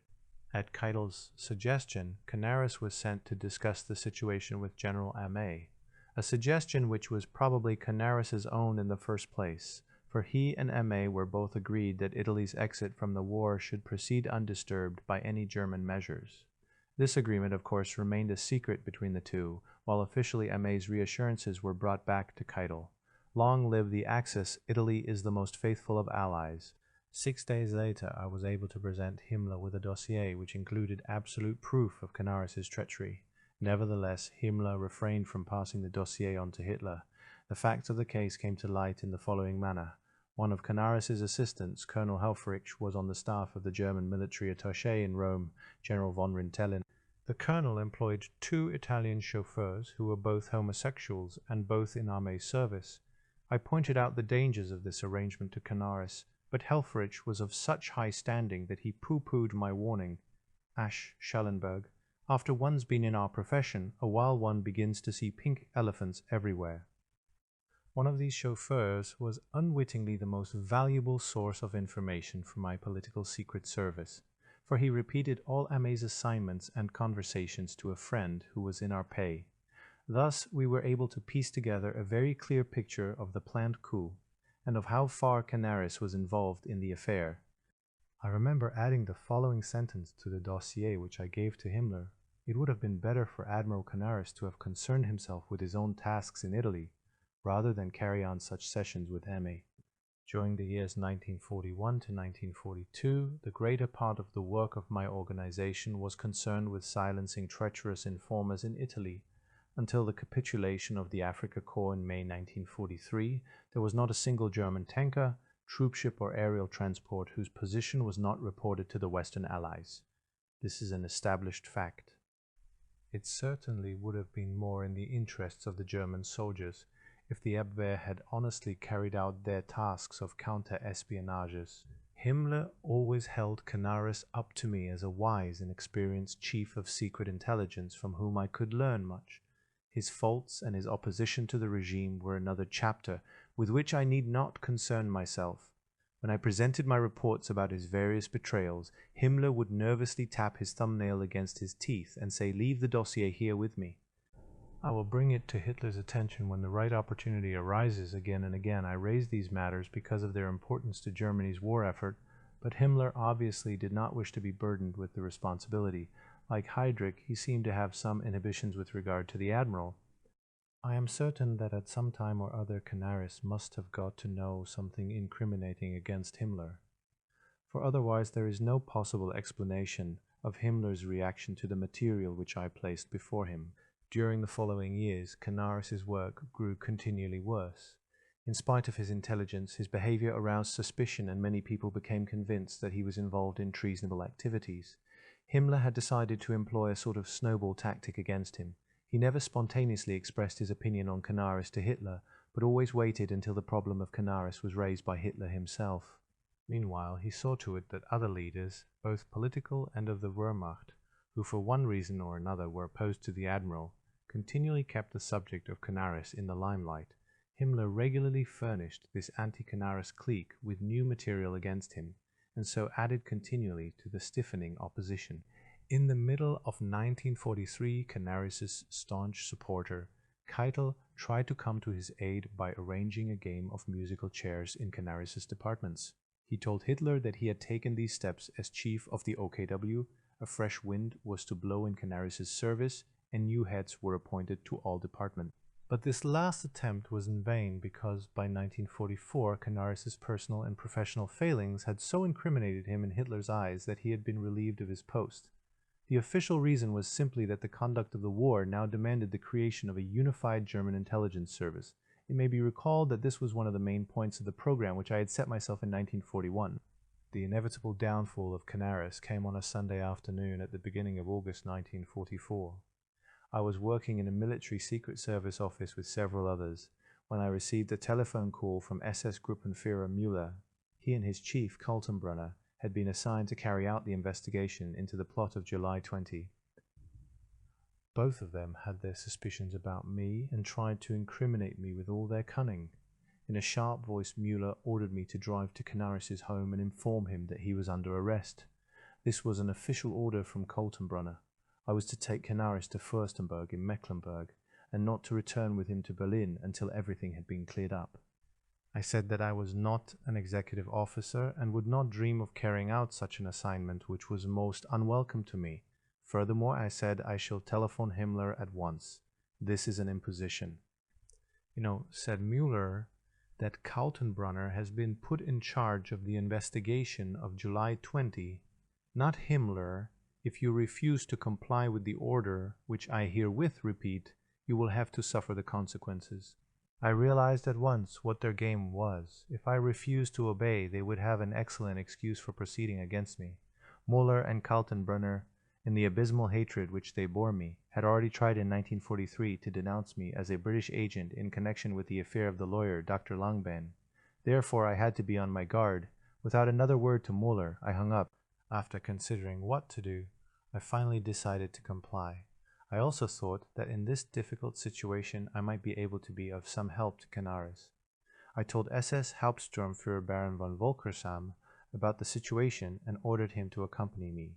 The Baron had distinguished himself in airborne operations in Belgium in 1940 and in the Caucasus in 1943, and he had also served under Canaris. I went to Canaris's house in Berlin-Schlachtensee, and he himself opened the door. In the living room were Baron Kaubas and a relation of the Admiral's Erwin Delbrück. Canaris asked them both to leave. Baron von Volkersam had been discreet enough to wait in the hall, so we were alone. Canaris was very calm. His first words to me were, "Somehow, I felt that it would be you. Please tell me, first of all, have they found anything in writing from that fool Colonel Hansen?" This officer had been involved in the affair of July 20. Truthfully, I answered, "Yes, a notebook in which there was, among other things, a list of those who were to be killed, but there was nothing about you or participation on your part. Those dolts on the general staff cannot live without their scribblings," Canaris replied. I explained the situation to him and told him what my assignment was. "It's too bad," he said, "that we have to say goodbye in this way. But," and here he made an effort to throw off his apprehension, "we'll get over this. You must promise me faithfully that within the next 3 days you will get me an opportunity to talk to Himmler personally. All the others, Kaltenbrunner and Müller, are nothing but filthy butchers out for my blood." I promised to do as he asked, and then said in a completely official voice, "If the Herr Admiral wishes to make other arrangements, then I beg him to consider me at his disposal. I shall wait in this room for an hour, and during that time you may do whatever you wish. My report will say that you went to your bedroom in order to change." He understood at once what I meant. "No, dear Schellenberg," he said, "flight is out of the question for me, and I won't kill myself either. I'm sure of my case, and I have faith in the promise you have given me." We discussed quietly whether it would be wise for him to put on his uniform, what things he should take with him, and other details. Then he went upstairs. He returned after about half an hour, having washed, changed, and packed a handbag. Again and again he shook his head, saying, "Those devils, they had to draw you into this thing too, but be on your guard. I've known for a long time that they are after you too. When I talk to Himmler, I'll tell him about your case as well." He embraced me with tears in his eyes and said, "Well then, let us go." We drove in my open car. After we left the city, the road led through the lovely countryside of Mecklenburg. The sky was slowly darkening. Our conversation grew increasingly monosyllabic, for each of us was pursuing his own thoughts. Canaris assured me several times that he knew very well I had no share in bringing about his dismissal. He hoped that fate would be kinder to me, and that I would not one day be hunted down, as he had been. Presently we arrived at Fürstenberg, which was a school for the border police, and were received by the director, Brigadeführer Triemler, whom I found most unsympathetic. He preserved the forms of military politeness, however, and conducted us to an anteroom where we took off our top coats. He asked us whether we would like to have supper together, and Canaris begged me to stay with him a little while longer. We were taken to the mess hall, where about 20 generals and high officers, all under house arrest in connection with the plot against Hitler, were just finishing their meal. After lively greetings, the Admiral and I withdrew to a small table where we had supper. I suggested to him that I should try to reach Himmler by telephone, and he agreed. But when I rang the Reichsführer, his adjutant told me he was on the way from his special train to Hitler's headquarters. Canaris and I drank a last bottle of red wine together, and he gave me a few final instructions on how I was to conduct the conversation with Himmler. It was about 11 o'clock when I said goodbye to him.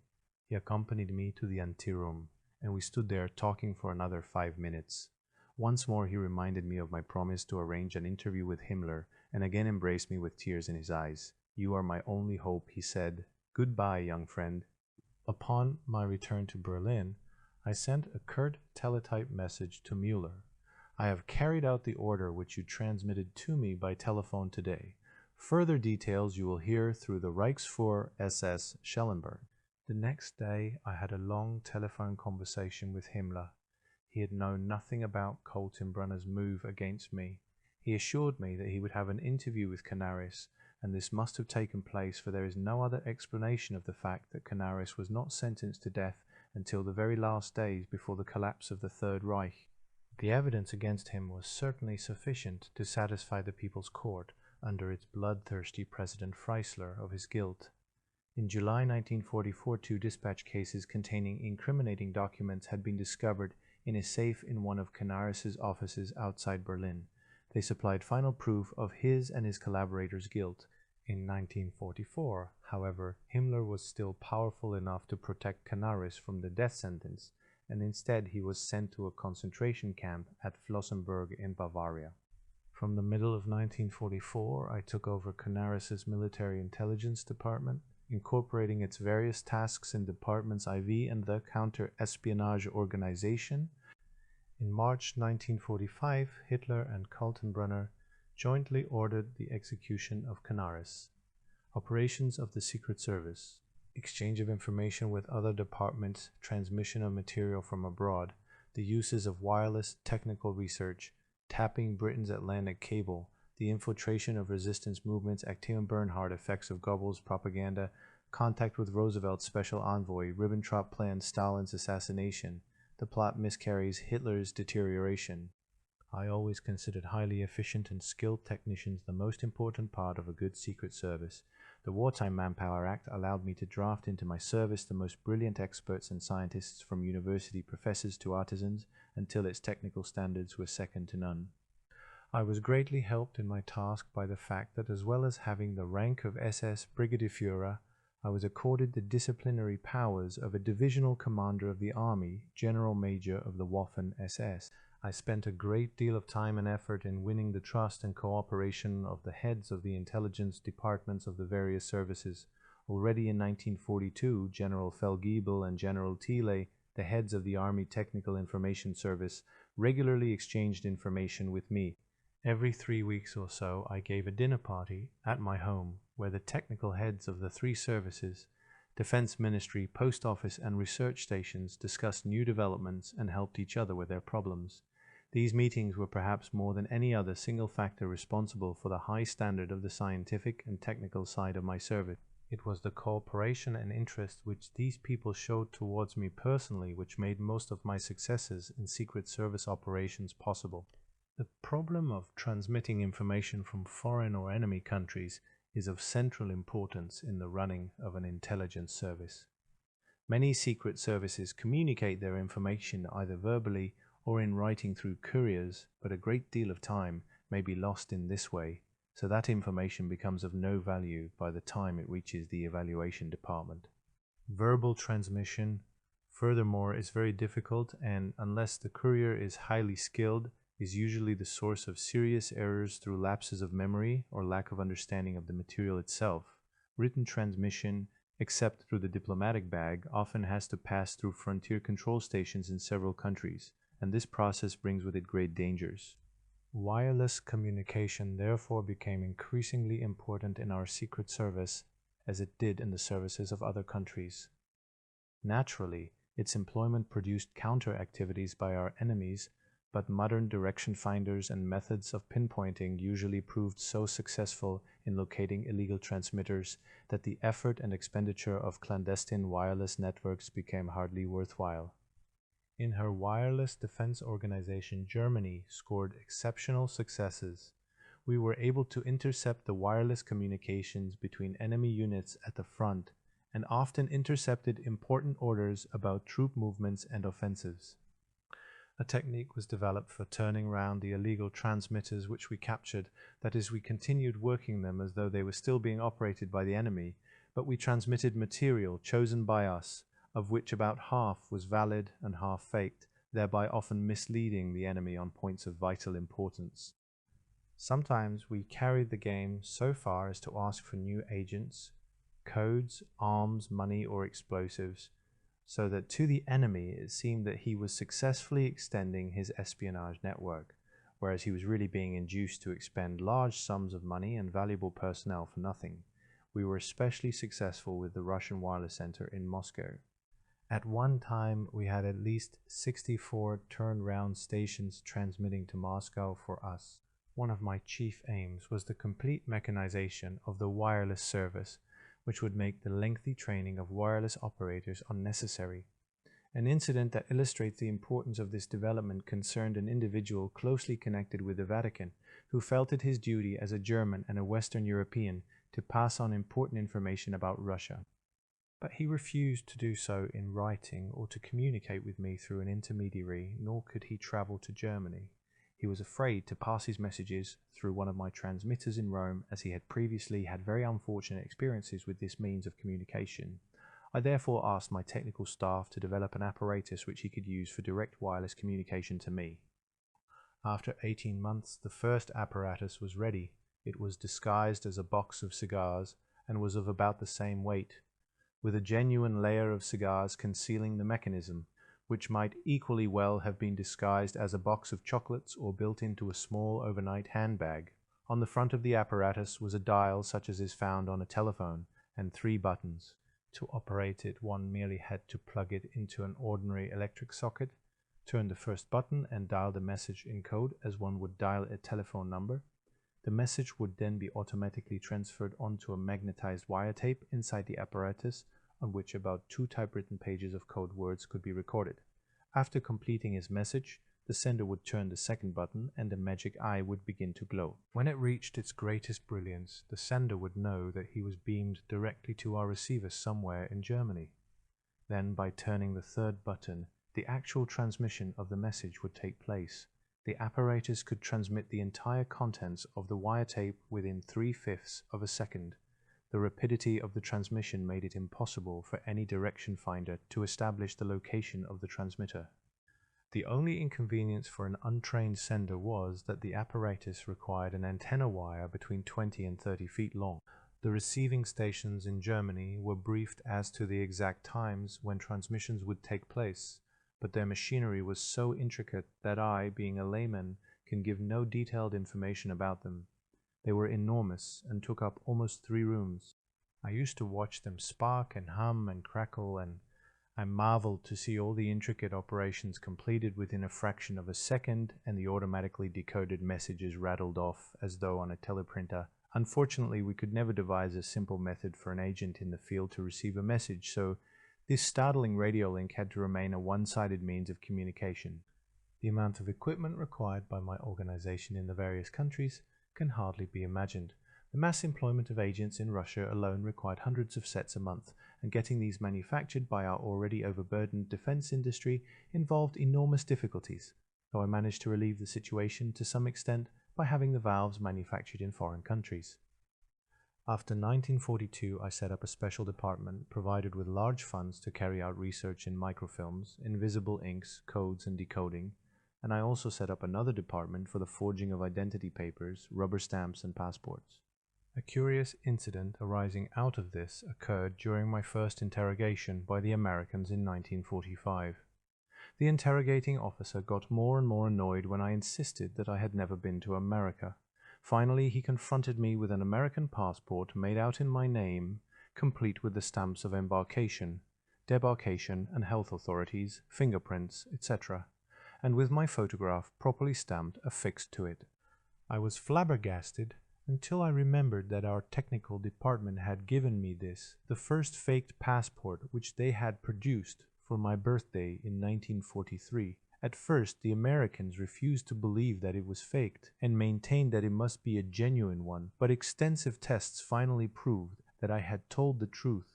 One of my assistants was a man who had the extraordinary ability of imitating any handwriting within a few minutes, and so accurately as to deceive all the graphological experts. When the National Committee for a Free Germany was formed in Moscow in 1942, handwritten statements by General von Seydlitz and others, and letters written to his family by General von Paulus, who had commanded the German armies at Stalingrad, were received in Germany. Hitler wanted to know whether the handwriting of these officers could possibly have been falsified in Moscow. With one accord, the graphologists and psychologists stated that this was quite impossible, but they were all proved wrong when my own expert wrote long reports in the handwriting of von Paulus, von Seydlitz, and other members of the Free German Committee. He himself, however, believed that the statements we had received from Moscow were genuine. I used the services of this man in certain cases where signatures had to be obtained of people who were absent. There was a separate department for research into listening and recording devices, which obtained astonishing results by using the newest electronic techniques. We also made great progress in the development of photographic equipment and had special cameras with which one could take photographs without being noticed. Even pictures taken indoors came out clearly. The camera was no larger than a flat matchbox, and the lens was so skillfully disguised that it could appear as a cufflink when the camera was worn under the cuff, or in the form of an insignia as a lapel button. There were special cameras for every sort of assignment. We could reduce a page from a full-sized newspaper to the size of a pin's head, and when it was enlarged it could be read perfectly easily. Complete files of documents could be preserved in this way on a strip of film half an inch long. Several times when I was traveling without the protection of diplomatic immunity, I carried such films inside a hollow porcelain tube. Because of the constant threat of destruction by air attacks that hung over Berlin after 1943, I had all the most important files of my department photographed on microfilm. The films were placed in 2 steel strongboxes, small enough to fit into a briefcase. As a further precaution, a mechanism setting off an explosive was built into the box so that the contents would be destroyed if anyone who did not know the combination attempted to force the box. Eventually, both boxes were destroyed in this way. Our leading chemists succeeded in preparing secret inks which were completely secure against all chemical and infrared examination. I cannot recall the precise details, but I remember that one of the chief elements was an admixture of hemoglobin from human blood, so that when the ink was required, the agent would simply prick his finger, mix a drop of blood with the prepared solution, and have a red ink which would disappear completely after 3 minutes. Only those who possessed the secret formula could restore the writing, which would then appear as if written in green ink. The process did not involve purely chemical reactions. It also made use of biological processes. Through collaboration with experts of the Reich Post Ministry, we succeeded in tapping the main cable between England and America. The word tapping is used here in a figurative sense. In spite of the insulation of the cable, we were able by the use of shortwave instruments to record the high-frequency impulses running through it, and by an incredibly complicated process to decipher them. The cable that we tapped was used for telephonic communication between England and the United States, chiefly concerned with requests for reinforcements and materials such as aircraft, petrol, guns, and tanks. Through a systematic evaluation of this material, we could determine the emphasis in armament production and supply. A great deal of information on convoys and shipping could also be deduced, which was invaluable for our U-boat raids on Allied shipping. Early in 1944, we hit a bull's eye by tapping a telephone conversation between Roosevelt and Churchill, which was overheard and deciphered by the giant German listening post in Holland. Though the conversation was scrambled, we unscrambled it by means of a highly complicated apparatus. It lasted almost 5 minutes and disclosed a crescendo of military activity in Britain, thereby corroborating the many reports of impending invasion. Had the 2 statesmen known that the enemy was listening to their conversation, Roosevelt would hardly have been likely to say goodbye to Churchill with the words, "Well, we will do our best, now I will go fishing."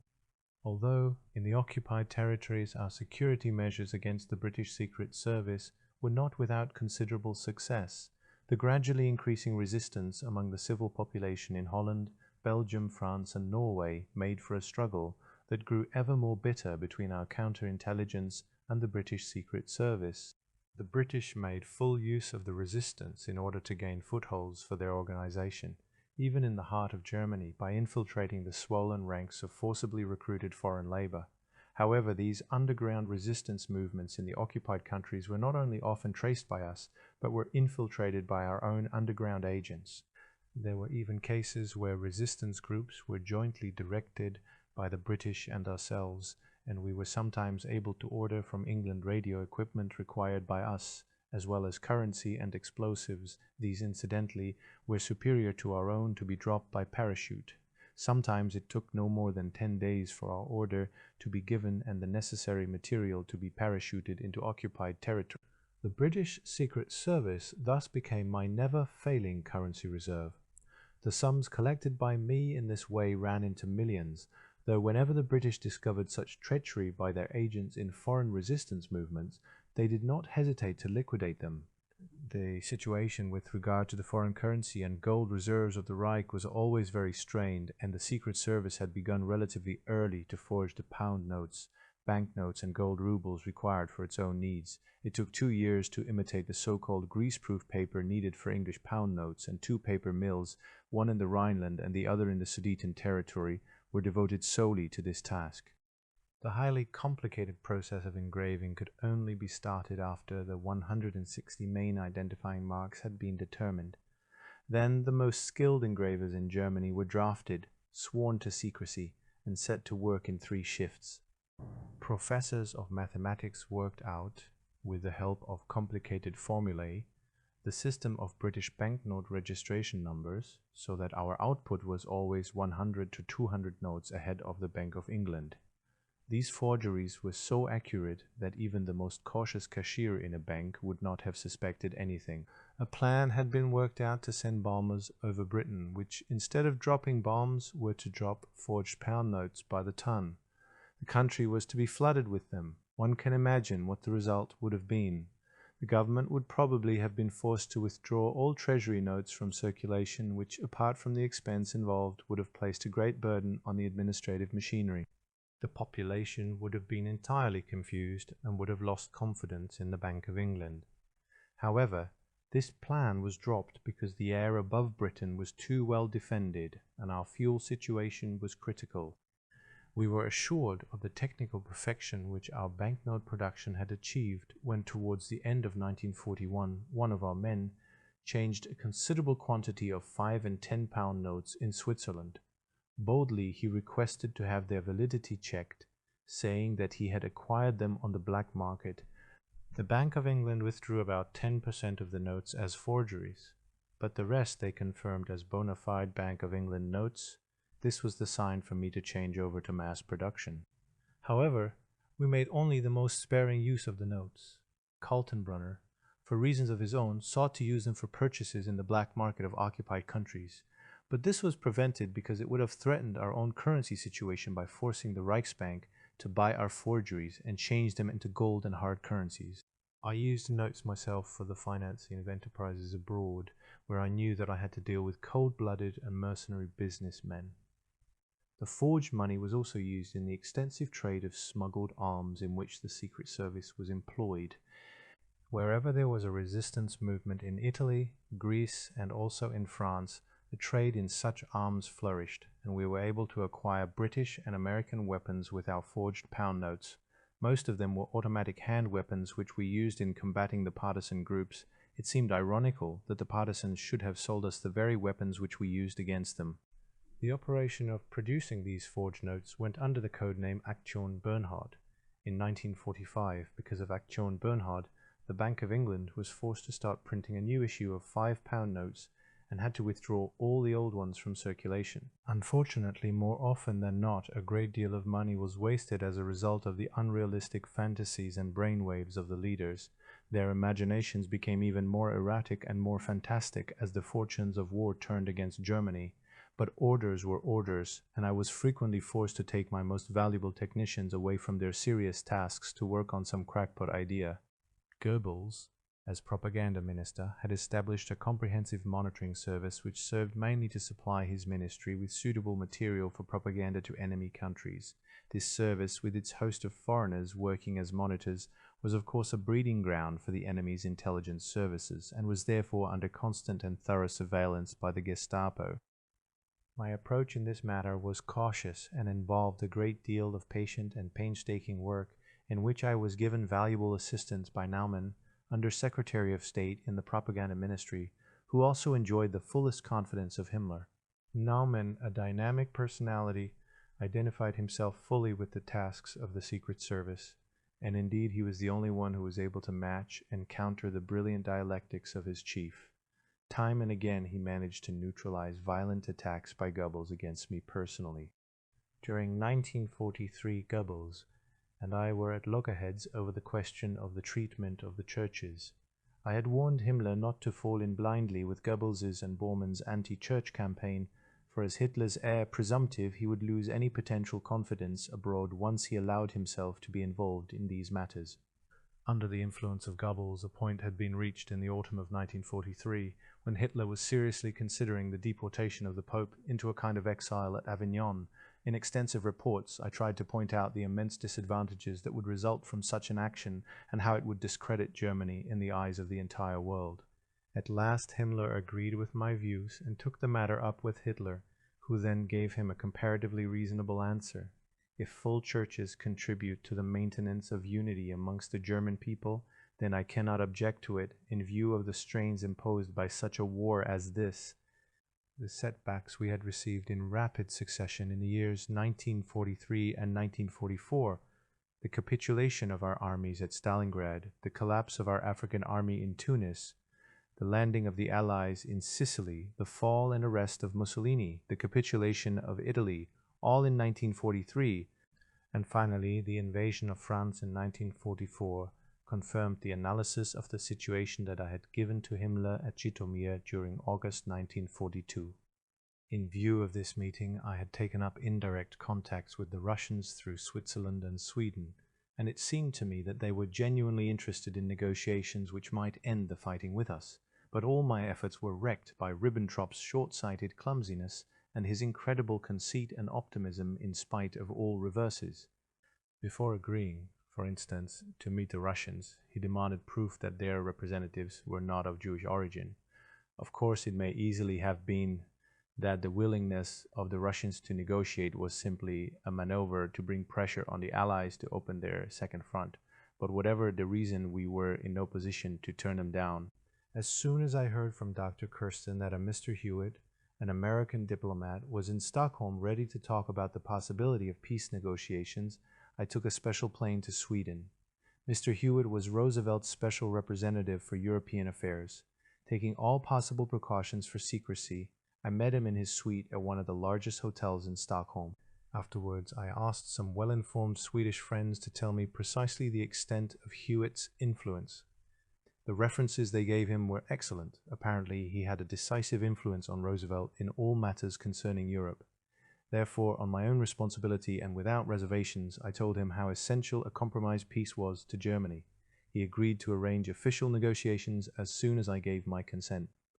When our talks ended, I flew back to Berlin and worked all night on a report to Himmler. The next afternoon at 3 o'clock I saw him and informed him fully about my conversations with Hewitt. He was confused and quite aghast at my independent actions, and kept shaking his head and literally gasping for breath. Then he began to talk and gradually worked himself into a state of rage. Fortunately, at its climax, he had to take part in some ceremony, but later he called me to his office again to continue our talk. There followed a heated discussion between us. I was lucky not to be arrested, but all my plans were upset. My powers of persuasion, my efforts to present my analysis of the situation of Germany in a form that would be comprehensible to Himmler were unavailing. Nothing could break the spell which Hitler still exercised upon those around. When in the summer of 1944 Ribbentrop asked me to go and see him at his summer residence, Schloss Fuchsel, I was full of apprehension. I had not heard from him for a few months and felt sure that he must have been brooding over one of his intuitions, which would solve all problems and win the war in one stroke. I combined the trip with an interview with Himmler, who had set up his headquarters in a special train near Berchtesgaden, Hitler's mountain retreat. I was very overworked at the time, for it was just when I was taking over Canaris's military sector of the Secret Service. Ribbentrop lived at Fuchsel in a very beautiful palace with a magnificent park, which the state had placed at his disposal so that he could receive important visitors there and still be near Hitler. Contrary to his usual custom, he received me with great cordiality, asked how my work was going, and emphasized how important my department had become to him. I did not know whether this was plain hypocrisy or whether he had some special motive. Calmly I waited for his flow of words to subside after declaring his wholehearted recognition of the importance of the Secret Service.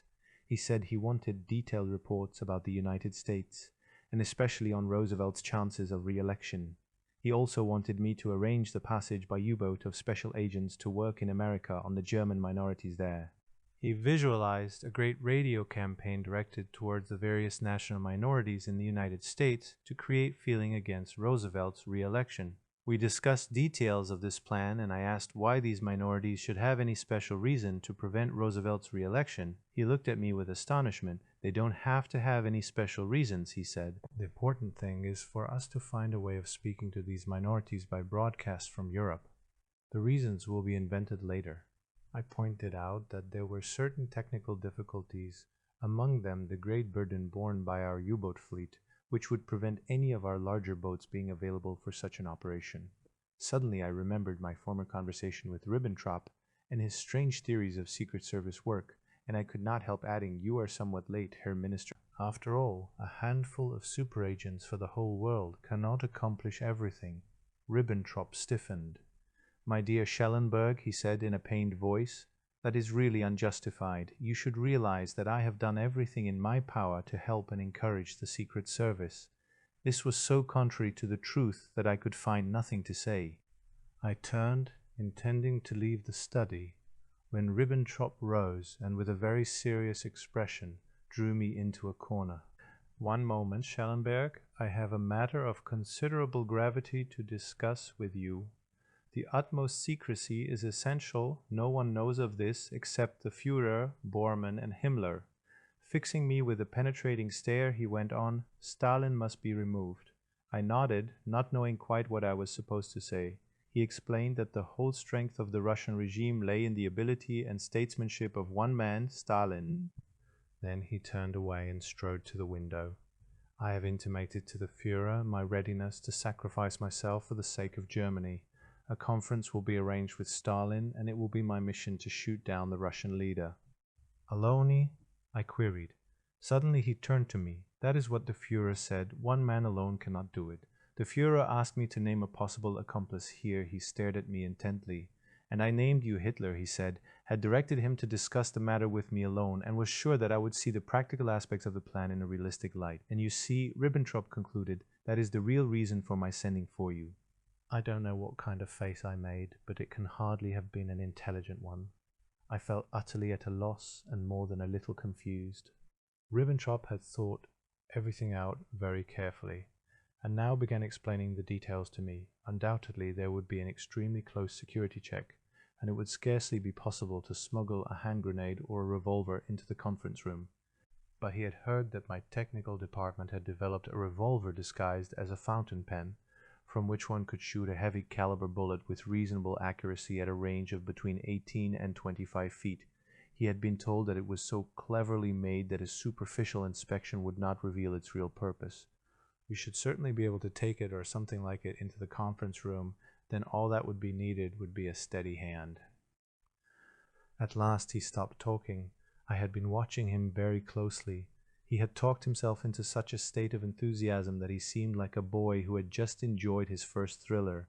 But it was quite clear that I was confronted by a determined fanatic, and all he wanted was to hear me express my agreement with the plan and my immediate readiness to join him in it. I considered the whole thing as the product, to put it mildly, of a neurotic and overstrained mind. But the situation was not a very comfortable one. I had to assume that every word I said would be reported at once to Hitler. At last I thought I saw a way to wriggle out of the dilemma. I said that though I considered the plan technically feasible, the whole project was based on whether we could succeed in bringing Stalin to the conference table. This, I thought, would be extremely difficult, especially after the experience the Russians had had with us at Stockholm. Therefore, I refused to have anything to do with any new attempt at making contact with the Russians, for already I had completely lost face in front of them, and all because of Ribbentrop's attitude on the last occasion. I suggested that he himself should try to establish the necessary basis for his plan and get Stalin to agree to come to a conference. Once he had accomplished this, I would be ready to stand by him both in word and deed. "I will consider the matter further," Ribbentrop said, "and discuss it again with Hitler. then I will call on you." He never mentioned the matter to me again, but Himmler did, and was obviously very pleased about the reply I had given to Ribbentrop. However, after further discussion with Hitler, Himmler himself suggested that something on the same lines as Ribbentrop's plan should be attempted. Accordingly, our experts constructed a special device for Stalin's assassination. It consisted of an adhesive charge of explosives which was about the size of a fist and looked like a lump of mud. The idea was for it to be attached to Stalin's car. The charge contained a fuse which was controlled by shortwave and was so powerful that very little remained of the car on which we tried it out. The transmitter, which would automatically set off the explosives, was the size of a cigarette box and could send out an ultra-short wave for a distance of about 7 miles. 2 members of the Red Army who had previously been exiled for a long time to Siberia, and one of whom was acquainted with a mechanic in Stalin's garage, accepted the assassination assignment. They were flown in a large transport aircraft at night and dropped near the place where our agents had informed us by short wave that Stalin had his headquarters.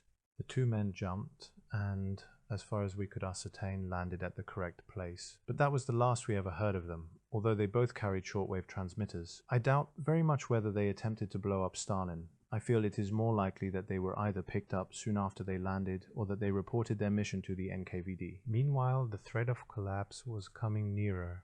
When Himmler took me with him to report to Hitler in the Führer's headquarters, there was the usual atmosphere of intensive work and excitement.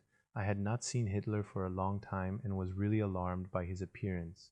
His eyes, which before had been so strong and dominating, were listless and tired. His left arm trembled so violently that he was forced to hold it, almost desperately, with his right hand. He tried to hide the ungainliness of his movements. His back was so bent that he appeared hunchbacked. His gait was clumsy and heavy.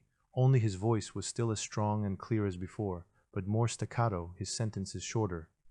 He and Himmler were striding up and down the room. They broke off their conversation as soon as I entered, and Hitler sat down for a moment, then turned to Jodl and gave orders concerning the Eastern Front, the replacement of 2 divisions in the Central Sector, and other military matters. Turning to me, he discussed several of my recent intelligence reports. The problems in the Balkans, especially relations between General Mihailovich and the British, and British relations with Tito. He also wanted to know more about our intelligence activities in the Near East. Then he asked about the elections in the United States, and I reported as briefly and concisely as possible. Suddenly he rose, looked at me piercingly, and said in a deep voice which vibrated angrily, "I read your reports regularly." There was a long pause, and the words seemed to stand suspended accusingly in the air of that room. I noticed that Himmler began to show visible signs of uneasiness. Involuntarily I had retreated 2 steps. But Hitler followed me and said in the same voice, "Remember this one thing, Schellenberg. In this war there can be no compromise. There can only be victory or destruction, and if the German people cannot wrest victory from the enemy, then they shall be destroyed." I shall never forget his concluding words. Yes, then they deserve to perish, for the best of Germany's manhood will have fallen in battle. Germany's end will be horrible, and the German people will have deserved it. I felt that stark insanity stood there in the middle of the room, and any ties which still bound me to the man fell away at that moment, for he was willing to condemn what was dearest to him, his own people. He willed the destruction of all this to satisfy his vengeful spite. I recall another conversation between Hitler and Himmler at which I was present. Hitler claimed that by the year 2000, no more infantry units would be employed in warfare. There would be only armored units composed of one-man tanks. These would be able to withstand all types of weapons, including chemical ones. Liquid fuel would no longer be needed, and the tanks, which would have an operational radius of more than 2,000 kilometers without the need for servicing or supplies, would carry new types of incredibly destructive armament. Before the launching of the great offensive in the Ardennes in 1944, Hitler summoned his army commanders to his headquarters. He dwelled at length on the fateful position of Germany as between East and West and emphasized that this was for Germany a life and death struggle. If Germany loses, it will have proved itself biologically inferior and will have forfeited its future existence. It is the West that forces us to fight to the last. However, it will transpire that the winner will not be the West, but the East, peace feelers. Herr Musi's efforts to save Jewish internees, discussions between Himmler and Herr Musi, Kaltenbrunner frustrates the efforts of the International Red Cross. A message from Count Bernadotte. Himmler consents to a meeting with the Count. Agreement reached on the transference of prisoners. The SS supervised the transfer.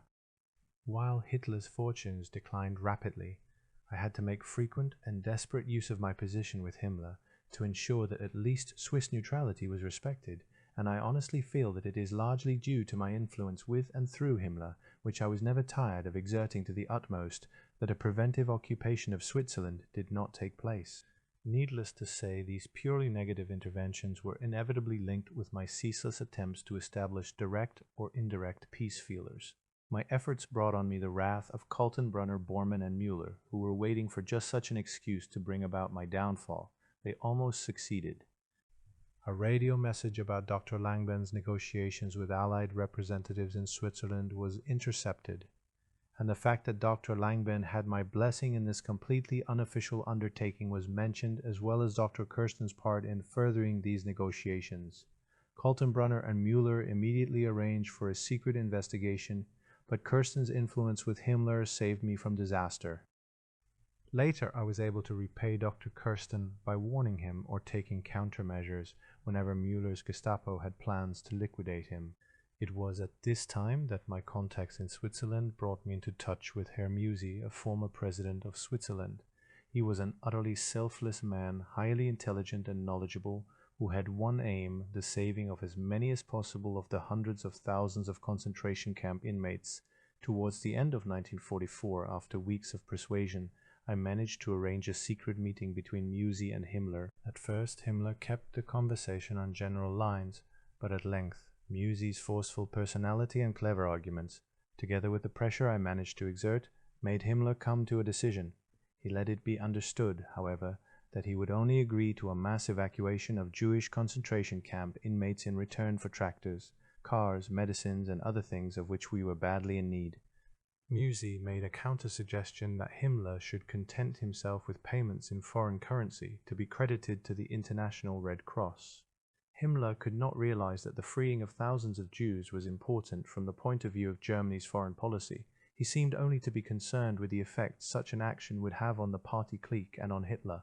I realized during this talk that he genuinely wanted to free himself from his past record on the Jewish question, but he could never work up enough courage to take the decisive step. This part of the talk ended with a suggestion that Switzerland should be recognized by the United States as a place of transit for Jews who would eventually emigrate there, and Musi promised to discuss the question with certain Jewish organizations in Switzerland.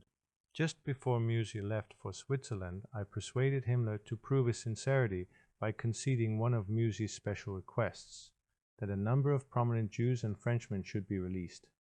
Himmler reluctantly agreed and asked me to be responsible for seeing that the arrangement was carried out.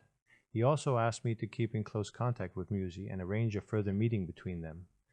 I immediately got in touch with Müller to get his permission to take care of these prisoners, but he rejected this request, ostensibly because I was not a member of the Gestapo, and therefore he could not reveal its internal affairs to me. However, he did allow me to contact the officials in charge of the various Gestapo establishments, and I was able to find out where the various prisoners were and get them better food and lodging and enable them to receive food packages. In some cases, I was also able to get them civilian clothes and lodgings in hotels and to arrange for their emigration. All this required the unraveling of endless red tape and constant liaison with the Gestapo offices. The second conference between Himmler and Musi was at Wildbad in the Black Forest on January 12, 1945. The following agreement was then reached through my active intervention. Every 14 days a first-class train would bring about 1,200 Jews to Switzerland. The Jewish organizations with which Herr Musi was working would give active support in solving the Jewish problem, according to Himmler's suggestions. At the same time, the beginning of a basic change in the worldwide propaganda against Germany was to be brought about. According to my suggestion, it was agreed that the money should not be paid over directly to the International Red Cross, as had originally been decided, but should be handed to Musi as trustee. The first transport went through at the beginning of February, and everything functioned very well. Musi acknowledged the receipt of the 5 million Swiss francs, which were paid to him as trustee at the end of February 1945, and also saw to it that the fact was made known to the press, as had been agreed, while an article was published by President von Steiger of Bern, and another appeared in the New York Times. Unfortunately, a decoded message referring to these arrangements, which came from one of de Gaulle's centers in Spain, was brought to Hitler's notice. It was alleged in this message that Himmler had negotiated with Musi through his representative Schellenberg to secure asylum in Switzerland for 250 Nazi leaders. This obvious nonsense, cunningly circulated by Kaltenbrunner, had the most uncomfortable consequences for me. Hitler immediately issued 2 orders that any German who helped a Jew or a British or an American prisoner to escape would be executed instantly. Any such attempt was to be reported to him personally. Musi was desperate and shed tears of rage and bitter disappointment. During his last visit to Berlin, we both decided to make a final attempt to see if some sort of plan could be worked out. I suggested to Himmler that a 4 days truce on land and in the air be requested from the Western Allies, and that this period should be used to bring all Jews and foreign internees through the front lines in an organized manner, and thus show Germany's goodwill. I brought the chief of the prisoner of war administration, Obergruppenführer Berger, into this plan. He accepted my advice not to pass on many of Hitler's orders, and by doing so saved the lives of hundreds of people. Herr Musi and I felt that if such a truce was brought to the Allies through official and responsible channels, it would be accepted.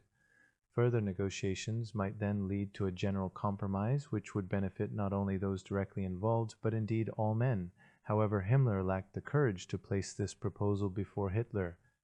Favoring the plan himself, he turned instead to the leader of the circle around Hitler, to Kaltenbrunner, who himself gave me his answer, "Have you gone off your head?" This was on April 3, 1945. Musi and I agreed after this that there was only one thing to be done. In view of the continually worsening military situation, Himmler must be made to issue an order to prevent the evacuation of all concentration camps which might be overrun by the Allies. After a long discussion, Himmler finally consented. In this matter, Dr. Kirsten, who was then in Stockholm, exerted considerable influence on Himmler and was of great help to me, and I was able to tell Musi on April 7, 1945, that Himmler had agreed not to evacuate any concentration camp, and especially asked that his decision be conveyed to General Eisenhower as quickly as possible. In spite of being over 70 years of age, Herr Musi left in his car that same night, and 3 days later informed me that Washington had received the message and had reacted favorably. He then sent his son back with the car in order to fetch several Jews whose release from Buchenwald had been promised him by Himmler personally. The younger Musi went to the camp commandant and was very badly received. He was horrified to notice that preparations had been made for the evacuation of the camp, and at once came to see me in Berlin. I had been quite certain that Himmler's original order would be carried out. However, after hearing Musi's story, I decided to look into the matter. I found that the numerous intriguers had achieved their aim, and Himmler was now completely discredited with Hitler. It was Kaltenbrunner who had given the orders to evacuate all the Gestapo camps. I was still not certain, however, what arrangements were being made about the prisoner of war camps. I telephoned to Himmler at once. He was very embarrassed by my reproaches and annoyed that he had been bypassed, and promised me that he would intervene.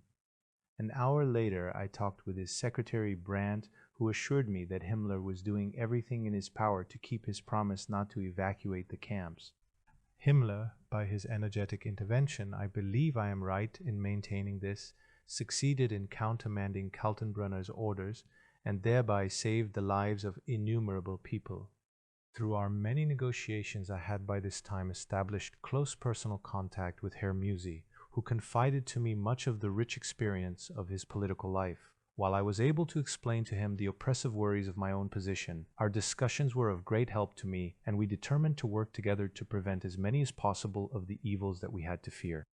Herr Musi had suggested that M. Herriot, the famous French statesman, should be set free, for this would be a real service to France, and would show a delicate sense of political timing.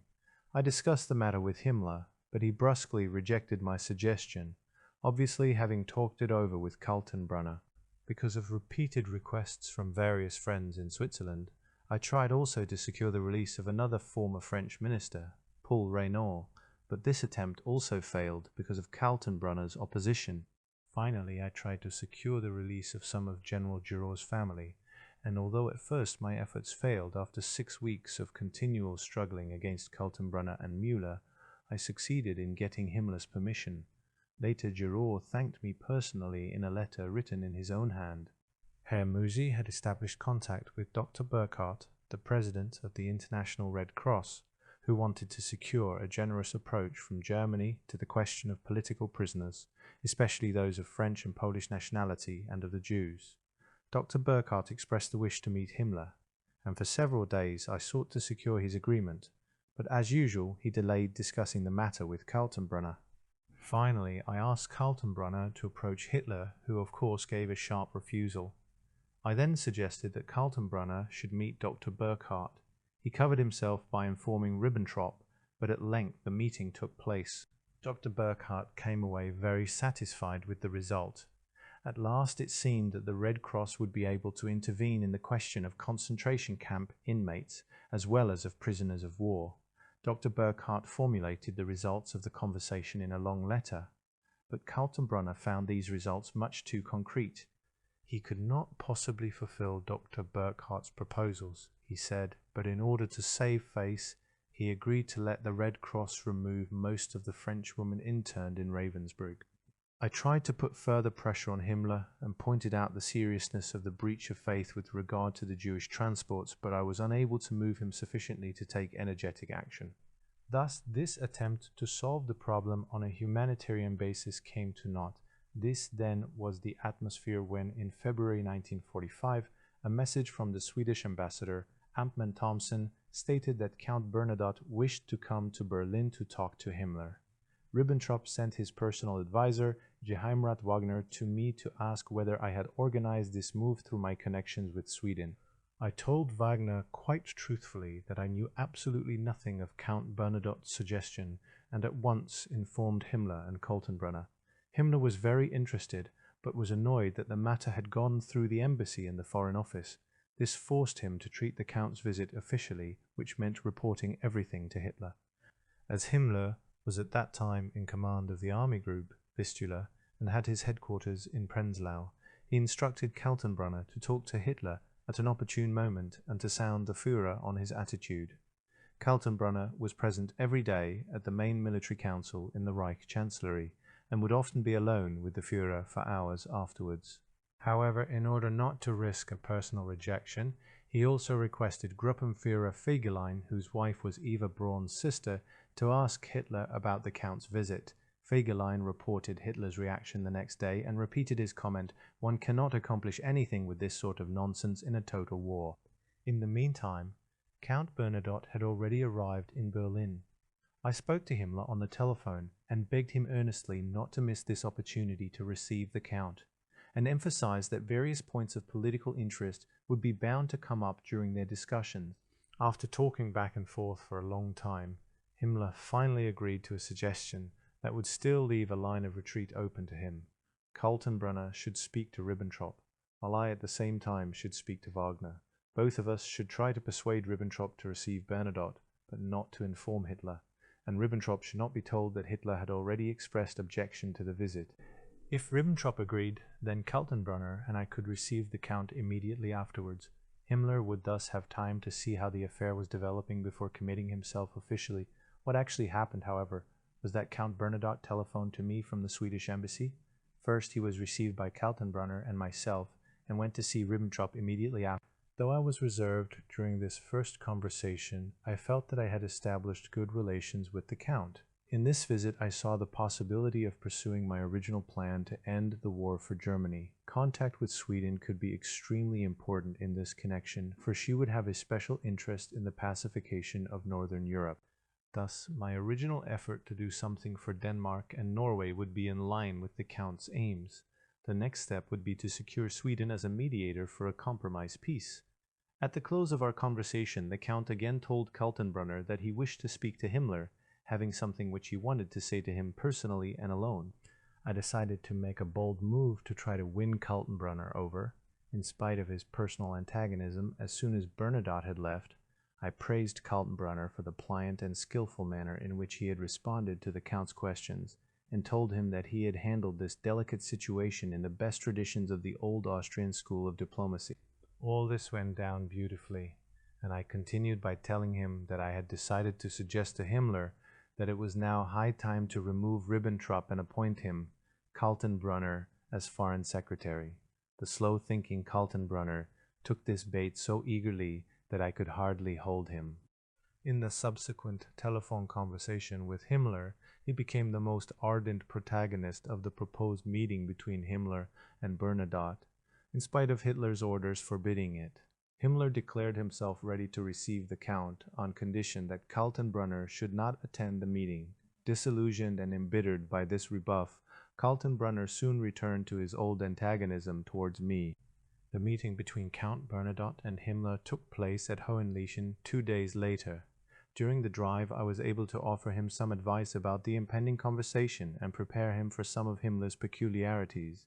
The Count's original plan had been to transfer all Danish and Norwegian prisoners to Sweden and intern them there for the duration of the war. I knew that this would never be agreed to, and suggested a compromise proposal that these prisoners should be collected in a central camp in northwest Germany. This suggestion was, in fact, the basis of an agreement reached between the Count and Himmler during their meeting. I had an opportunity of speaking to Himmler immediately after his conversation with the Count. He had been very favorably impressed by him, and intended to maintain close contact with him. He wanted me to supervise the implementation of their agreement, which, as he very well knew, would meet with considerable difficulties from Kaltenbrunner and Müller, and perhaps from Ribbentrop too. I was to inform Ribbentrop of the essential points of the conversation and of the agreements reached, so that he could present them to the Count officially. First, I informed Kaltenbrunner of the outcome of the conversation. He began to reproach me at once for having exerted an undue influence on Himmler. Müller, whom he brought into the discussion, immediately produced insuperable technical difficulties. The whole idea was completely utopian. He was not in a position to furnish lorries and petrol for all the widely dispersed Danish and Norwegian prisoners, nor would the Camp Nogam be available, as had been suggested, since it was already full up. It was always the same thing, he grumbled, when the gentlemen who considered themselves statesmen talked Himmler into agreeing to one of their ideas.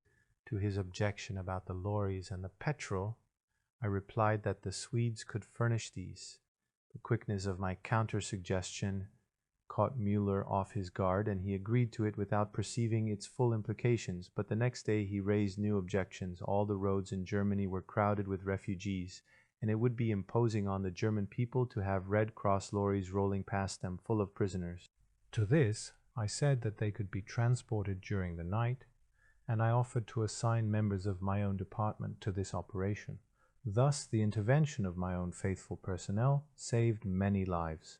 They worked in conjunction with the Swedish Red Cross in transporting Danish, Norwegian, Polish, and Jewish prisoners, and their combined activities created such uncertainty among the camp commandants that many conflicting orders which came in from Kaltenbrunner and others were lost sight of in the general confusion. Himmler shirks the issue, the struggle for Himmler's soul.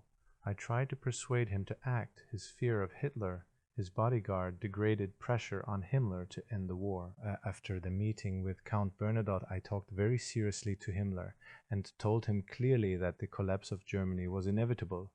I begged him to avail himself of the good offices of Sweden and attempt to steer the wrecked German ship of state into the harbor of peace before it capsized.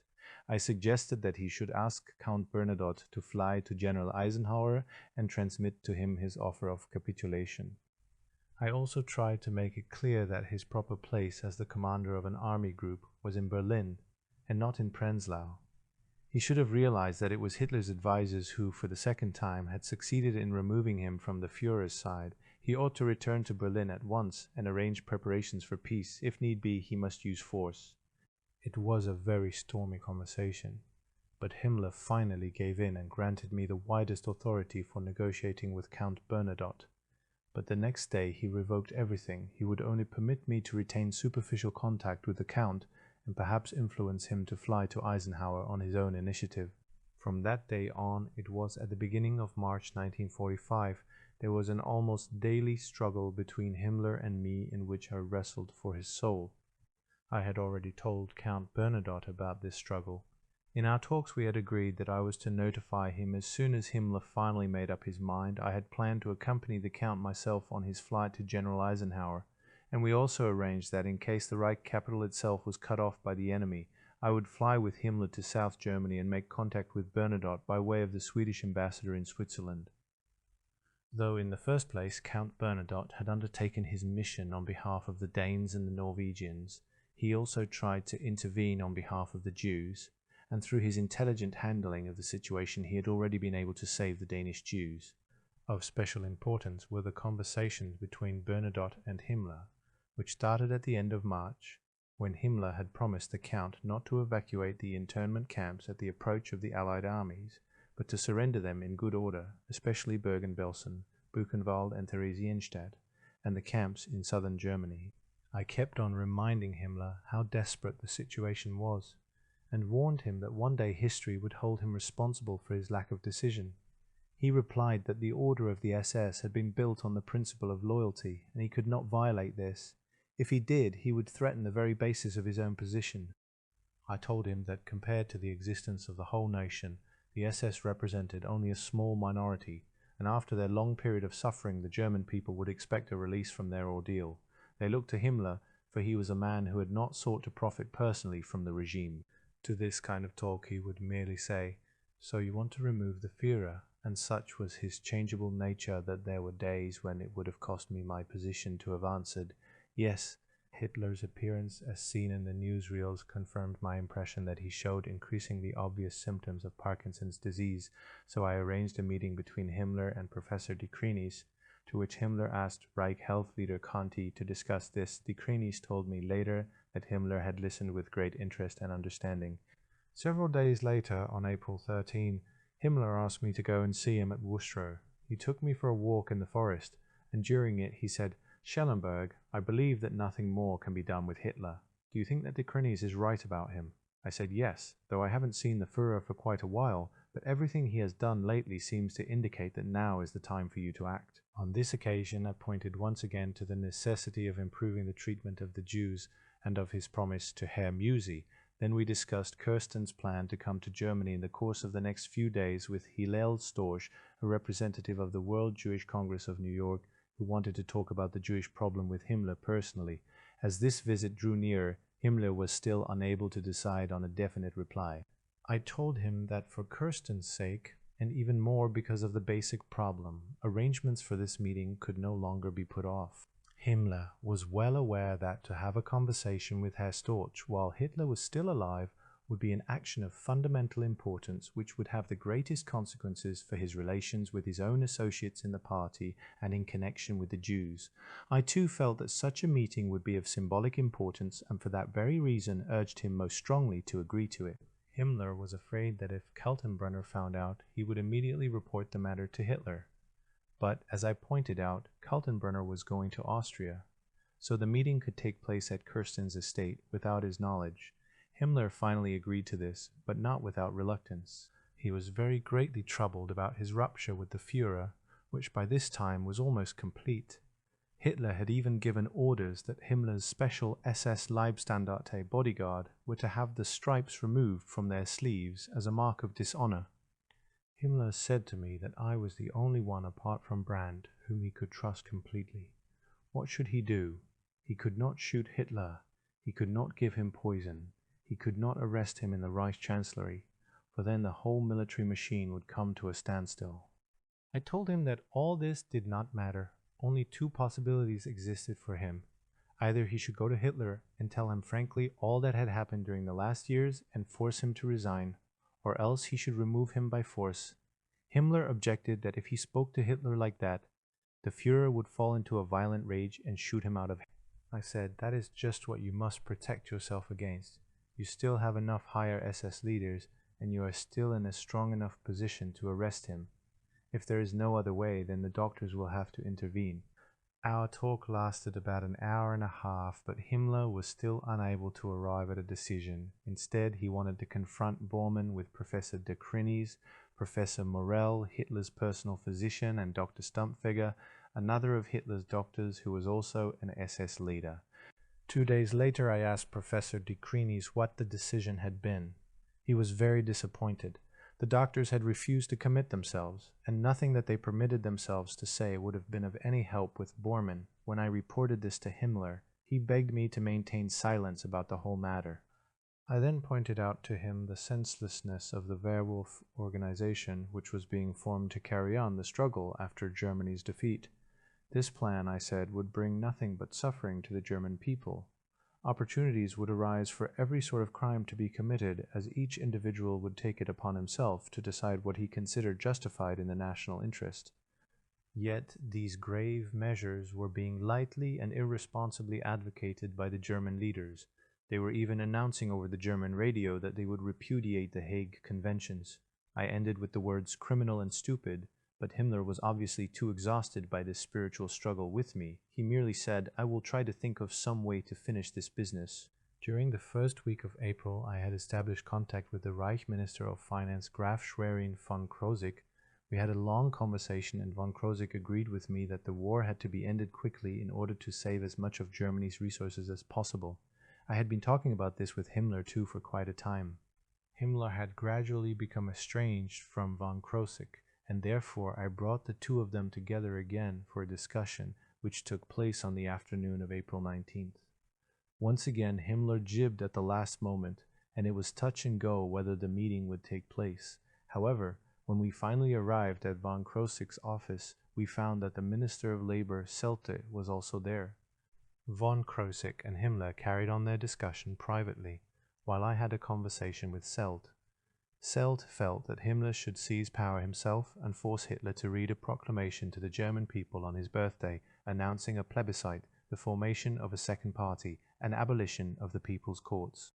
He elaborated this thesis for almost 2 hours, then asked me what my opinion was of the chances for a defense of the Alpine area known as the Reduct. I replied that I saw no chance at all in any further military action, that only by speedy action on the political level could anything be achieved. In the meantime, the conversation between von Krosigk and Himmler had ended. Von Krosigk was very satisfied, although he knew that it was really much too late, and that little chance of success remained. He begged me to continue to influence Himmler so that he might take the decisive step with or without Hitler. After the meeting, Himmler thanked me for bringing it about. I told him that I was convinced that von Krosigk was the only man in Germany who could become foreign minister. After we arrived in Hohenlichen, the general report of the military situation made a sad picture.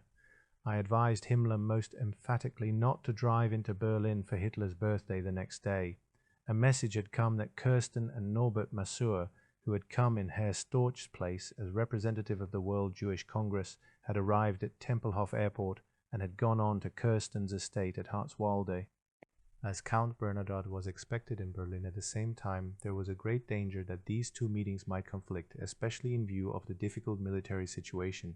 Therefore, Himmler begged me to drive to Kirsten that night and begin preparatory conversations with Masur, and also arrange a time for Himmler to meet him.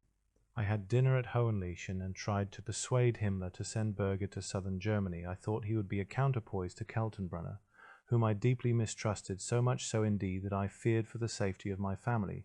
But Himmler defended Kaltenbrunner, whom he described as a politically intelligent and far-sighted man. In fact, the more clearly he perceived my opposition, the more he praised him. I excused myself shortly before midnight, just as Himmler, quite contrary to his usual custom, had ordered another bottle of champagne in which to toast Hitler's birthday at 12 o'clock. It was a bright moonlight night, but we were held up on our drive for a considerable time by aircraft which were dropping flares over Berlin. We arrived at the Hartswalde estate at 2:30, and I found the whole place fast asleep. I talked to Kirsten until 4 o'clock in the morning. He was very unhappy about Himmler's hesitation, and doubted whether a successful meeting between him and Masur could still be brought about. But it was very important that Himmler should show his goodwill. I explained to Kirsten how difficult my whole situation had become lately, and how I had tried all possible means to bring this meeting about negotiations with Count Bernadotte. Himmler gives assurances concerning the Jews, an all-night discussion. Himmler confers with Count Bernadotte a plan to contact President Roosevelt. The Count is asked to transmit a declaration of surrender. Himmler and the Count confer again. The Allies refuse to negotiate with Himmler. I renew discussions with the Count. Terms agreed for our evacuation of Scandinavia. Kaltenbrunner dismisses me from my posts. Admiral Dönitz nominated to succeed Hitler. On the morning of April 20, I was awakened at 9 by the noise of planes overhead, and while I was shaving, a bomb dropped about a mile away, an unpleasant surprise for Herr Massur. I breakfasted with him, and immediately afterwards we had our first discussion. He insisted that nothing could be accomplished without a meeting with Himmler, but he would have to leave Berlin by Monday at the latest. As I knew that Himmler intended once again to put off meeting him, I had got to get him to keep to the agreed date. At this point, a telephone call came through from Count Bernadotte, who was staying at the Swedish embassy in Berlin. He told me that he would like to speak to Himmler once more before leaving for Sweden at 6 o'clock the next morning. Somehow or other I had to get Himmler to see Massur and arrange for a meeting with Count Bernadotte, who was coming to Hohenlichen for this purpose that same night. At about 9 in the evening I went to Wustrow to wait for Himmler, who was delayed by heavy air attacks. When he eventually arrived, I managed to persuade him to drive with me to meet Herr Massur, accompanied by a driver and Himmler's secretary, Brandt. We left for Hartswald at 1:15. On the way, Himmler told me what he intended to say to Massur. In essence, it was a chronological summary of the past with a clever attempt at justification.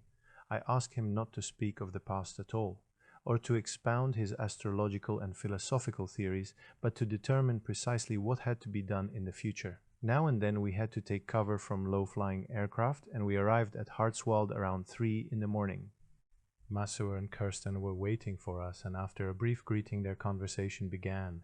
It was conducted for the most part by Himmler, who wanted to prove that he had tried to solve the Jewish problem in terms of expulsion, but that this could not be done because of the outside world's resistance on the one hand, and on the other, the opposition within the Nazi party.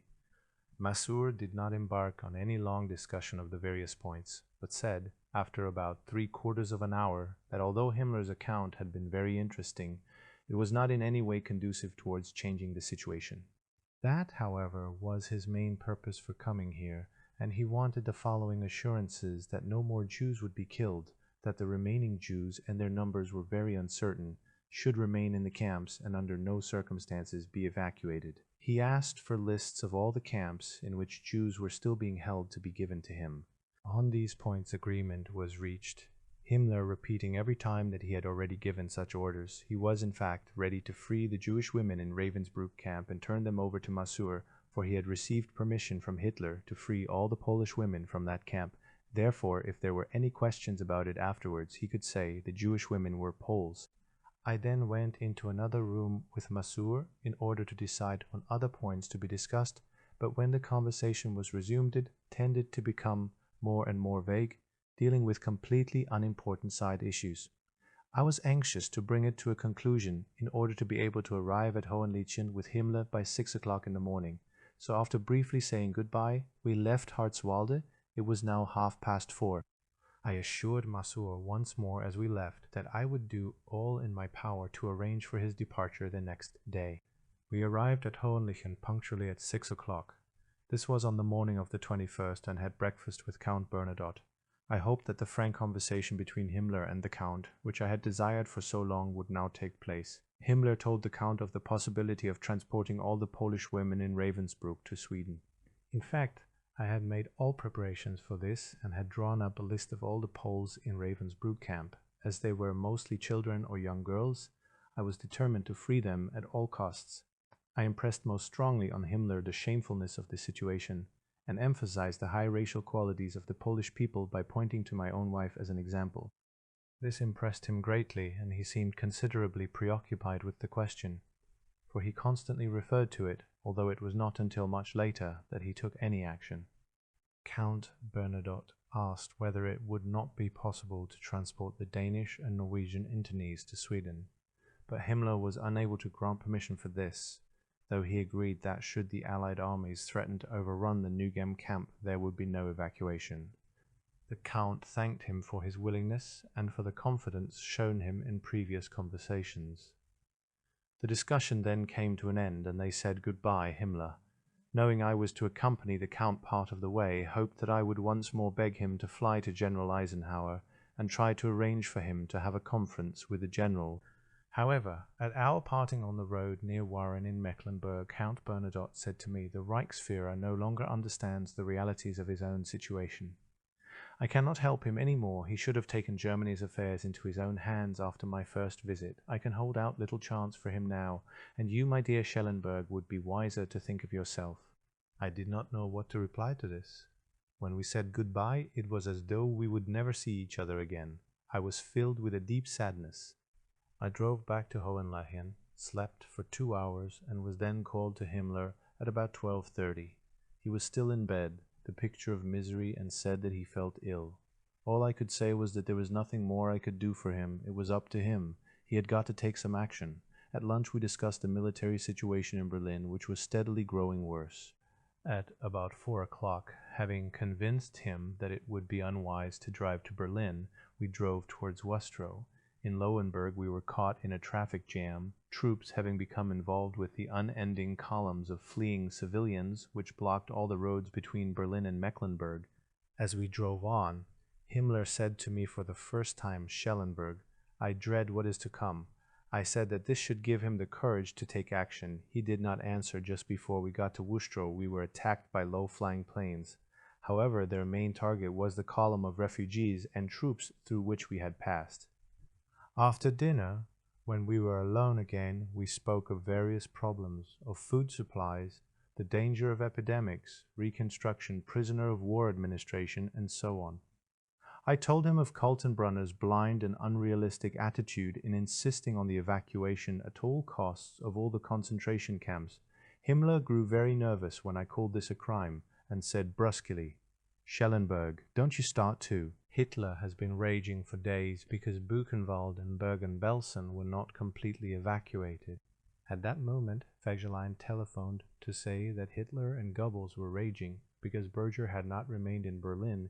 He had in fact just left Berlin to fly to southern Germany in Himmler's place.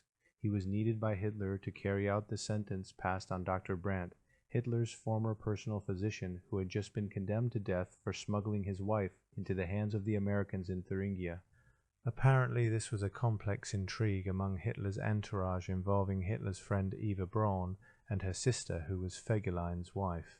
Himmler did everything he could to prevent the doctor's execution and immediately gave instructions over the telephone to the Gestapo chief, Müller.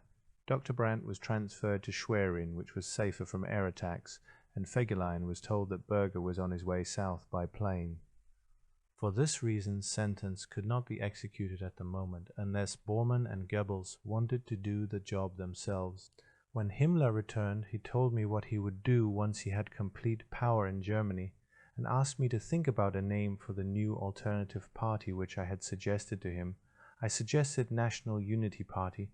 After referring once more, though only in the vaguest terms, to Hitler's removal, he dismissed me. It was now about 4:30 and went to bed.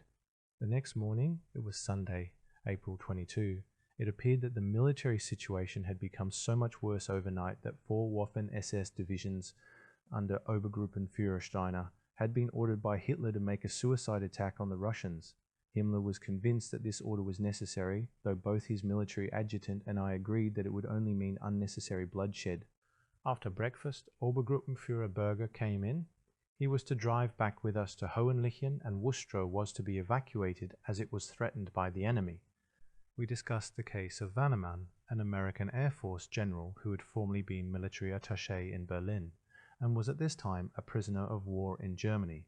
Berger and I suggested that Vannemann, together with another United States Air Force colonel, should be got out of Germany and flown via Switzerland to the United States to contact Roosevelt. He was to try to get better supplies and conditions for the American prisoners of war, and at the same time tell Roosevelt of Himmler's desire for peace with the Western powers.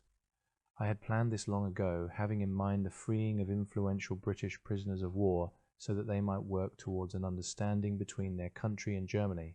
Hitler and Himmler, however, had given strict orders against this. I had had long conversations with Vanneman, and we were in full agreement. As Himmler had refused his permission, I arranged with friends in Switzerland and with the United States military attaché in Bern, General Legge, for Vanneman to cross the border illegally. I did this on my own responsibility and arranged for a car to bring him and the Air Force colonel to the frontier near Constance. As I had had no news of them, I asked Berger to attend to the matter. By this time, Himmler was in agreement with the plan. Towards noon we had to leave Worcester in great haste, as Russian armored spearheads were reported in the vicinity of Oranienburg, as well as in the general direction of Lauenburg and Kremen. We drove in a northerly direction from Worcester towards Mecklenburg, and then angled off to the east in order to reach Hohenlichen.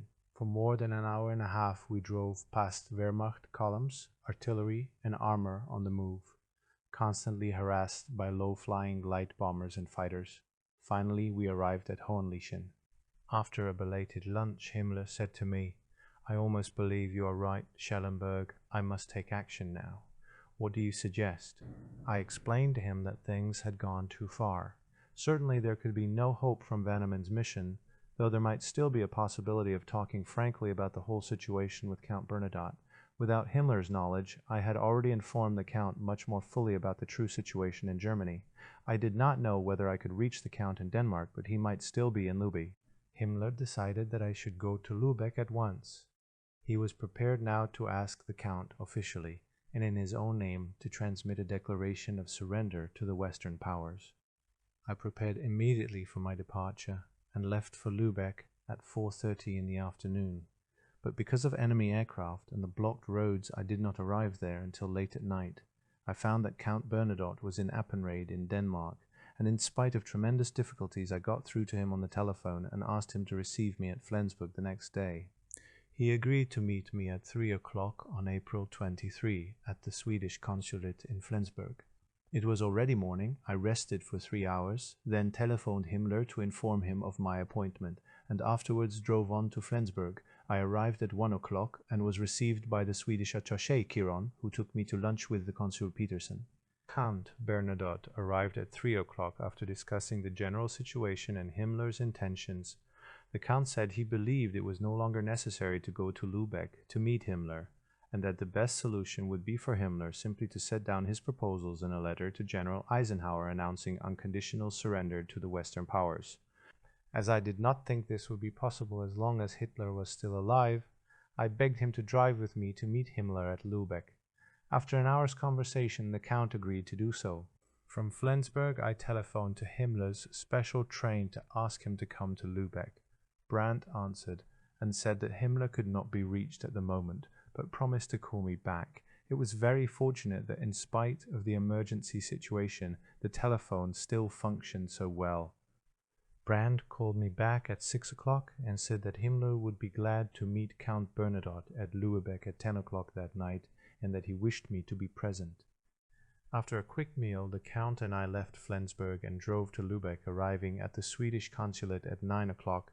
I went to the office which had been set up at the Danziger Hof Hotel and got into touch with General Wunneberg's office, where Himmler planned to stay. At 10 o'clock I saw Himmler and told him the essential points of my conversation with the Count, and sought to strengthen his decision to make a declaration of capitulation. For a little while Himmler hesitated, but finally he agreed. "Very well, we will drive to see the Count at 11 o'clock, he said. "Please arrange for the meeting at that time." At 11 I drove with him to the Swedish consulate, where the meeting took place by candlelight owing to a power cut. After formal greetings had been exchanged, there was an air raid alarm, followed by a heavy raid on a nearby airfield. We had to go down into the cellar, and it was midnight before we were able to resume the conversation. Himmler made a lengthy exposition of the military and political situation of the Reich before reaching his summing up. It was a comparatively honest one of the situation. "We Germans have to declare ourselves defeated by the Western powers, and I beg you to transmit this to General Eisenhower through the Swedish government, so that we all may be spared further unnecessary blood. It is not possible for us Germans, and especially is it not possible for me, to capitulate to the Russians. Against them we will fight on until the front of the Western powers replaces the German fighting front." Himmler pointed out that he had the right to make the decision on these matters, for it would only be a question of 2 or 3 days before Hitler gave up his life.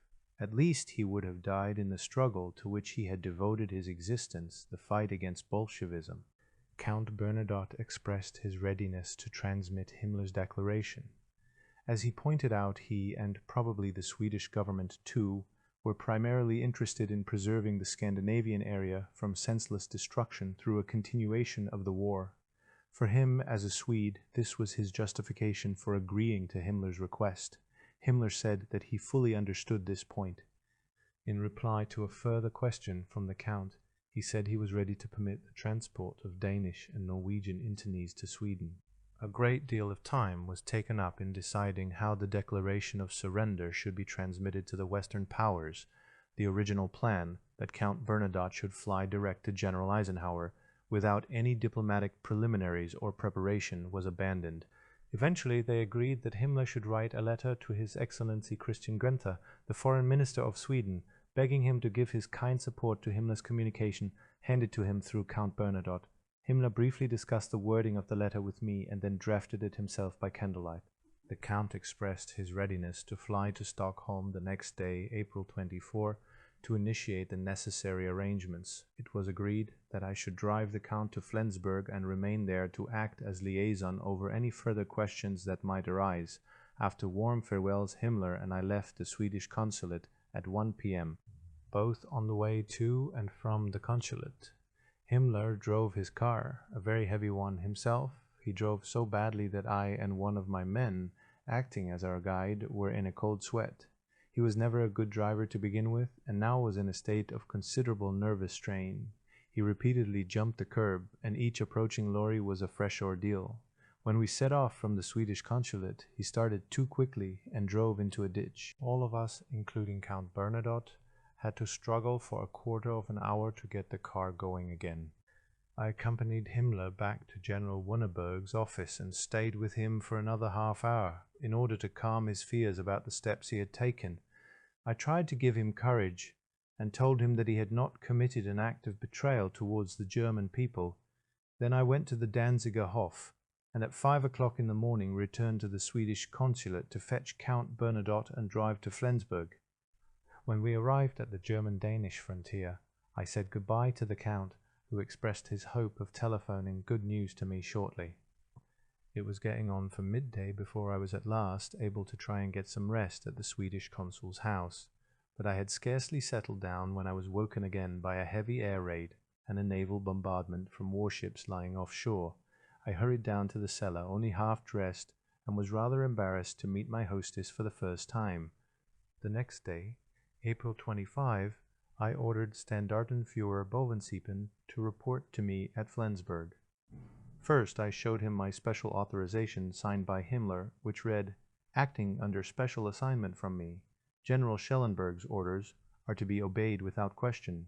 I told Bovensiepen that all inmates of Danish and Norwegian concentration camps were to be turned over without fail to Sweden. I said that I intended to go to Copenhagen the next day to discuss the Danish political situation with Dr. Best, Minister, Extraordinary and Plenipotentiary in Denmark, and asked him to make arrangements for this meeting. The chief aim was to stop all death sentences and executions. On April 26, I received an interim report from Count Levenhaupt of the Swedish consulate that the negotiations were not going very well and that the Allies refused to negotiate with Himmler. I did not pass this information on to him, however. During the night I was informed that Count Bernadotte would arrive from Copenhagen at Odense airport the next morning. When I got there I learned that the Count's departure from Copenhagen had been delayed by bad weather, and I waited with increasing anxiety as the weather continued to deteriorate. The airport commander instructed all observation and anti-aircraft stations to be on the lookout, and flares were shot off continually until the plane finally landed at 4 o'clock in the afternoon. We then drove to Apernrade, where we were able quietly to discuss the negative result of our plans and the difficult situation which resulted from the Allies' attitude towards Himmler. We then considered what conclusions could be arrived at. Count Bernadotte spoke as a private person, but his chief concern remained the prevention of further fighting in Norway and Denmark, and he offered to drive with me to see Himmler in order to discuss this. Not only had our plans come to nothing, but the Allied press had published an account of the matter. My position with Himmler would therefore be a rather delicate one, and I was very glad to have the Count come to Lübeck with me. We arranged to meet at 4 the next morning and to drive there together.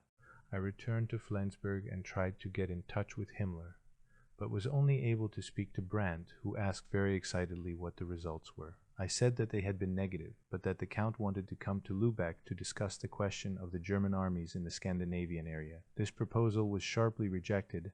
I was to report to Himmler alone. This conversation took place just after midnight. I did not wish to awaken the Count at that hour, so I left for Appenrade at 3 o'clock, and at the appointed hour saw the Count and asked him not to accompany me. I was to meet Himmler, I said, to the south of Lübeck, and would have to approach too close to the front line. Then I left him and drove to Lübeck. This was on the morning of April 28. I realized that my position with Himmler would now be so difficult that I should have to face the fact that I might be liquidated. I therefore arranged for an astrologer from Hamburg to accompany me. Himmler knew this man personally and thought very highly of him. He could never resist having his horoscope read, and I felt this would soften his reaction to the disappointment. The first part of my talk with Himmler need not be described here. It was not easy, and looking back on it, I cannot understand why it turned out so well. For a long time we discussed the grounds of the Allies' rejection. Himmler was bitterly disappointed and particularly annoyed that the facts had been published in the world's press. He feared that his letter to the Swedish foreign minister would now be published as well. We then discussed the problem of Denmark and Norway.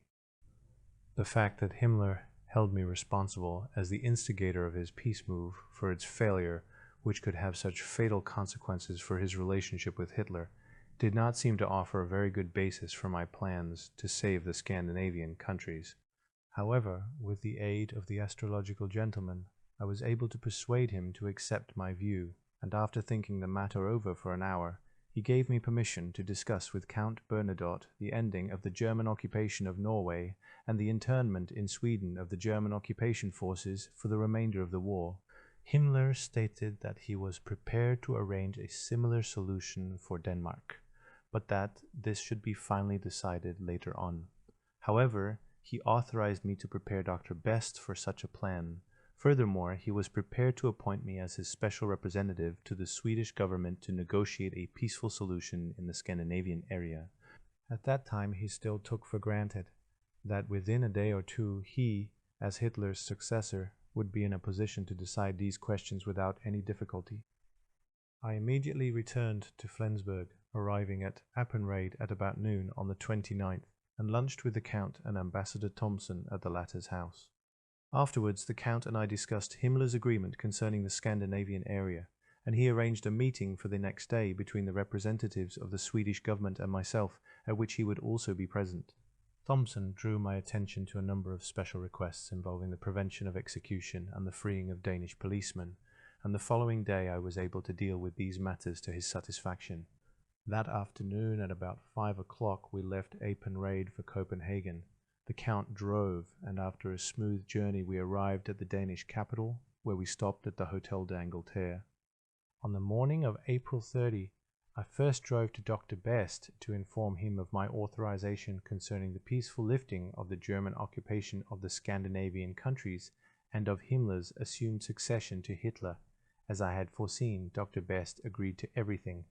At noon I met Herr von Post of the Swedish government and Count Bernadotte. All went very smoothly.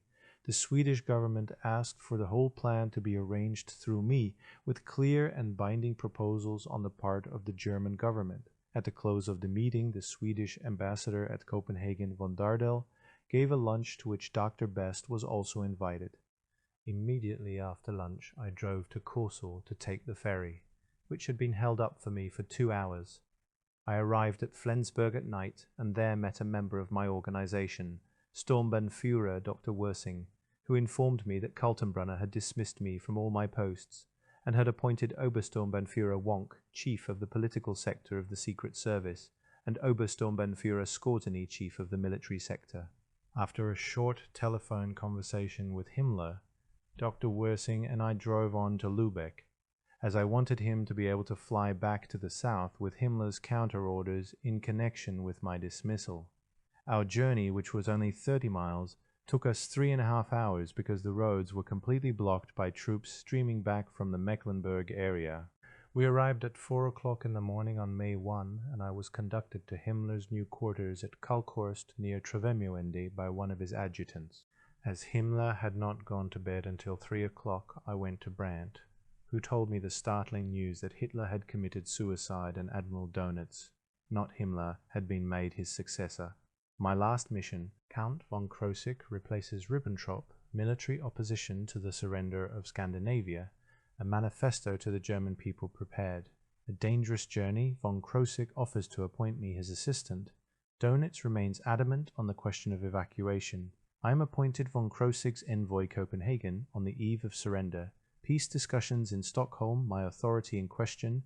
Germany surrenders. Himmler and Admiral Dönitz, the new chief of the German Reich, had met at Plön and conferred late into the night on the immediate future policy that was to be adopted. Himmler had prevailed upon Dönitz to proclaim, as his first act, the removal of Ribbentrop and the appointment of Count Schwerin von Krosigk as foreign minister.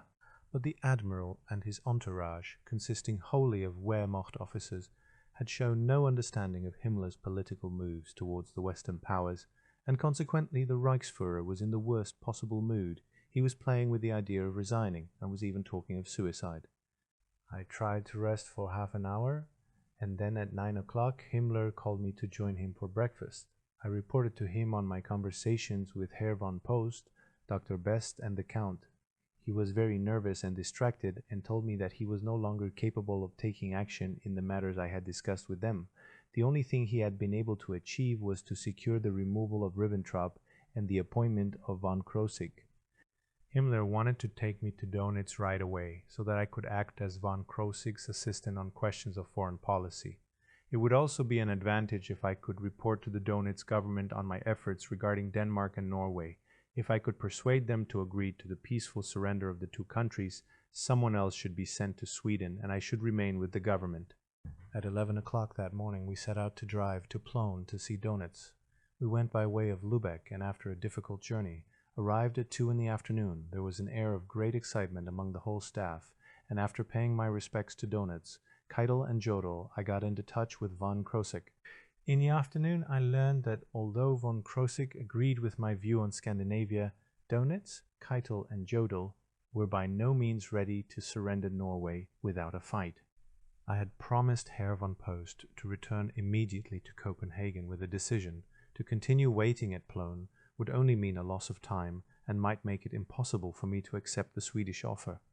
General Oberst Bohme, Reichskommissar Terboven, General Oberst Lindemann and Dr. Best had, in the meantime, been called to Plön to discuss the problem with Dönitz. I therefore decided to tell Herr von Post about the new situation, and Himmler agreed to my returning to Copenhagen for this purpose. In the meantime, he and von Krosigk would continue to press for a peaceful solution. I left Plön at 3 in the morning and arrived at Flensburg at 7. I remained there for 3 hours, working with Dr. Wersing on a draft which was to represent my first collaboration with the new foreign minister. I suggested that the National Socialist Party, the Gestapo, and the SD should be dissolved, and that this should be proclaimed over the... Dr. Wersing completed the draft for me and sent it off, for I could no longer fight off my overwhelming need for sleep. Dr. Wersing was to fly to southern Germany the next night, so in view of Kaltenbrunner's action in removing me from my office, I instructed him to tell my staff to submit outwardly to his authority, but to preserve their professional loyalty towards me. In the evening I left for Copenhagen. From Padborg in Denmark, Count Bernadotte's personal Red Cross car was placed at my disposal. This was a great advantage, especially in getting past Wehrmacht control points, and served as excellent camouflage for me. I was cheered and welcomed as a Swede and continually asked for my autograph. I felt rather uncomfortable. I arrived at Copenhagen at 1 o'clock on May 3, and my conversation with Herr von Post and Herr Ostrom took place at 4. I explained the situation and told them that Admiral Dönitz had ordered the military and civilian authorities of Denmark and Norway to report to him for a conference. There were good grounds for assuming that, backed by the influence of Count Schwerin von Krosigk and Himmler, my plan for surrender would be agreed upon. Herr von Post said he was no longer in a position to make any binding agreements.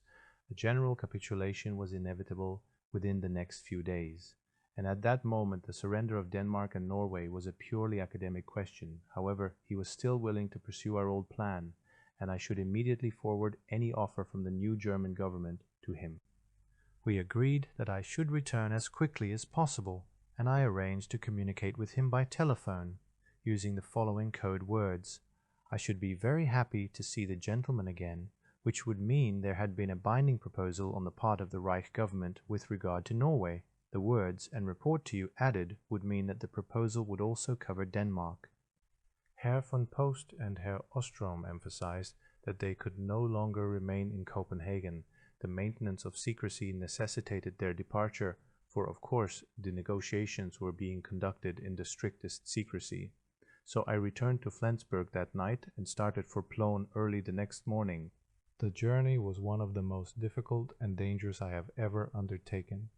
On the relatively short distance of about 55 miles, there were more than 12 strafing attacks on roads which were completely jammed with retreating army columns and immobilized transport. There were long lines of burnt-out lorries, corpses covered the roads, and here and there were the ruins of tanks. We had to fight our way through all this, periodically taking cover in ditches and fields from strafing by low-flying aircraft.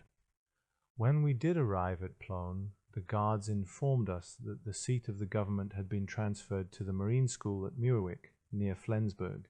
As my mission would not brook an hour's delay, I had to turn round at once and make my way back through the Holocaust from which I had just emerged. However, I managed to arrive at Muirwick at 5 o'clock in the afternoon, and 10 minutes later I was reporting to the Foreign Minister and Himmler. Again I stressed that in spite of the continuing deterioration of the situation, a solution in the Scandinavian area, through the help of Sweden, would be of the greatest importance. Then I spoke with von Krosigk alone. He told me that if I would stay with him, he would appoint me his first assistant. On the other hand, he considered it was important for me to go to Stockholm. We agreed that time was of the utmost importance, for a total capitulation could not be far off. The only thing that was holding it up was the fact that in the Bohemian-Moravian area, the army groups of Field Marshal Schorner and General Oberst Rendulic, consisting of almost 1 million men supplied with munitions and provisions for 7 weeks, were still intact. They were doing a more than adequate job of defending the Eastern Front. At about 8 o'clock in the evening, I reported to Admiral Dönitz. At first, he would hear nothing about lifting the occupation of Norway or the internment of German troops in Sweden. Obviously, his military advisers had pointed out to him the excellent strategic position of General Boehme's army. Even after I had proved to him the political importance of a peaceful solution and of the intervention of Sweden, he still demanded to know what immediate gain it would bring for Germany. I explained to him that it was a question of long-term political prospects apart, of course, from the saving of a large number of German lives. It would ameliorate world opinion towards us, and in the near future it might be of some importance for a defeated Germany to have support from a neutral country like Sweden. In view of Germany's collapse, to continue fighting in Norway and Denmark was not only misguided, it was utterly futile. At this point, the meeting was broken off, and I went to dinner with von Krosigk, Keitel and Jodl. At the table we continued the discussion. Both Keitel and Jodl wanted me to remain with them as I had the most experience in matters of foreign policy. However, I pointed out the importance of my mission to Stockholm, and in the end Jodl at least seemed to understand. Afterwards I spoke again to von Krosigk and advised him to induce Dönitz to follow my suggestions to dissolve the party, the Gestapo and the SD as soon as possible. We then discussed in which capacity it would be best for me to go to Stockholm. Von Krosigk offered to make me ambassador, special plenipotentiary, representative, or whatever I prefer. I suggested that he should appoint me envoy, for this corresponded accurately to the tasks upon which I was embarking. That night Secretaries of State Steengracht and Henke were called over by the Foreign Minister, and together they prepared the documents authorizing my appointment as envoy. Dönitz signed these the next morning, May 5, and after reporting to Krosigk at 10 o'clock, I bade farewell to Himmler and left for Copenhagen. A few days later, Himmler committed suicide. Arriving at Copenhagen, I went to the Dagmarhus, for I wanted to inform Dr. Best of my mission. While I was waiting for him, a huge crowd gathered in the town square in expectation of the impending surrender of Germany. Shots were fired and police vans and ambulances drove up, the crowd growing meanwhile until it must have reached tens of thousands. It was obvious that Dr. Best would not be able to make his way through the tumult. I could not wait, as it was imperative for me to get to the Swedish embassy right away, for apparently they had not received my telephone message from the frontier. After a long discussion with the SS guard at the Dagmarhus, an opening was made in the barbed wire barrier, and I was able to drive through in Count Bernadotte's car. Though the driver tried to avoid the crowded streets, we suddenly found ourselves surrounded by thousands of people. They recognized the Count's car and pressed round it until we could move neither forwards nor backwards. Fortunately, I had locked the door from the inside and closed the windows, otherwise they would have pulled me out. I ordered the driver to push on, come what may, and slowly we inched our way through the solid mass of human beings. Those immediately next to the car began to cry out as those behind them kept on pushing forward, gesticulating with wild enthusiasm. By now there were about 30 people all over the car, on the running boards, on the roof, on the bonnet, and only the calm and skill of the driver kept it moving. Meanwhile, both he and I, in order to placate the wild demonstrators, kept nodding and saying tack tack and taking off our hats. When eventually we reached the Swedish embassy, after an hour and a half of this, it was like coming out of a steam bath. But even while I was greeting Herr von Dardel and his wife, the demonstrators were gathering outside the embassy singing the Danish and the Swedish national anthems. Eventually the singing and shouting became so loud that we could hardly hear ourselves speak. Arrangements were made for my trip to Stockholm, and then I returned to the Hotel d'Angleterre to rest for a few hours. In front of the hotel I was stopped once more by Danish partisans, but when they recognized the car and the driver told them that I was a Swede, they let me pass. On the morning of May 6, after encountering considerable difficulties with the control post of the Danish partisans and of the German airport guards, I took off from Copenhagen in one of Count Bernadotte's Red Cross aircraft. We landed at Malmö at 7:15, and I was told that a Swedish military aircraft was ready to take me to Stockholm. I strapped on an oxygen mask and a parachute, and after a smooth flight of hardly more than 2 hours, the Swedish bomber landed at Bromma. Herr von Ostrom met me at the airport and took me to the house of Count Bernadotte, where talks with Herr von Post and State Secretary Bowerman were begun at once. I presented my credentials and explained my mission. After a heated conversation, the gentlemen decided that in view of the state of developments in Germany, they would discuss the whole matter with the representatives of the Western powers in Stockholm. However, we could not get a definite answer, but only a vague promise that a special Allied commission might be sent to Stockholm by General Eisenhower.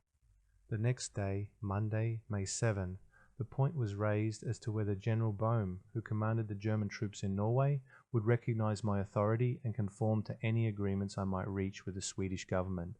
I decided to send Ambassador Thomsen and the military attaché, General Uthman, to the Norwegian frontier to discuss my mission with General Boehm. On the morning of the 8th, Ambassador Thomsen flew there in a Swedish bomber and met a leading officer of General Boehm's staff. Thomsen telephoned me at noon and said there was some conflict of opinion which he could not discuss in detail on the telephone, but he would be back in Stockholm at 6 o'clock. I had a meeting with Herr von Post and Count Bernadotte and was advised to get in touch with Doenitz and report to him that General Boehme had not been informed of my authorization. We then drew up a lengthy message to the Admiral, and General Uthman managed to arrange a telephone conversation with him via Oslo, but it was of little use because connections were so bad. We got through a second time, however, and I talked with von Krosigk. He explained to me that during the previous night Germany had made a declaration of total capitulation, and that negotiations were still in progress. I should be careful, therefore, not to annoy any of General Eisenhower's representatives, who were now also involved in negotiations on the Norwegian question. He suggested that if the Swedish government were still interested in intervening, they should contact the Western Allies at once.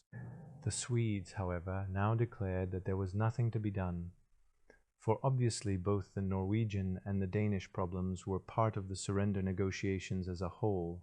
They would wait to see whether the Western Allies on their part had any intention of asking them to mediate. On May 9, a last telephone conversation with Flensburg made it quite clear to me that any intervention by the Swedish Red Cross with regard to the internment of the German forces in Norway was not desired by the British military authorities. For the time being, my services were no longer required.